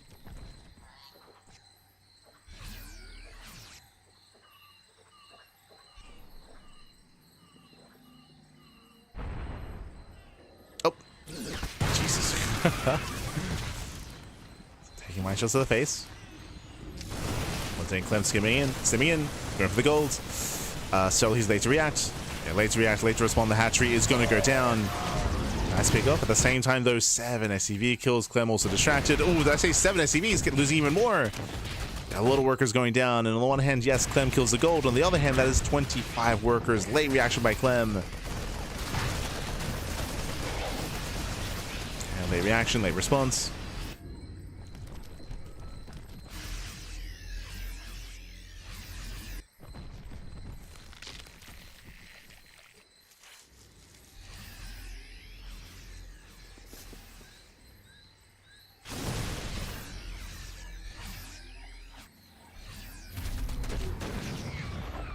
Again, Clem is being torn apart here, down to 45 workers.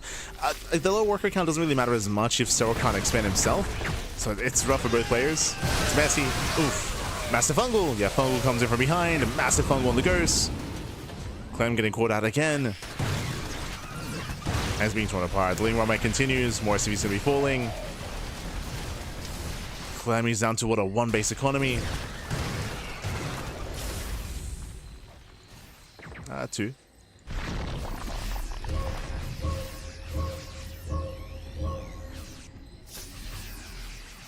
Clem's still trying to maintain himself. He needs more time to breathe. Oh, the true. The ultras. The ultras can heal up. So I was like, oh yeah, true, that exists. I can use that. It's not just Terran exclusive. True. Heals up the ultras.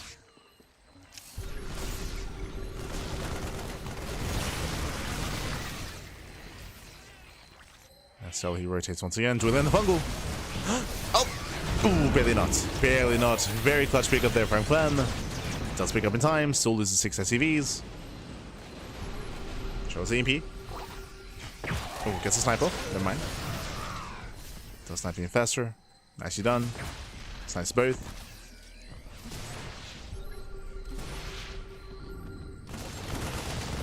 Catching it both at the same time. They're coming from behind. They try to surround. Do we have any corruptors?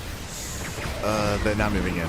Yeah, jeez, how many medevacs are there? What the hell? 15?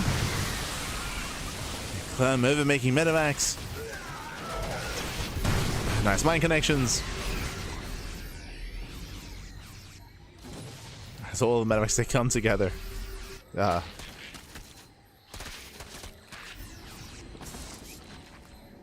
Clem is built up an almost supermaxed army. It's got a lot of supply, but again, a lot of that is in medevac. Once again, moving in. Do we have any infestors left? No. 0 infestors. No fungals. But Serral comes in from behind. Tries to lock down the army. Again, he's only got 4 corruptors. Not much anti-air.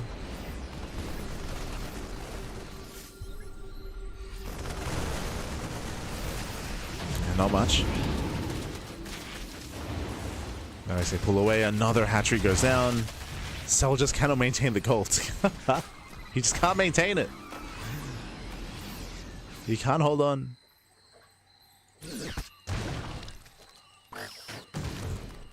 Yeah, things they still get in. Oof. Yeah, nice mine shots, but still Lings, they do bust into the mineral line. More SCVs going down. So he now finally has infestors. They're rebuilt.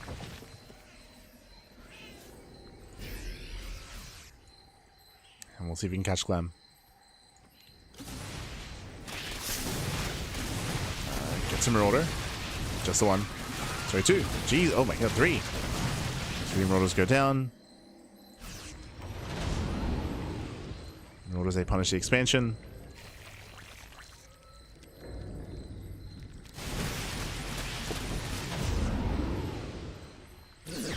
Jesus. And we're still hanging in there. Still holding on. He's maxed. True. Oh, nice catch. Very nice catch. Scanning the infestor.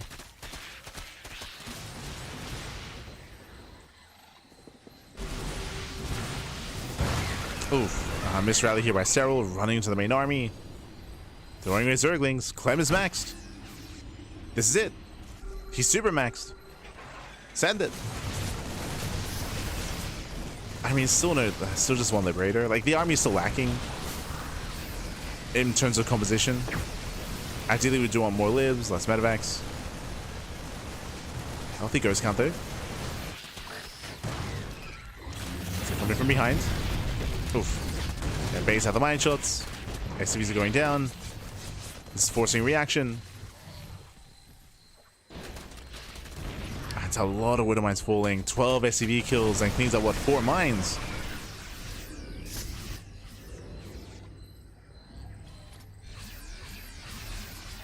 So a lot of mines going down. Now we have more corruptors.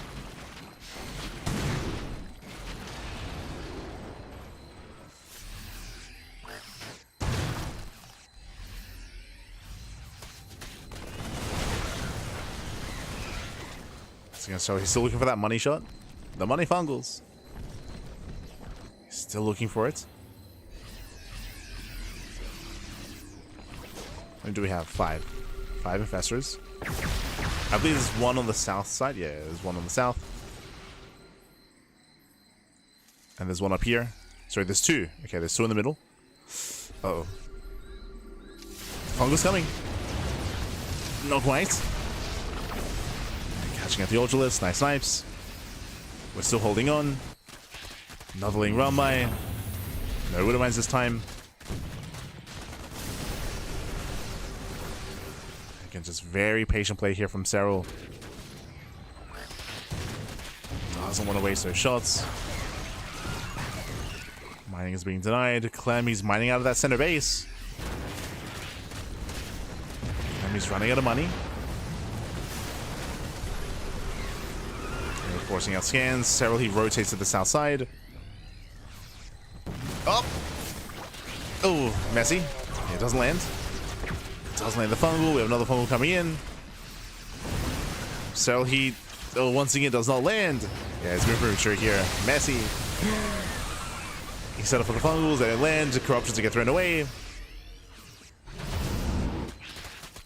Getting messy, Packy. Things they shouldn't get much done here. They do deny some mining, but Serral, he's down to how many? Down to 4 infestors. Down to 4. Ooh, nice scan. Catching at one of them. Snipes on the ultras. Again, more efficient trades here by Clem. He's not trading.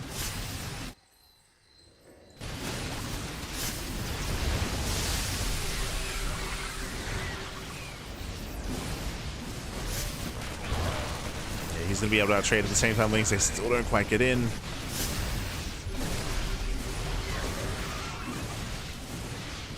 He's breaking through. Once again, he's trading very well. Do we have a fungal behind this? No. Oh, there is. Just the medevacs. Just catching out the medevacs.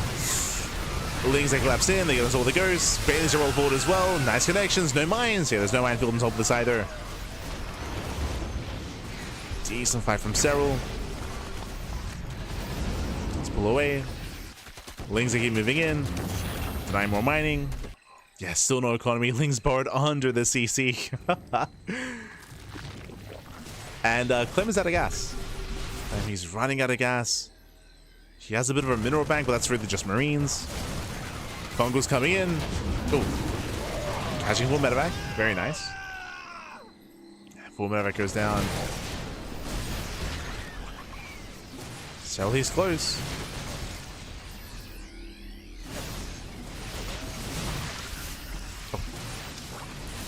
Serral is close, lands another fungal, there's no follow-up. At the same time, Ling run by.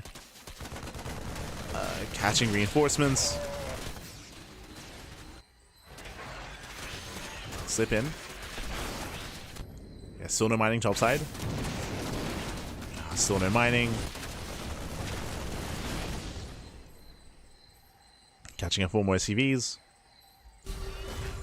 And what's important is that for quite some time, this center base has been mining untouched, and same with the gold. Like, these two bases, which were earlier were very, very difficult for Serral to maintain, they've been up. They've been up the entire time. Serral does hit the southern base. Clem cancels the center. Serral luring him further in. Luring him in. Ah, there's no corruptors though. Wait, do we have any? 2. Only 2 corruptors. That's a kill. Kill number cancel. Nice fungal. Very nice catch. Yeah, chain fungal as well. That's Clem. He needs mining. He has no bank. Clem is broke. He's broke, backy. Has no money. Oh. Well, catching 1, catching 2 ghosts. 3. 3 ghosts go down. Ay, ay, ay. GG. Yeah, GG gets called again. Clem, he's out of money, he's out of steam, and Serral, he'll take a 2-0 lead in the series. Whew, GG. Hey, GG, well played. Serral, who will claim lead in the series. So again, a very intense game. I will say that Clem was hyper aggressive, and we saw Serral struggling to maintain that center base, both the northern and southern center bases. But a big reason for this is the map itself. We did mention that the map is so small, that these pushes hit so fast and so quickly. That's why Serral had such a hard time expanding, but eventually did expand. Eventually, again, Serral, he was able to fight Clem for map control. I will say that this was probably going to be the hardest map to do this on, by the way, for Serral. Like, this map favored Clem, it favored aggression, and Clem was being hyper aggressive, denying bases, sniping hatcheries time and time again, but it still wasn't enough. Serral, he still was able to overcome that, still counterattacked even as well, and it was actually Clem struggling to maintain his bases instead, when it should be the other way around. GG. GG, well played. With that, Serral will take a 2-0 lead in the series, and with that... Oh, that, again, that was Rorschach. That's meant to be the Terran map. That's meant to be Clem's map. We'll see if we can bring it back as we load into now a larger map in the map pool. Oh. Larger map, and spawning in the top left-hand corner of that Attorney's Edge, we have the French Terran player. We have the blue Terran representing Team Liquid. It is Clem. And spawning in the bottom right-hand corner, we have his opponent. We have the Finnish Zerg player, the red Zerg representing Basilisk. It is Serral. Let us go. Ooh, and again, a very long but very intense game on Rorschach. And as we mentioned, Rorschach favors aggression. It favors the aggressing player, favors typically Terran. And we saw that Clem, for the most part, was doing a great job of denying bases, but so was Serral. Serral, he was keeping up and counterattacking and also punishing the expansions of Clem. We did see a moment in time, actually, where Clem was like up a base and mining, actually. It was crazy, but only for a time. In the end, Serral, he was able to fight and claim map control, take it away from Clem. And we had a very unique dynamic there as a result of that. It's not often the case on these smaller maps. Not often the case. Ooh, bearing in mind that this all began with 2-base Muta. Like, Serral, he rushed into 2-base Muta. He got away with it against a 2-on-1, against a 3CC 2-on-1, which was crazy as well. Ooh, pull first. Straight up. Pull first out of Serral. So from here, after a very intense game number 2, game 3 with a pull first, Serral should be looking to try to slip a couple links across the map and try to punish the economy. Will be a ranks expand, and we'll see what Serral can get done.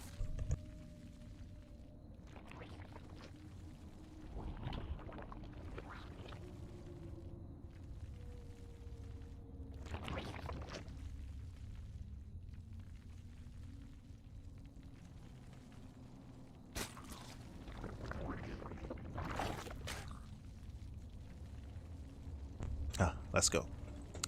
Actually, no, my apologies. Looks like we expected the opposite. So, was it pull first build? 0 Zerglings. Serral, this is actually meant to be a hard counter to a proxy Rax. So, Serral, he was expecting Clem's patience to be destroyed after that game, and he was expecting a proxy. Okay. So, in the end, didn't quite read Clem well enough for that, but, yeah, fun fact nonetheless. So expecting a proxy. I mean, again, Clem is willing to proxy in one base all in for sure. 100% willing. Doesn't do it here though.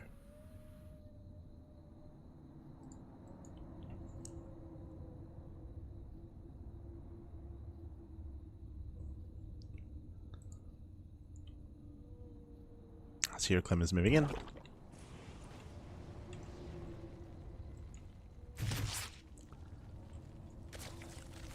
Yeah, it does poke in. Link speed is on the way. He gets a full scout. Does confirm. Confirms the build of choice. Did scout with the SCV earlier as well, so he's fully aware of the late expansion. He's aware of the late base.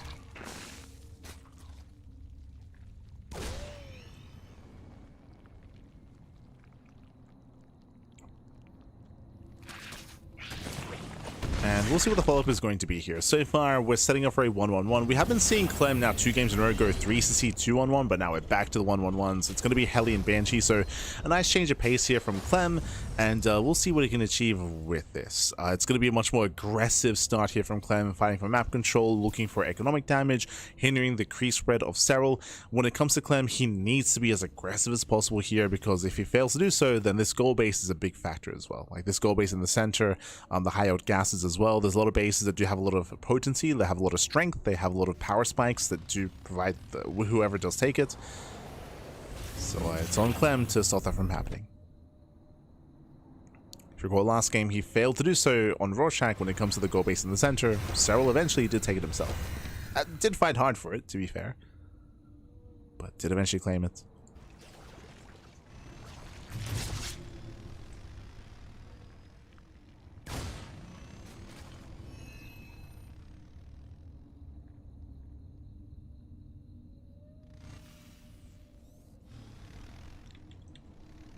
Sadly, still going to be poking in. Going to be poking in.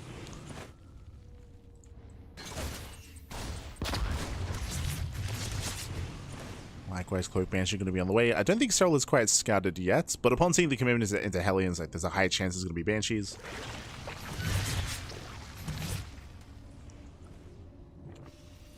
Serral does sit by. Scouting extra Hellions. Catching a Marine. Hey, not bad. And confirms the Banshee. So nice scouts. Does go lair first. Doesn't scout the tech. Is not aware of the upgrade. Not yet. But again, we should be seeing Spores run down momentarily.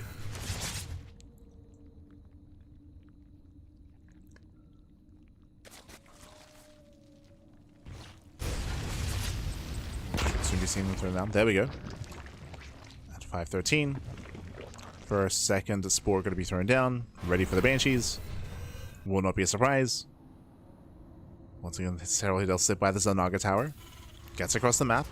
There's nothing here. Uh-oh. Yeah, there's nothing to defend. Hellion's out of position. We're racing back home. SCVs are going to go down. Denies mining at least. And doesn't kill too much. It's going to be 2 SCVs. Yeah, 2 SCVs falling. A nice defense here. Nice reaction out of Clem. Very nice reaction. But again, he's forced back. He's forced back home. He is delayed. It's giving more freedom here for Serral. Basically moves in, catching out 2 drones. 1, 2, 3 drones going down. Very nice. Oh, Serral, he does miscontrol here, misrallies. Banshee even gets a queen. 3 drones and a queen. Very nice damage here from Clem. Serral, he attempts to run by. He gets 1 marine. And a couple of SCVs. Okay. A couple workers as well.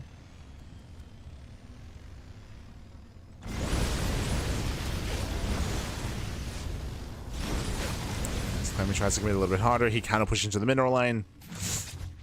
Tempted. the temptation is there. Could see, but he wanted to. Pulls away. It kills a second queen. This one Banshee's popping off. Oh my god. 7 kills on the Banshee.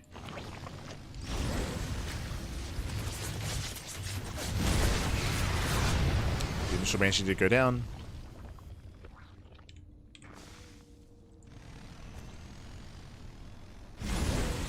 They rotate. Again, still just looking for an opening. With the Banshees for the most part have been dealt with.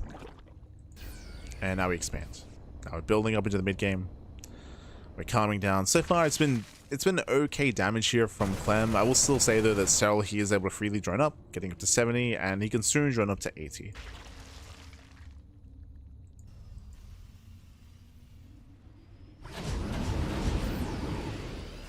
So again, the pressure's on Clem. We gotta go. We gotta send it. He's now moving out with his double drop. Thankfully, he did keep the Hellions alive. Something that he struggled to achieve with in the Reynor series, if you recall. Did struggle.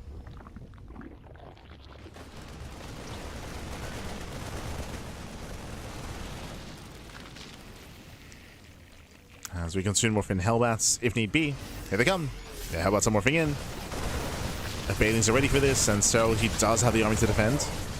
And Queens are buying time. Banelings, they smash into... Ooh, they chase down the Marines. Yeah, they chase down the Bayou. Cleans up the Hellbats, and Serral holds. Yeah, he's holding on at the same time. Ooh, a Baneling run by 10 SCV kills. Ay, ay, ay. Yeah, Serral, he defends, he attacks. Not like this.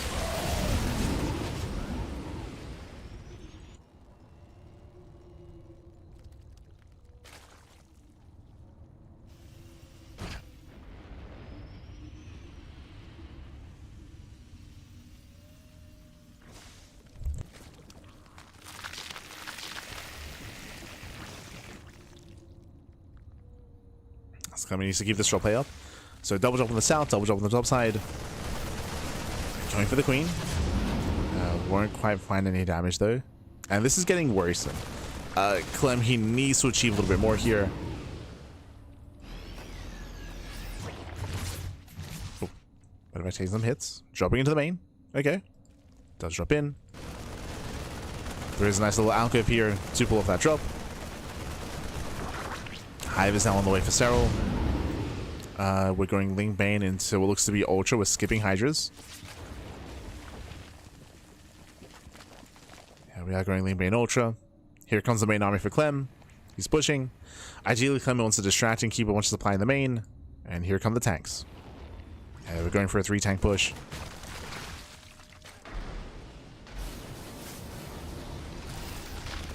Tanks, they siege up.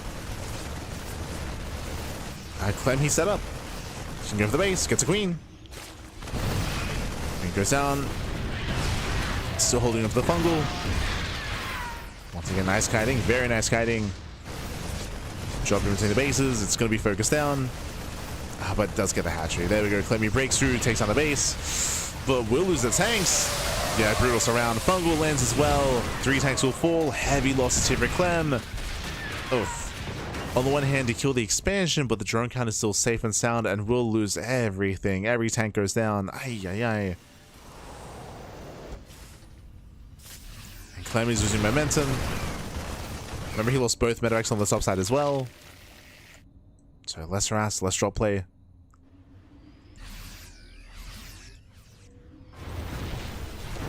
Now this push is becoming a lot less complex. And Serral looking to stabilize. He's up to 82 workers. Yeah, he's reaching peak economy. Serral, he got there. I believe he's mining it efficiently, thankfully. He's long distance mining. Doesn't need another hatchery. Clem's trying to move in. Ultra Cavern's on the way. Taking him in ultras. Clem, he's in position. So the base is cancelled. Clem needs the 5th. He needs that 5th base. We have 3 mines. Oh, nice connection. Yeah, one does connect, the other's not so much. And Serral holds. Yeah, so he does own this away. At the same time, going for his own counterattack. No planetary. And no planetary in position. SCVs able to go down. Not too many though. Once again, Clem is quick to react. Yeah, very quick. Losing only 2 SCVs. Clean defense. Spire is coming. We need those corruptors. The anti-air. But remember, the win condition for Serral was Ultra Tech. And the Ultra Cavern, I believe, the Hive is done. Yep, Ultra Cavern is done as well. Still no kindness plating. Not there yet. Slings a backstab. Oof. This time to get damage done. 8 SCVs. And a Marauder. The Liberators have arrived. Oof. Yes, Clem, he does have a rough trade on the top side. Doesn't like the expansion. Clem, he has to keep pushing. He's gonna keep going.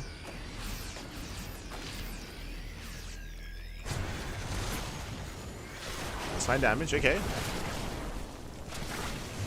Yeah, Liberators they move in. Wouldn't mind say push forward. That's a lot of mines. So 10? 15. 15 Widow mines. The mines are waddling in. Clem is setting up. Firing more mines at the same time. Serral does get across map, gets into the third. Oof. Forcing friendly fire. 7 SCV kills. Oof. We got a couple of good mines, but most of them were left behind. Yeah, some rough movement. Rough movement here from Clem. So Clem, he pushed towards the south side and he abandoned the minefields, right? We have all these widow mines set up. Didn't make use of them. Baiting at the mine shots. Trying to clean them up. Lanes are still buried in the mineral line. Oof.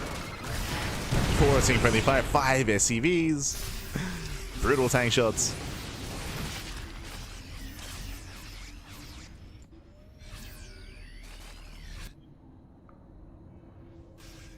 I will say that the Ultra transition has been very shaky. It's been very delayed. There's still no kindness plating, by the way. Still was not researched. So these Ultras are actually quite fragile.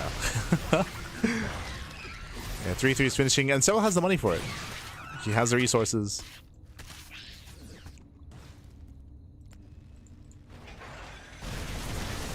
Again, no kindness. Serral gonna be making it hard on himself.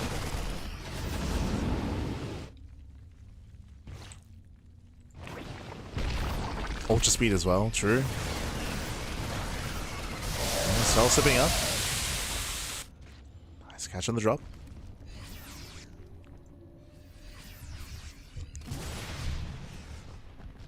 I'm wondering if you'll notice once the Ultras take damage. Like, they've actually yet to really engage, so it's less noticeable. Oh, there we go. Kites away. Dragging the army into mines. Oof. Ultra taking a lot of hits.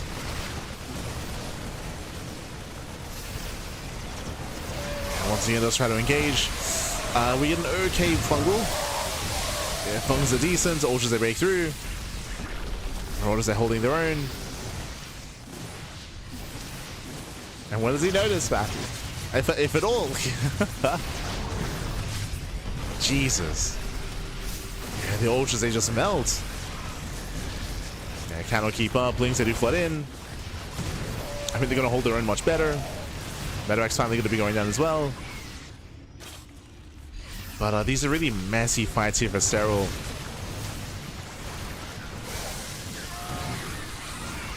Much more inefficient than we should see.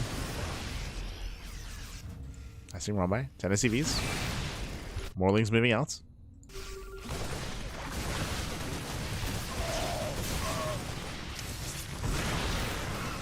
Oof.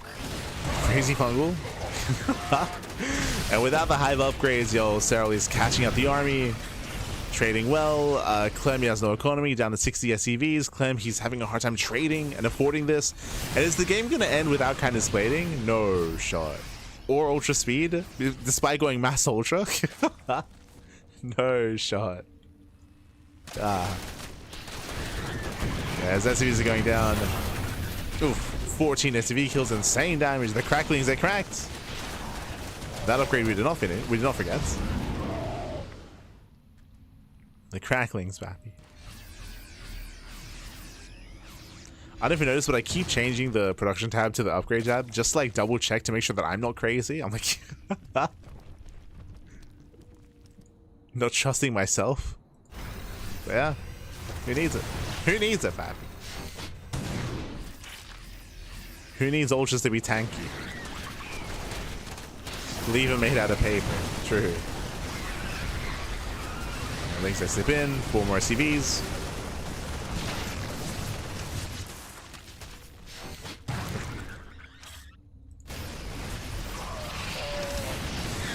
Clem is able to take down some bases.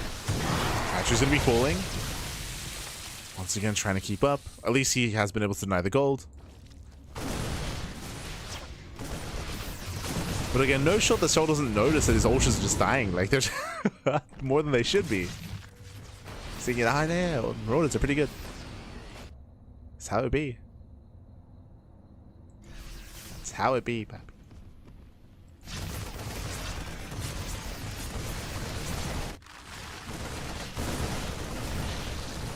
Yeah, he does. Clem does coming from behind.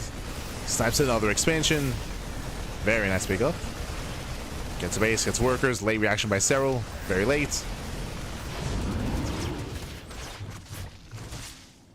So drop gets away.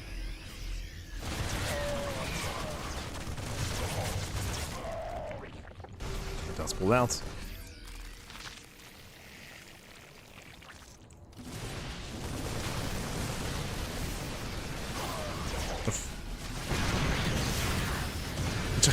That's what going for my Kerbal Shroud. Sure, why not? It's like, man, these marauders are cracked. I need my ultras to be more tanky. My Kerbal Shroud is the answer. True. I mean, sure.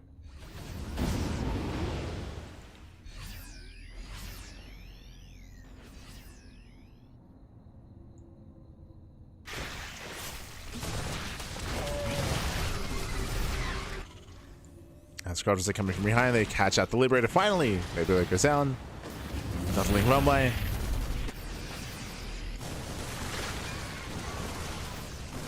Clem has built up a pretty intense army. Like, it's huge. There's a lot of marauders, a lot of mines.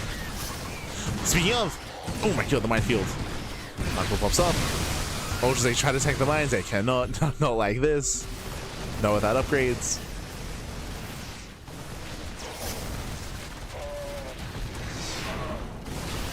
Again, so he's trading so much more inefficiently because of that. It's crazy. Still keeping up with Clem though.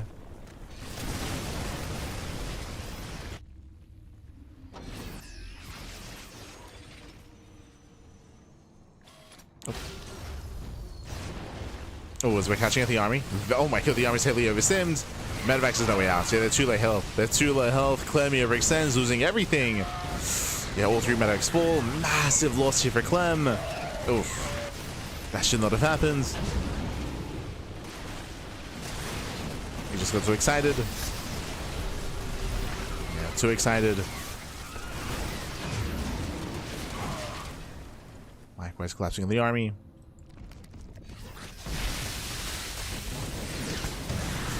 No, I don't know who casted the finals. I'm hoping Lodimbo did, and Lodimbo, he's like freaking out about the lack of upgrades for Serral. Like, it's I like to believe that's what was happening on the couch, on the casting couch.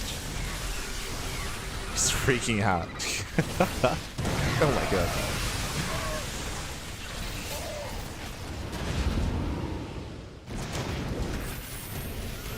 Yeah, so he holds, he defends, gets into the mineral lines. Once again, this is quickly becoming the most important mining base here for Clem, as he's mining out of his third. The southern fourth base is still has resources.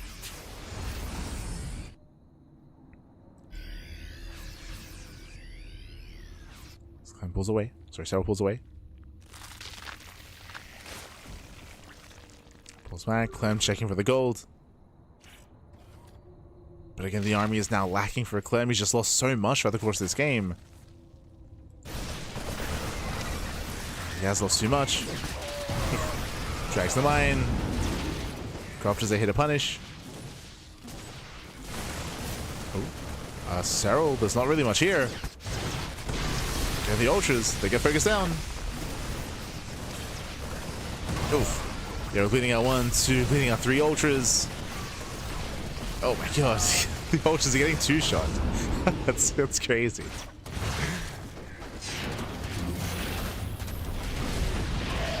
But hey, the counterattack. At the same time, Serral loses 1 base, he also kills the other. But this time he will kill the CC. Oh, coming for the repair. GG gets called as Clem runs out of steam. No more economy. And Serral, he will win the game without upgrades.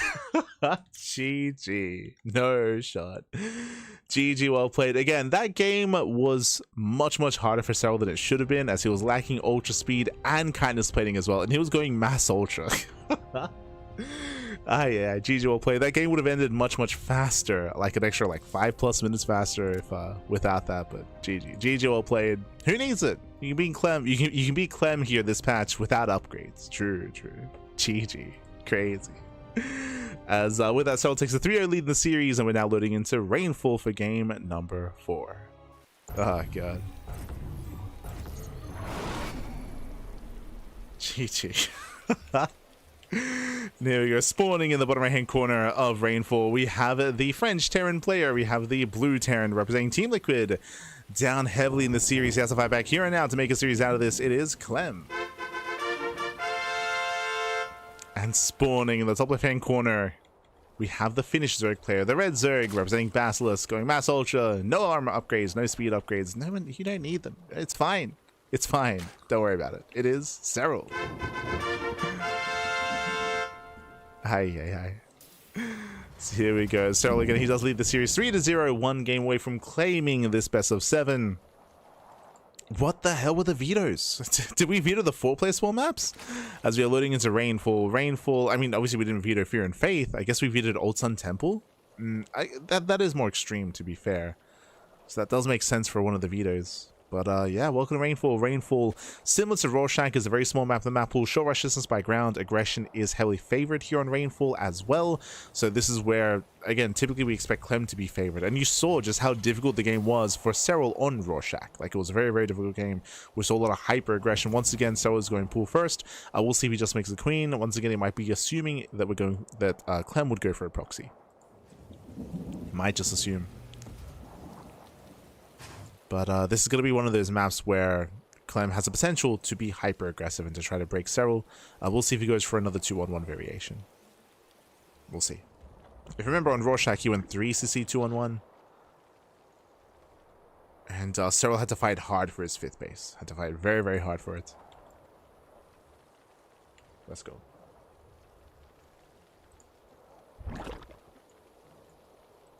That's where you're getting to game 4. So far, just standard opener here by Clem, and as you can see here, Serral does not overmake any lings. Just 2 lings on the way. Queen is going pool first into hatchery into a late gas geyser. So again, very safe play here by Serral. Clem, we have seen him proxy, we have seen him 1 base all in this matchup. Even this week, it's happened. But Clem, he has not lost his composure here. Not here, not yet.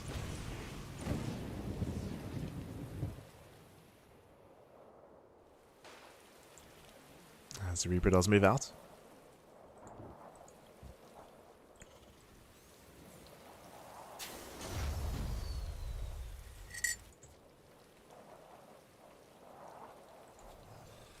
Huh.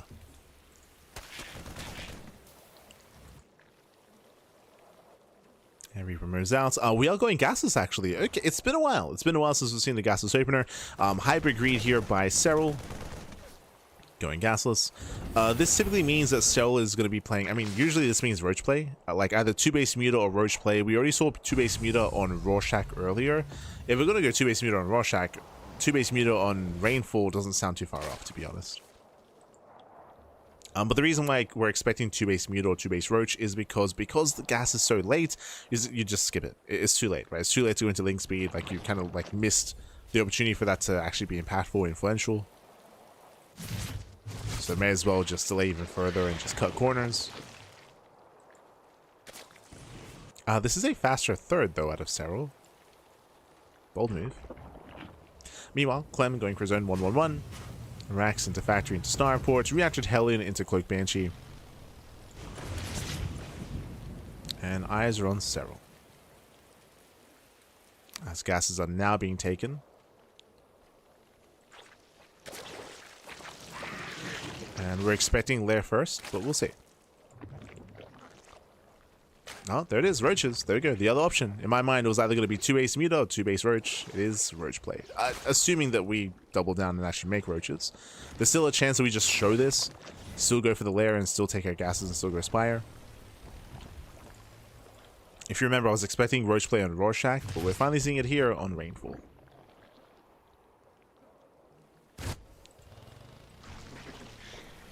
Roaches are just a really safe way to play. Very, very safe. And especially on these more aggressive maps. I mean, again, you saw several struggles on Rorschach earlier. It should be a bit of an easier, like, early to mid game with roaches here. Hellions, they're coming from behind. Oh, the wall's open. Yeah, the wall's wide open. Ooh, 2 drones gonna get roasted. Getting into 3. Nice damage. As again, Serral heals late to react, late to respond. Hellions, they pull back. That's gonna be 5 drones getting roasted. Ay, ay, ay. 5 drones, 6 drones even for 4 Hellions. Very nice trade. Better trade for Clem.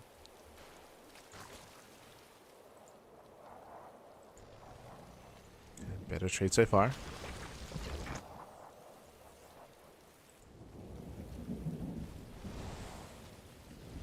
Likewise, more Hellions moving in. Banshees are popping out as well.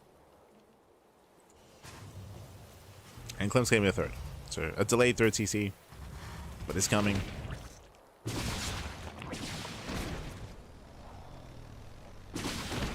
Banshees are back in.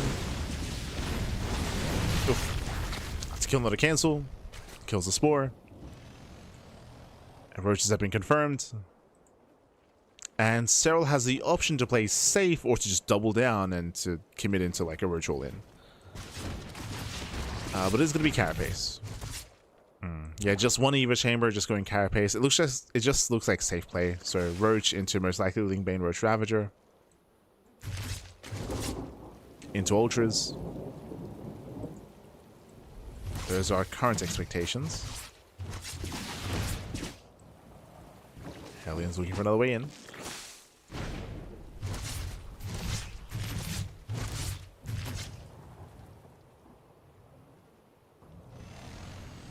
Hellions pushed away. There's that pit. Okay, so we're just going, it looks to be just straight Roach Ravager into ultras. We're not messing around with Banelings. Oh no, there it is. There it is. So Link Speed is now on the way, Baneling is now on the way. Again, the Roaches was just for an opener, just to be safe, just to survive until this point. And now we're switching to Lingbane Roach Ravager into Hive, into ultras. If you remember, this style was popularized during DreamHack Dallas last year by Shin. Did popularize. This is similar to what Reynor was doing against Clem earlier today in the broadcast, except if you recall, if you recall Reynor, he was skipping roaches and skipping Banelings. Like he was, he was doing the more extreme version of this. The more extreme version. And as I mentioned, Serral, he did try to do it himself. Did not really work. Like it's just too risky. It's just far too risky, especially against Clem.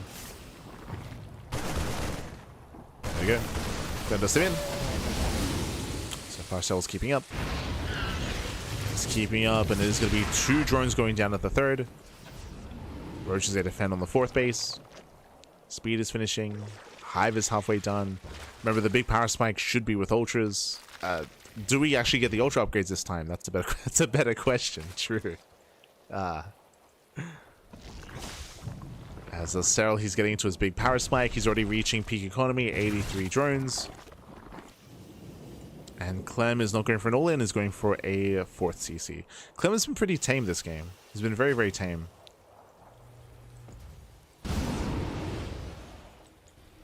I mean, I would imagine because he's seeing all these roaches, that's kind of deterring him from pushing. Yeah, just going for drops. So he's leaving all the tanks back at home. He's only going for drop play.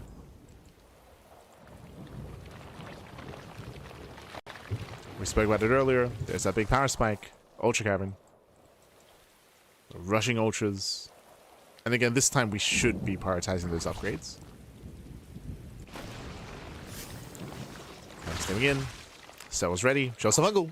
Ooh, catching out some Marines. 5 Marines going down. Nice target firing at a Clem. Gets into the mineral line and gets 4 drones. 5 even. Not bad. 5 5 workers go down. It is some damage. Roaches are ready here on the left-hand side. Ultra camera's almost done. It's finishing.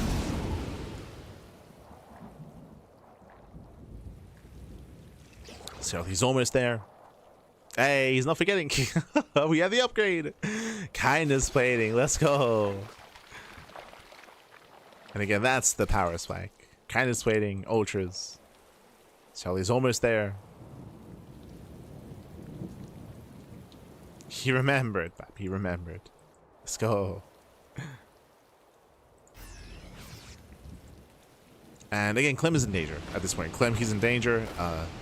He hasn't really found too much damage. He has not slowed down Serral. He's denying a lot of creep, which is good. And we're going to keep doing this. We're going to keep denying creep, threatening bases, delaying the 5th. Heal. Active on the south side as well. Ultras are revealed already. Oh. Usually we hold off on ultra production until the upgrades are done, so we're revealing ultras early. This is going to prompt Clem to get ready. With more marauders.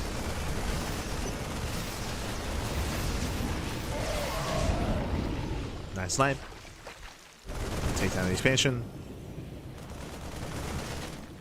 At the same time, Serral is going for his big counterattack, and the ultras are here. He's got the ultras, Banes roll in, the planetary is going to go down. And that's Microbo Shroud. And down goes the CT, down goes both command centers actually, and then we just keep going. Catching out 2 more tanks. Oof. At this point, we're happy to trade out roaches. Serral, he wants to get rid of them. Back at home, Serral defends. And Clem, he's knocked down to 3 CCs. Knocked down to 3 bases. You can see here that even though Clem has a high worker count, he's heavily oversaturated. He's inefficient mining. Inefficient economy. So the soup is lying to you. The worker soup.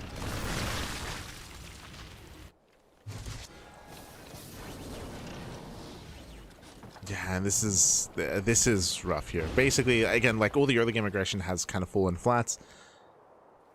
Clem doesn't really have much growth coming into the mid game, and Serral is looking. This is probably the most comfortable game so far from Serral. Oh, no, aside from Fear and Faith, true. Like Fear and Faith was also very comfortable as well.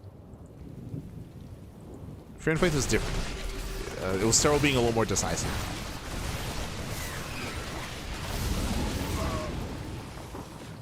But he was just chilling. Just big chilling. Now we do see Clem, he has built up a very heavy tank count, so breaking this position is still going to be difficult. So it'll be very, very difficult. Basically, we see Clem, his goal here is to just turtle up. Just turtle up. It's a bold move. It's a bold move to go for this. To break this, we need either Blinding Clouds or Microbial Shroud, or a mixture of two. A mixture of the two. And currently there are no Vipers. I think there's a Spire. Yes, there is 1 Spire. +1 air attack is on the way. Now, technically, the correct thing to do here for Serral is just to chill, mass expand, take more bases, and just not attack. Like, technically, like, Serral can get away with that. But thankfully, show us a Microbial Shroud. There it is. Goes down 2. Goes down 2 Shrouds. Banes roll in. Breaking to the siege line. It's going to be 3, 4 tanks going down. Messy fight there from Serral. He threw away a lot of banelings there and ultras as well. Just Serral ramming his face against a brick wall. It did budge. I mean, Serral, he has the bank to do this, so it's fine. The goal here should just be Serral just ramming his face against this wall and just knocking it down over and over again until eventually, like, Clem is broken.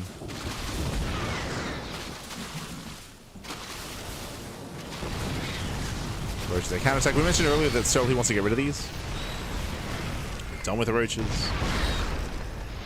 Clem going for his own counter drop. Dropping top right. Speaking of drop play, I believe that we saw a massive amount of drop lords morph in. Let's go. So we're getting ready for his own drop as well. There we go. Viper production has begun.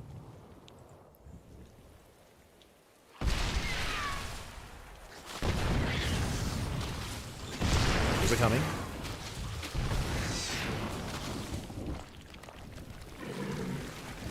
Serral is dropping.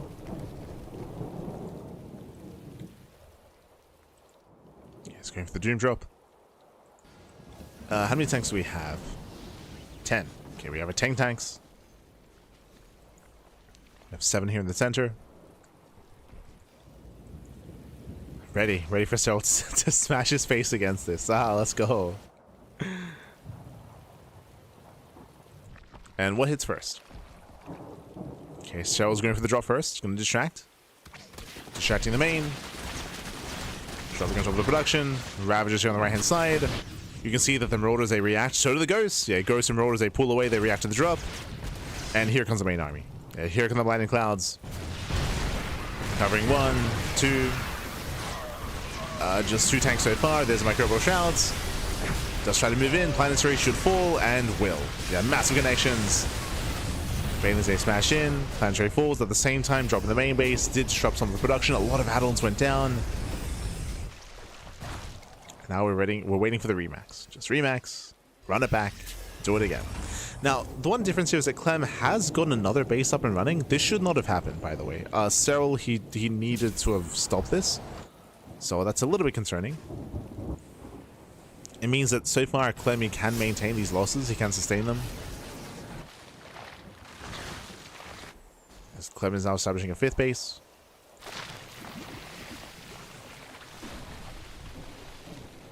But it might not matter anyway.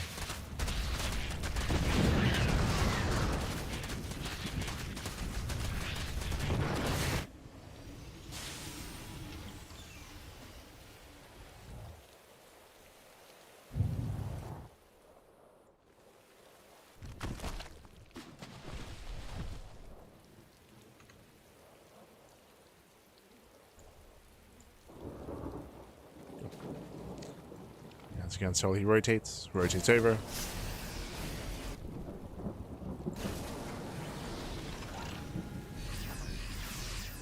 Looking at the angle. Again, Clem is still just stuck at home.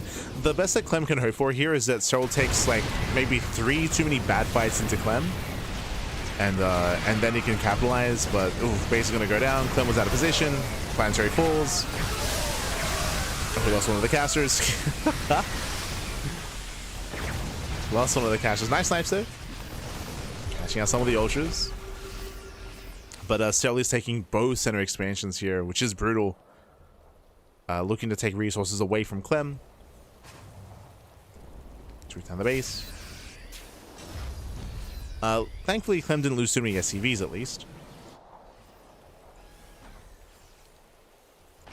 Here's the Remax. Time to do it again.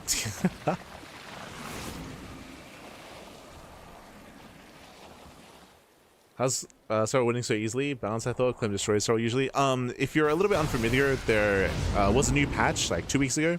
And Zerg is, I should say, because of that new patch, Zerg growth is really strong and really powerful. And because of that, and because Clem failed to do damage in the mid game, this is kind of like the end result of that. Is that Clem was unable to slow down Serral. Serral, he got up to 4 base saturation, and then Clem is just stuck at home. He's just stuck at home. He kind of really contests Serral for map control.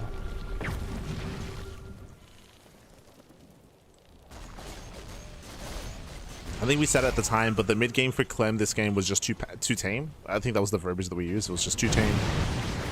Like, you need to be hyper aggressive, and going for like macro play or standard play against Zerg right now isn't really viable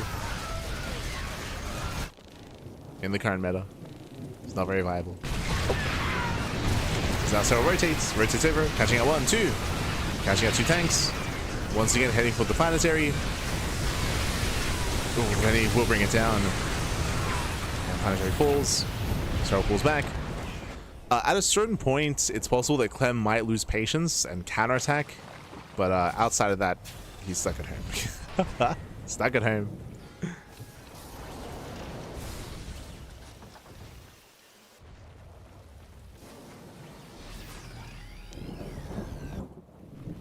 Ideally, Serral does want Clem to push. He wants him to move out, because that would mean a better fight for Serral.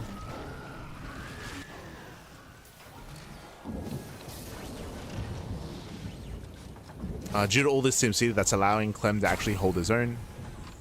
All the SimCity. And more sensor towers, more planetaries, just fully turtling up.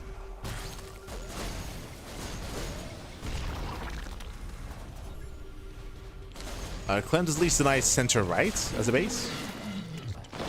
But Serral is taking bottom left.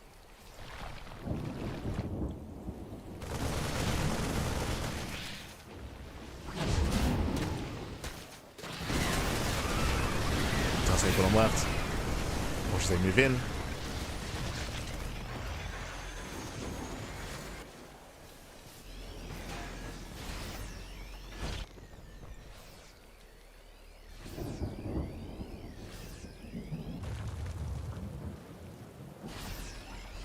Clem, does he notice? Uh-oh.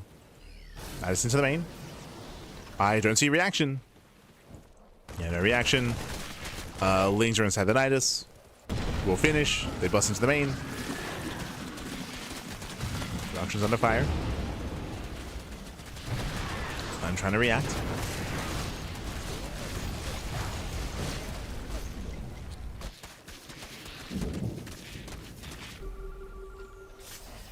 Oh.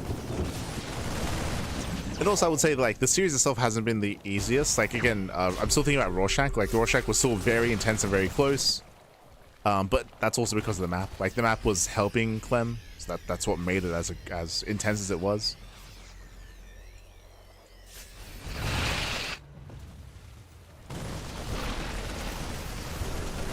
It was intense back.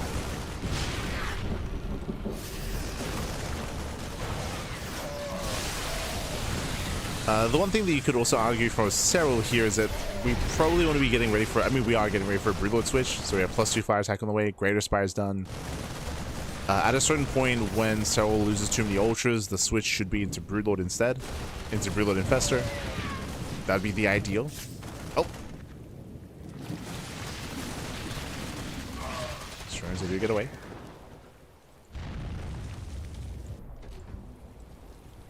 Try and stay back off.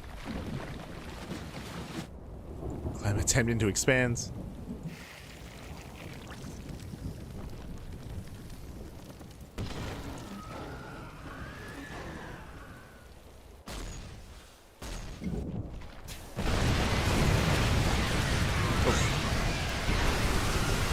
And here we're just going to break through the planetaries. Yeah, 1, 2 planetaries go down.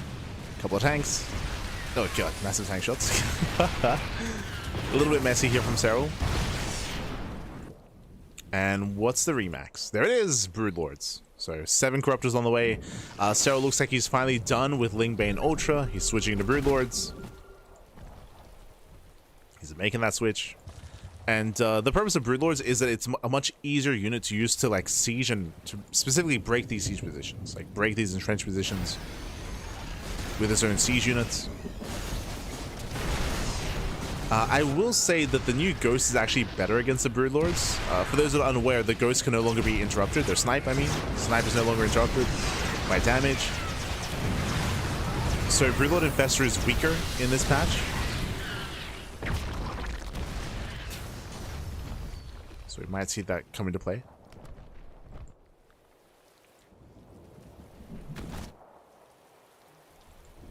But Serral, he might just be too far ahead enough that it doesn't matter. Like even if the Broodlord Infestor is trading inefficiently, like it still might be too much anyway. Clem does get a fresh base though. True, important moment. Takes bottom left. Fresh mining base. Serral, we gotta stop this. Show us the Broodlords.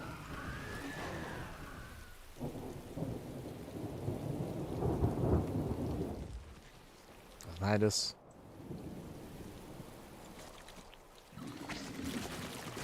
How many infestors do we have? Only one. Oh god, only one. Yeah, Serral's not actually set up for this.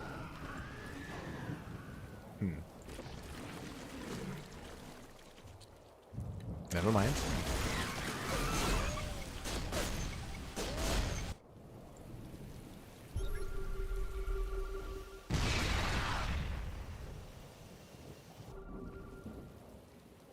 I feel like Serral's a little bit lost as well. Like about how he wants to approach this. Exactly. So he redroned.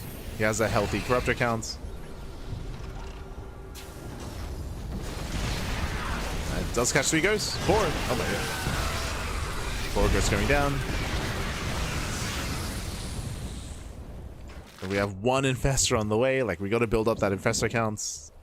Like, Serral still has to refine his army. It's not quite there yet. It's not there. Oh. Well, let's go, so.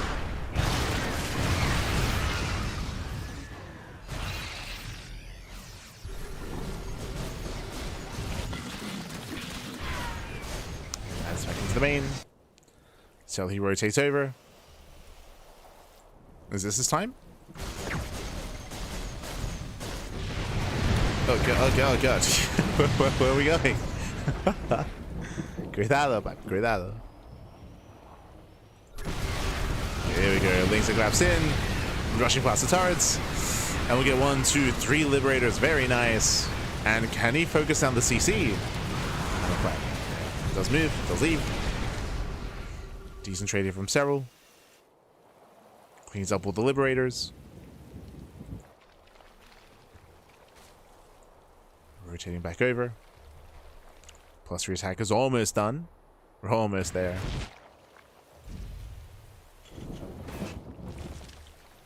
And those liberators have not been replaced. So this position is now weaker.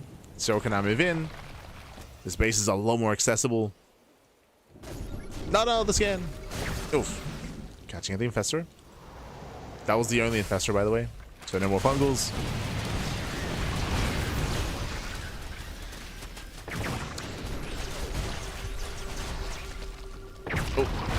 Does not catch other ghosts. Hot pickup. And I say that from Clem. Going for the CC. There's a classic spray. The CC should go down. Remember, this is the most important mining base here for Clem. Oof. It will fall. Do we have any mining? So 0 mining at the 3rd base. Obviously 0 mining in the main. The natural.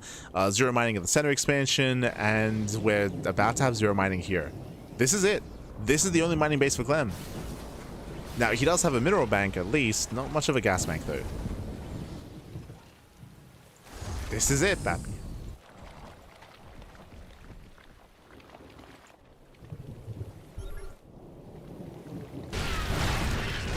Switch on the tanks. Oh, that's a lot of lings being thrown away for 2 tanks.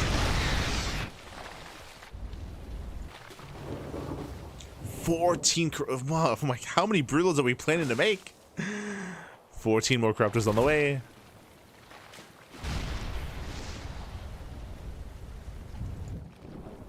Yeah, they congregate. Let's go. How many? 23. There it is. Wow, the scan just in time. There it is. 18 Broodlords are morphing in. And what is our anti-air looking like? Okay, so we have 0 Marines. We have 0 Vikings. We have 27 ghosts. Soon to be 28. 28 ghosts. That's all we got. Bearing in mind that the infestor count is very low. It's very, very low. So snipes are going to be crucial. They're going to be crucial here for Clem. Likewise, Serral has to respect those ghosts. He's got to be careful. Clem taking another base. Remember, Clem is running out of resources. He needs his expansion. Likewise, Serral cannot let Clem get this base up and running. So here we go. Broodlords are moving out. Clem is aware. Clem is a little bit out of position, though. He's racing over. Yeah, this base is exposed. Broodlords, they move in. There's 2 infestors. Things they do hit the mineral line. Ghosts are pushing forward.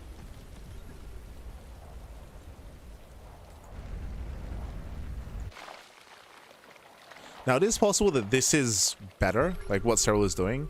I mentioned earlier that the Ghost is stronger because Broodlord Infestor is weaker due to the fungal growth not stopping snipes. So it's possible that you actually want a low Infestor count because fungal is less valuable now, right? It's less effective. So just go mass brood and just have too many.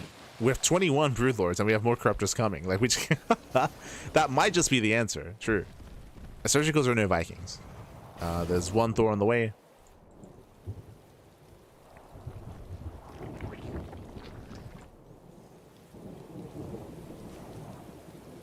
The answer might just be mono battle Broodlord.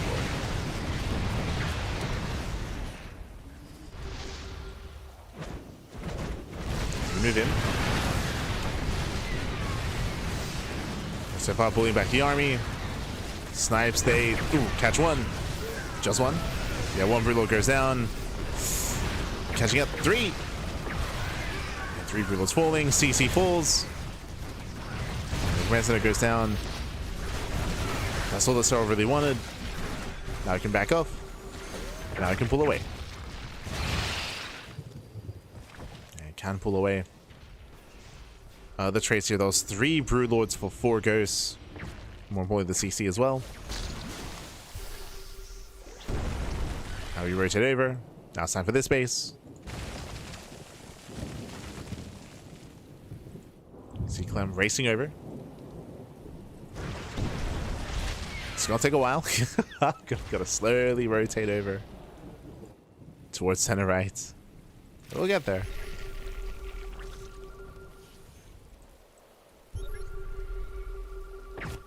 Oh. Doesn't quite catch the Broodlord. Here, Serral does have the high ground. Here's coming from the right hand side. Getting detected by the spores. Ooh, Fungal goes catch him. Massive catch. Oh my god, 6! 6 ghosts go down. The Banelings, they punish. Oof. Vikings have a mass. That's what the Corruptors are for. A little bit messy. That was how many? 2. There's 2 Broodlords going down. Snipes a zone.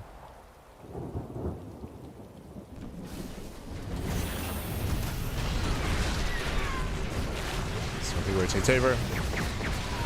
Losing another 2 Broodlords. Almost 3.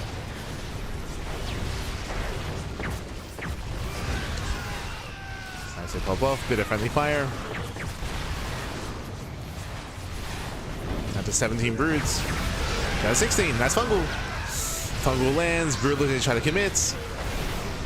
Trying to force his way through. And Clem is holding. Clem is holding on. But what's important here is that they're trading. They're trading. Here we go. 7 more Broods on the way. Doubling down on Broodlord. And Clem is running out of money. Even bottom left is mining out. Wow. Yeah, bottom left is mining out. So once again, down to 1 base mining. You can see that Clem, he's burned through all of his gas. Ghosts are expensive. They're expensive. He's been losing ghosts.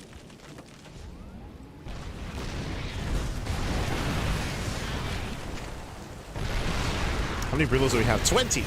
Down to 19.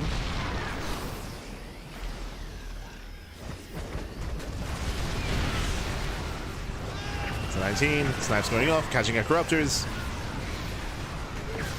Mainly Corruptor. There's 4 Broodlords go down. Down to 16. The planetary falls. Once again, that's all that matters. Shuts down the expansion. Shuts down the mining. A little bit messy towards the end. I believe, are we also mined out? Yes, Serral, he's fully mined. Oh, no. Actually, he's got a little bit of mining. But we are mining out. Serral still has a bank. Clem can still make him nothing. He's just pure marine. Just pure marine. Let's go. Oh, nice snipes. 1, 2, 3 Broodlords. 3 Broods going down. As you move in. Snipes they pop off. Massive snipes on the Broodlords. Now we commit. Now we do commit in as well. Down to 14 Broods. Ooh, down to 12. It's still too much. Yeah, still too much. Siege line is non-existent. You can see how careful Serral's being with this thing. Bane. Being very careful. Now he goes in, collapsing on the final army. We lose all the ultras, but barely breaks through his tanks. Catching out all the tanks. Serral fighting for mining here. Both players are. They need the space. This is it. It's all the money left on the map. They need the expansion. And Serral collapses in. He's got to collapse in. Chasing out the ghost. Forcing the pickup. Oof. I mean, Hellbat's not a bad choice. Making Hellbats. Making more Marines. But the Brood Lords. Just one more. Down to 11. And down to 11 Broods. Final fights. Yeah, with that he taps out. GG gets called, and Serral, who will claim the series 4-0, taking down Clem in the best of 7. GG. Whew. GG, well played. Again, a brutal start there for Clem. Winding it back, if you remember Clem, unfortunately, he did lose a lot of map control very early on. Clem went for a bit of a more tame start to the game, a little bit more macro-oriented. It did allow Serral to just gain map control, build up. If you remember, I mean, it's hard to be aggressive against Roach-based play. If you remember, Serral, he did go for a Roach opener, Roaches into Roachling Bane, into Infestor, into Ultra, Rush into Ultras, and Clem couldn't really stop him from achieving that kind of form. Couldn't really stop him, couldn't really fight for map control. He was being shut down time and time again by the Roaches. Again, Roach-based openers is just a very safe way to play. So Serral shut down the aggression, built up, and then snowballed out of control. At a certain point, Clem just had to relinquish map control and turtle up and attempt to slowly expand, but unfortunately, Serral, he was faster to do so. He took over the map, took control, and was able to outtrade. Things got quite close towards the end there as both players were out of money, but again, Serral still was just out trading throughout the course of the game, still mining, of course, and GG. GG, well played. With that, Serral, he will claim the series, and with that, we have a reset match. Because Serral's coming in from the lower bracket, it does mean that Serral has to win one more series reset match to bring down Clem. It's going to be a best of 3. Yeah, best of 3 here between Serral and Clem. Time to run it back. Oh, no. Yeah, time to run it back here. Let's go.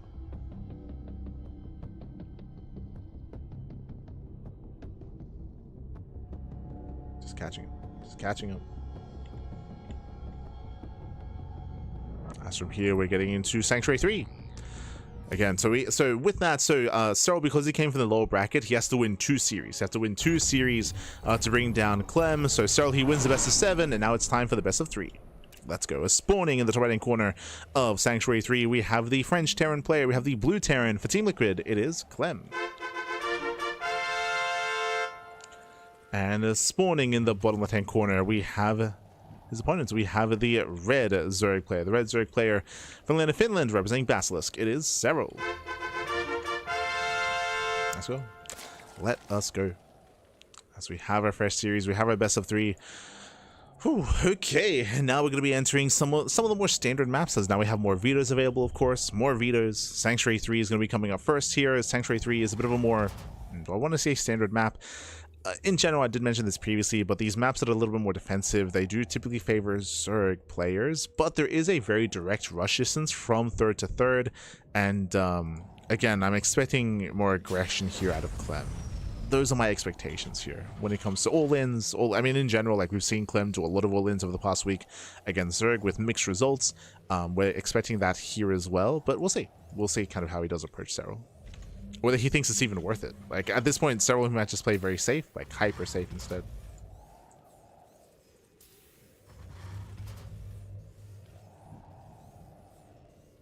Let's go.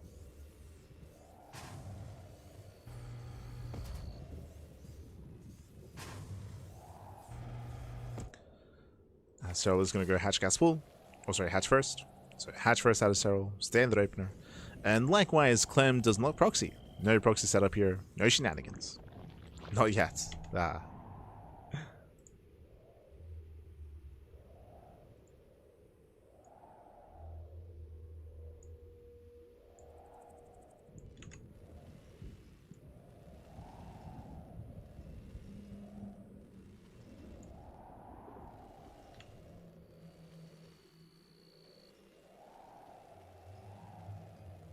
So just catching up in the chat pack, catching up.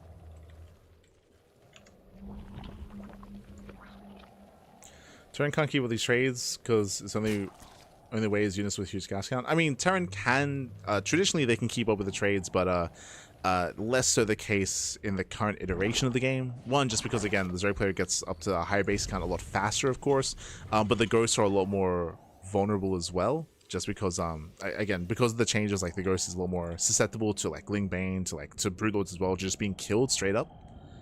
They're a lot less robust than they used to be, which personally I think is a good thing. Like again, if you were around in 2023 era of StarCraft, turtle heavy play in TVZ was very standard, very standard. I say 2023, yeah, 2023-ish era. Going into mass ghosts and camping on 5 bases was a little more common and a little more powerful, as you would be hyper efficient. That was the other extreme end of things, of course, and I would say that was not healthy for the game. Of course, that was back when Maru, he was the best at that sort of thing, right? Like 2022, 2023. Just turtle up, mass ghost, ghost lib. And just snipe your way through.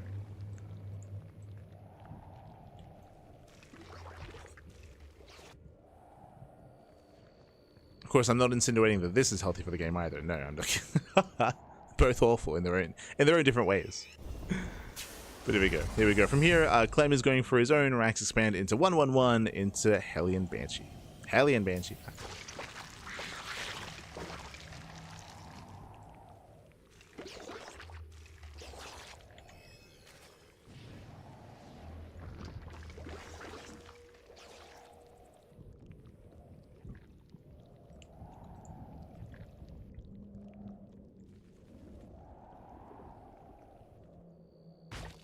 Oh, and yeah, we're going to double down. So speak of aggression, Hellbat push.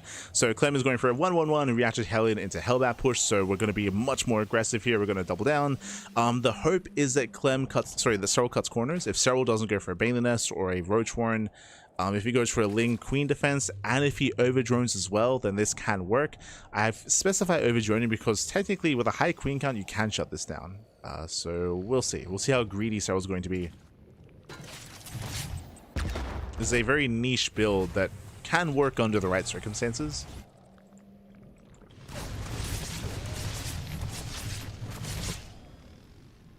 He's deflected. Oh, Serral, what has he seen?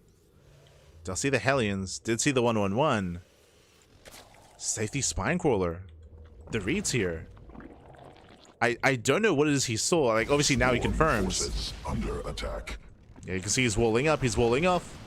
Buying time for the Spine Crawler. Get a nice reaction. Very nice reaction by Serral. Setting up at the high ground. Hellbat move in. Catching at the first queen. Yeah, does get trapped. Yeah, some rough SimCity here from Serral. Losing 1, losing 2 queens. Yeah, queens are going down. Spine Crawler does finish. Hellbat's pushing into the mineral line. Oh, there is a transfuse, just barely. Yeah, it does transfuse us by a little bit more time. 16 lings are on the way. Another queen does pop. Just barely. And Serral's holding. Yeah, Serral, he does hold. Bleeds out mainly queens. At the same time, Ling counterattack, punishing the economy. 6 SCVs going down. And with that, the aggression has failed. And even struggles to defend back at him. Even does struggle. Oof.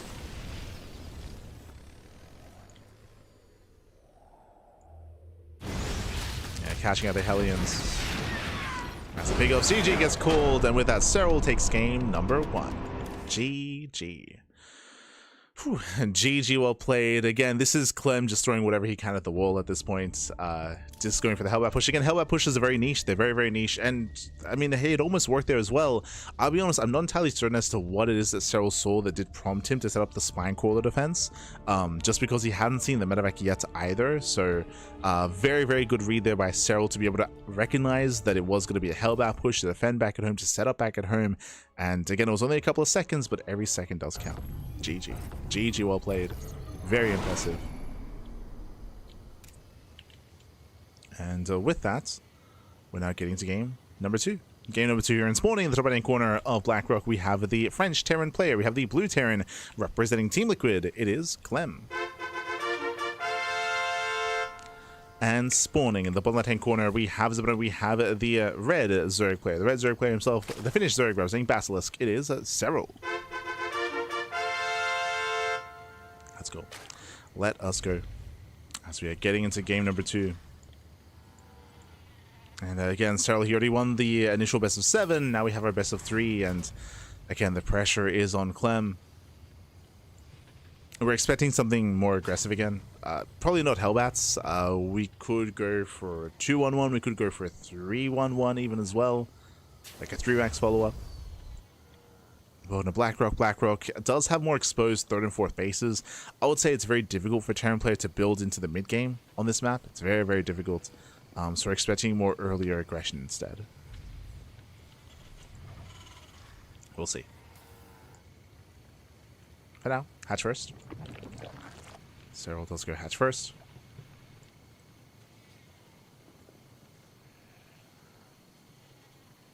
Does build up.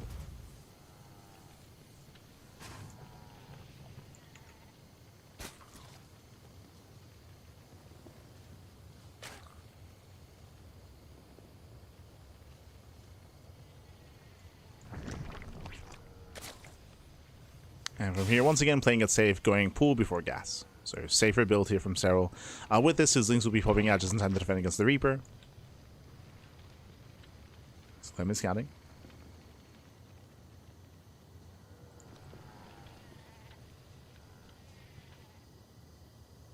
Again, we'll see what he's got. We'll see, Pappy, we'll see.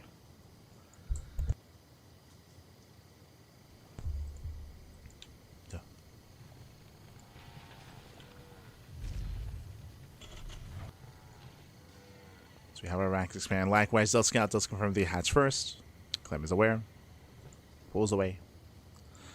I will say that nowadays it's a little bit rare to see these SCV scouts, especially in this patch, just because these hurt you a little bit more. But Clem just being safe.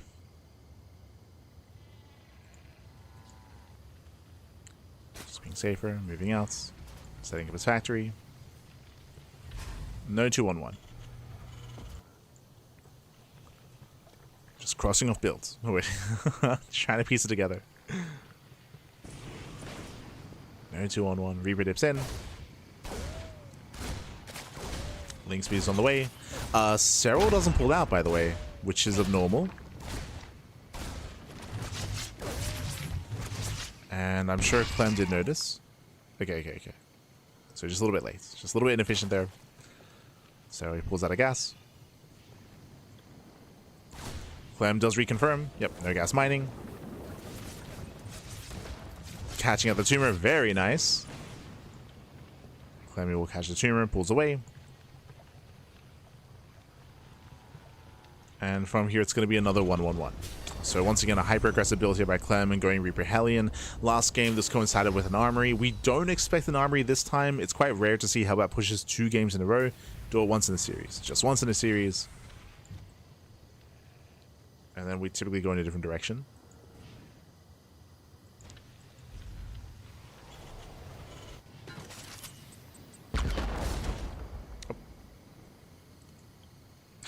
Oh. Clem hoping to delay. Oh, timing on the drone. Delaying the expansion. There's the add-on swap into Banshees.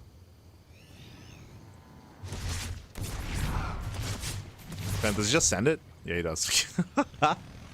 Okay. Calms down. Like, we've seen Clem's mental break before, where he just throws caution to the wind and just says fuck it and just goes in, but now we're calming down. Building up the Hellions. From here, we can now go for a 3rd CC. Now, we have seen Clem go for additional Raxes behind this and go for a 3-1-1 setup. To just basically be more 2-base all in. It is an option.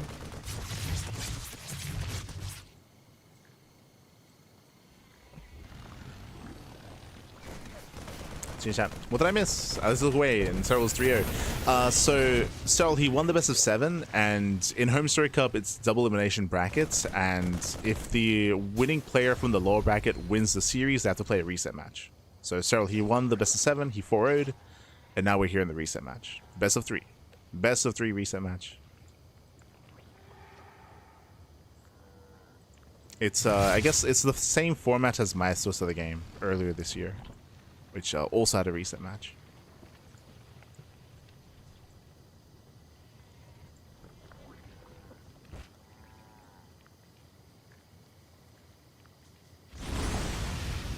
Rotates over. Behind the Zigget is third CC, so building up into the mid game. It's building up.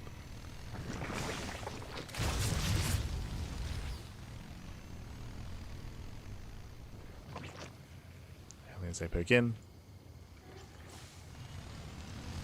And again, they're finding some damage. 3 drones, catching out 3 workers, slowing down the economy at least somewhat. Banshees are deflected. And Serral's playing it safe, going into double Evo chamber, into Banelings. Into Ling Bane. He's not rushing into Hive Tech, not rushing into Infestors. He's not pulling a Reynor. Not taking those risks. It's calming down.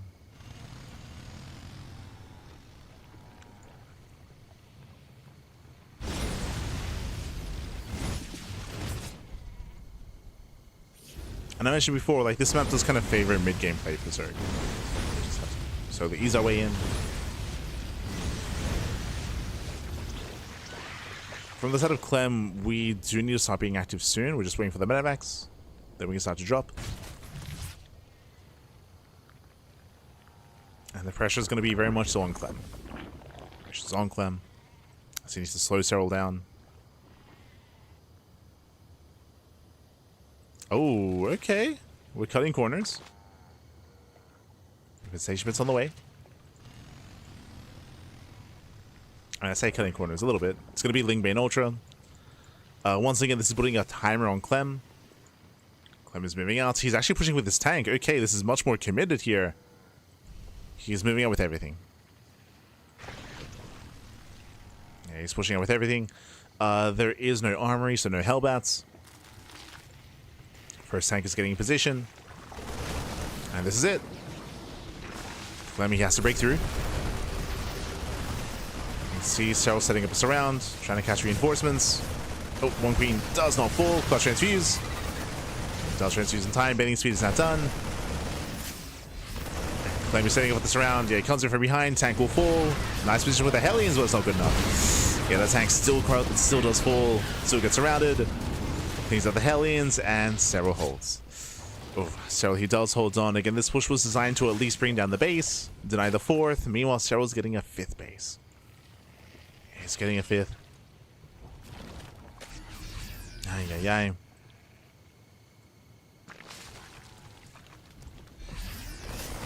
Oh, nice target firing. Clem focusing on what he can. Dropping into the main. Serral's in position.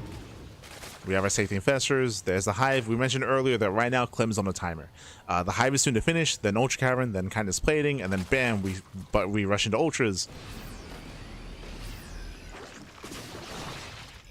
And that is going to be brutal for the Terran. Serral's almost there. Serral is already on 83 workers.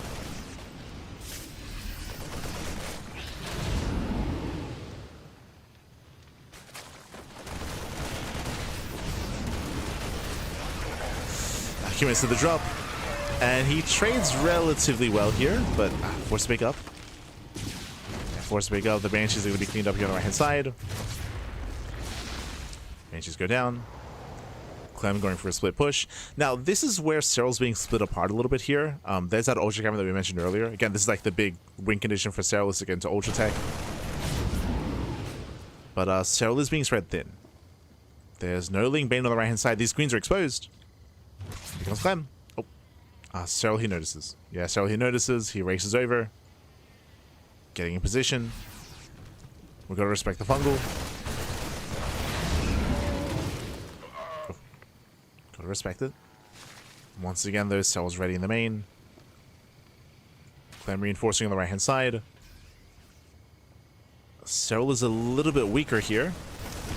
We'll lose the base. We have the mines. And mines are setting up. Clem pushing in. We reject the first mine. Oof. Yeah, only 1 mine shot. Ay, ay, ay. Better mine shot towards the end. Serral still defends. Triple jump. Oh, he's denied into the main. So moving out, he shuts down all the aggression.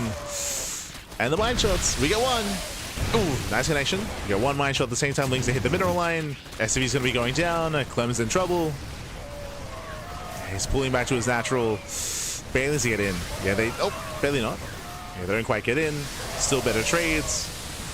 Oof, catching out the main army. And Serral's rallying. Serral, he's just rallying across. Trying to force a lift. Widow mine goes down. SCVs, they come back too soon. Oof. Some rough losses. And behind this, what do we have? Ultras. Ultras are coming. Hive is done. Kind of splitting is on the way. At this point, Serral doesn't even need the Ultras. He's maxed. Serral, he's maxed out. Clem struggling to keep up.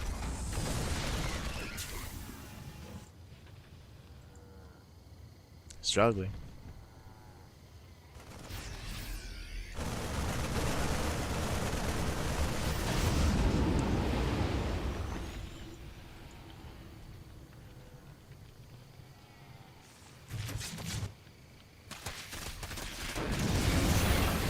GG, yeah, GG gets called. There's nothing to defend, and Serral, he will claim the series 2-0. I guess 6-0 in total, and Serral, he will be this season's HomeStory Cup champion. GG. GG, well played. Serral, he will claim the series. Again, strong showing here from Serral, and just a really rough kind of state there for Clem. Again, for those that are maybe unfamiliar with StarCraft at the moment, all Terran players have been struggling as of late. We had Rogue, of course, go 13-0 over the weekend, taking down Maru, taking down Cure, Byan. Solar has been looking dominant over Clem. Shin's been looking dominant over Clem as well. Serral, of course. The one Zerg player of note that Clem has beaten recently was in this tournament, Reynor. But Reynor was making it hard for himself. I mentioned earlier that Reynor, he does like to be more aggressive and a lot more dynamic in his play, and that does allow for more chaotic moments, and Clem was able to excel in that kind of environment. Really fun series versus between Clem and Reynor, but again, that was also Reynor kind of like embracing that chaos as well and taking a lot of risks and a lot of chances when it comes to his play. And GG well played. With that, congratulations here to Serral for claiming the win. GG well played. You can see the updated bracket there. Serral, he was initially knocked down by Reynor 3-0, and then Serral had the comeback in all the ZVZs to take down Lambo, to take down Reynor, and to take down Clem as well. GG well played. Now, something that I was most curious about when it comes to this event, bearing in mind this was of course over the weekend, I was curious to see if there was any kind of meta shifts from the European players specifically, just because we've been very engrossed in like Korean StarCraft as of late. And the answer is not really. The ZVTs and ZVZs looked very, very similar to what we see amongst the Korean players. The ZVP was interesting. I mentioned it before, but to me, the most interesting games in this bracket was Serral versus Skillus and Lambo versus Hearthstone. Those were the more interesting games, just because we had some quirky builds that the Protoss players were trying out. But outside of that, like, this is kind of more of what we've been seeing as of late. And unfortunately, again, it does have to do with the patch. Serral himself, for those that are unaware, when he won this event, he did say that like the patch did influence. Of course it did. Like, if you're familiar with StarCraft, you would know the dynamic is very, very different now. And again, it has led into some fun moments for sure, but like Serral, who's just playing very safe against Clem, and if Terrans fail to get damage done in the mid game, then it just snowballs out of control. It's very, very difficult to macro against Zerg at the moment, in all two matchups, to be fair. But everyone's expecting a patch. Like, everyone's expecting a hotfix, I should say. Everyone's expecting it. Like, you should not be surprised if we get a hotfix like next week or something. I think the question becomes, we've been bringing this up every now and then. The question becomes how many hotfixes we're going to get. That's my big concern. I don't know how much time Blizzard has. I should say the Classics team has with StarCraft. So my big concern is how many hotfixes we're going to get before they're done with the year, like with the current state of StarCraft. So we're expecting at least one more hotfix, but more than that, it's hard to really say. But GG will play. Congratulations here to Serral. Congratulations. My condolences here to Clem, but I do think that events like this are pretty important, whether it's events like GSLCK or events like HomeStory Cup, just to kind of like show the Blizzard team just like the current state of StarCraft, and hopefully like hammer home what changes need to be made. in regards to certain matchups, in regards to certain races. And again, we do expect that to happen, but yeah, GG all played. When it comes to the next big tournament, of course, Crank Gathers. We're going to be covering Crank Gathers throughout the course of the weekend. And the other big event on the horizon here is... Oh, what am I thinking? I know that SC for All was announced. Was announced towards the end of the year. FEL, true, FEL Krakow. I believe that's going to be on the horizon as well. So it's FEL... Crank Gathers. True, RSL. How could I forget? RSL also begins this weekend. True. We're going to have RSL. That's going to be this weekend. That's leading into BlizzCon, of course, coming into September. So still a lot of content. Still a lot of StarCraft. A lot of StarCraft, happy. We're trying to take things a little bit easy, but there's GSL CK is also next week. True. So a lot of StarCraft to indulge in. But yeah, hope you've all been enjoying yourselves. Hope you all had a great time. When it comes to HomeStory Cup, HomeStory Cup 30 was announced. It's going to be next year in April at a ski resort, indoor ski resort for HomeStory Cup. So if you enjoy HomeStory Cup, if you want to be a part of the StarCraft community, then there's going to be a big special event over in Germany at the ski resort. So if you want to be a part of that, do consider being a part of that as well, just because a lot can happen in 5 years or 5+ years. So the idea of going to like a HomeStory Cup 40 is, yeah, it's the future is a little bit uncertain, of course. So again, HomeStory Cup 30, be there, baby, be there. If you happen to be local to Europe, in the region, consider going. It's going to be a big one. I know that Mike Morheim is going to be there, Mike with his wife. I think a couple of other special guests were announced as well for HomeStory Cup 30. So it's going to be crazy. Be a part of it. Be a part of it. Otherwise, thanks for watching. Thanks for tuning in. We do appreciate it. We are going to be heading off here for the day, and we'll be back tomorrow with some Crank Gathers, with some StarCraft Evolution. It should be a nice kind of break from the current StarCraft that we've been indulging in. Meanwhile, we're going to be heading off, and do give some love to Roddy, as Roddy is covering the Bassus Big Bang Bouts. True. Give him some love. Give him some love, give him some support. Otherwise, see you guys next time. Until then, ciao, papi, ciao. See you next time. Hasta luego.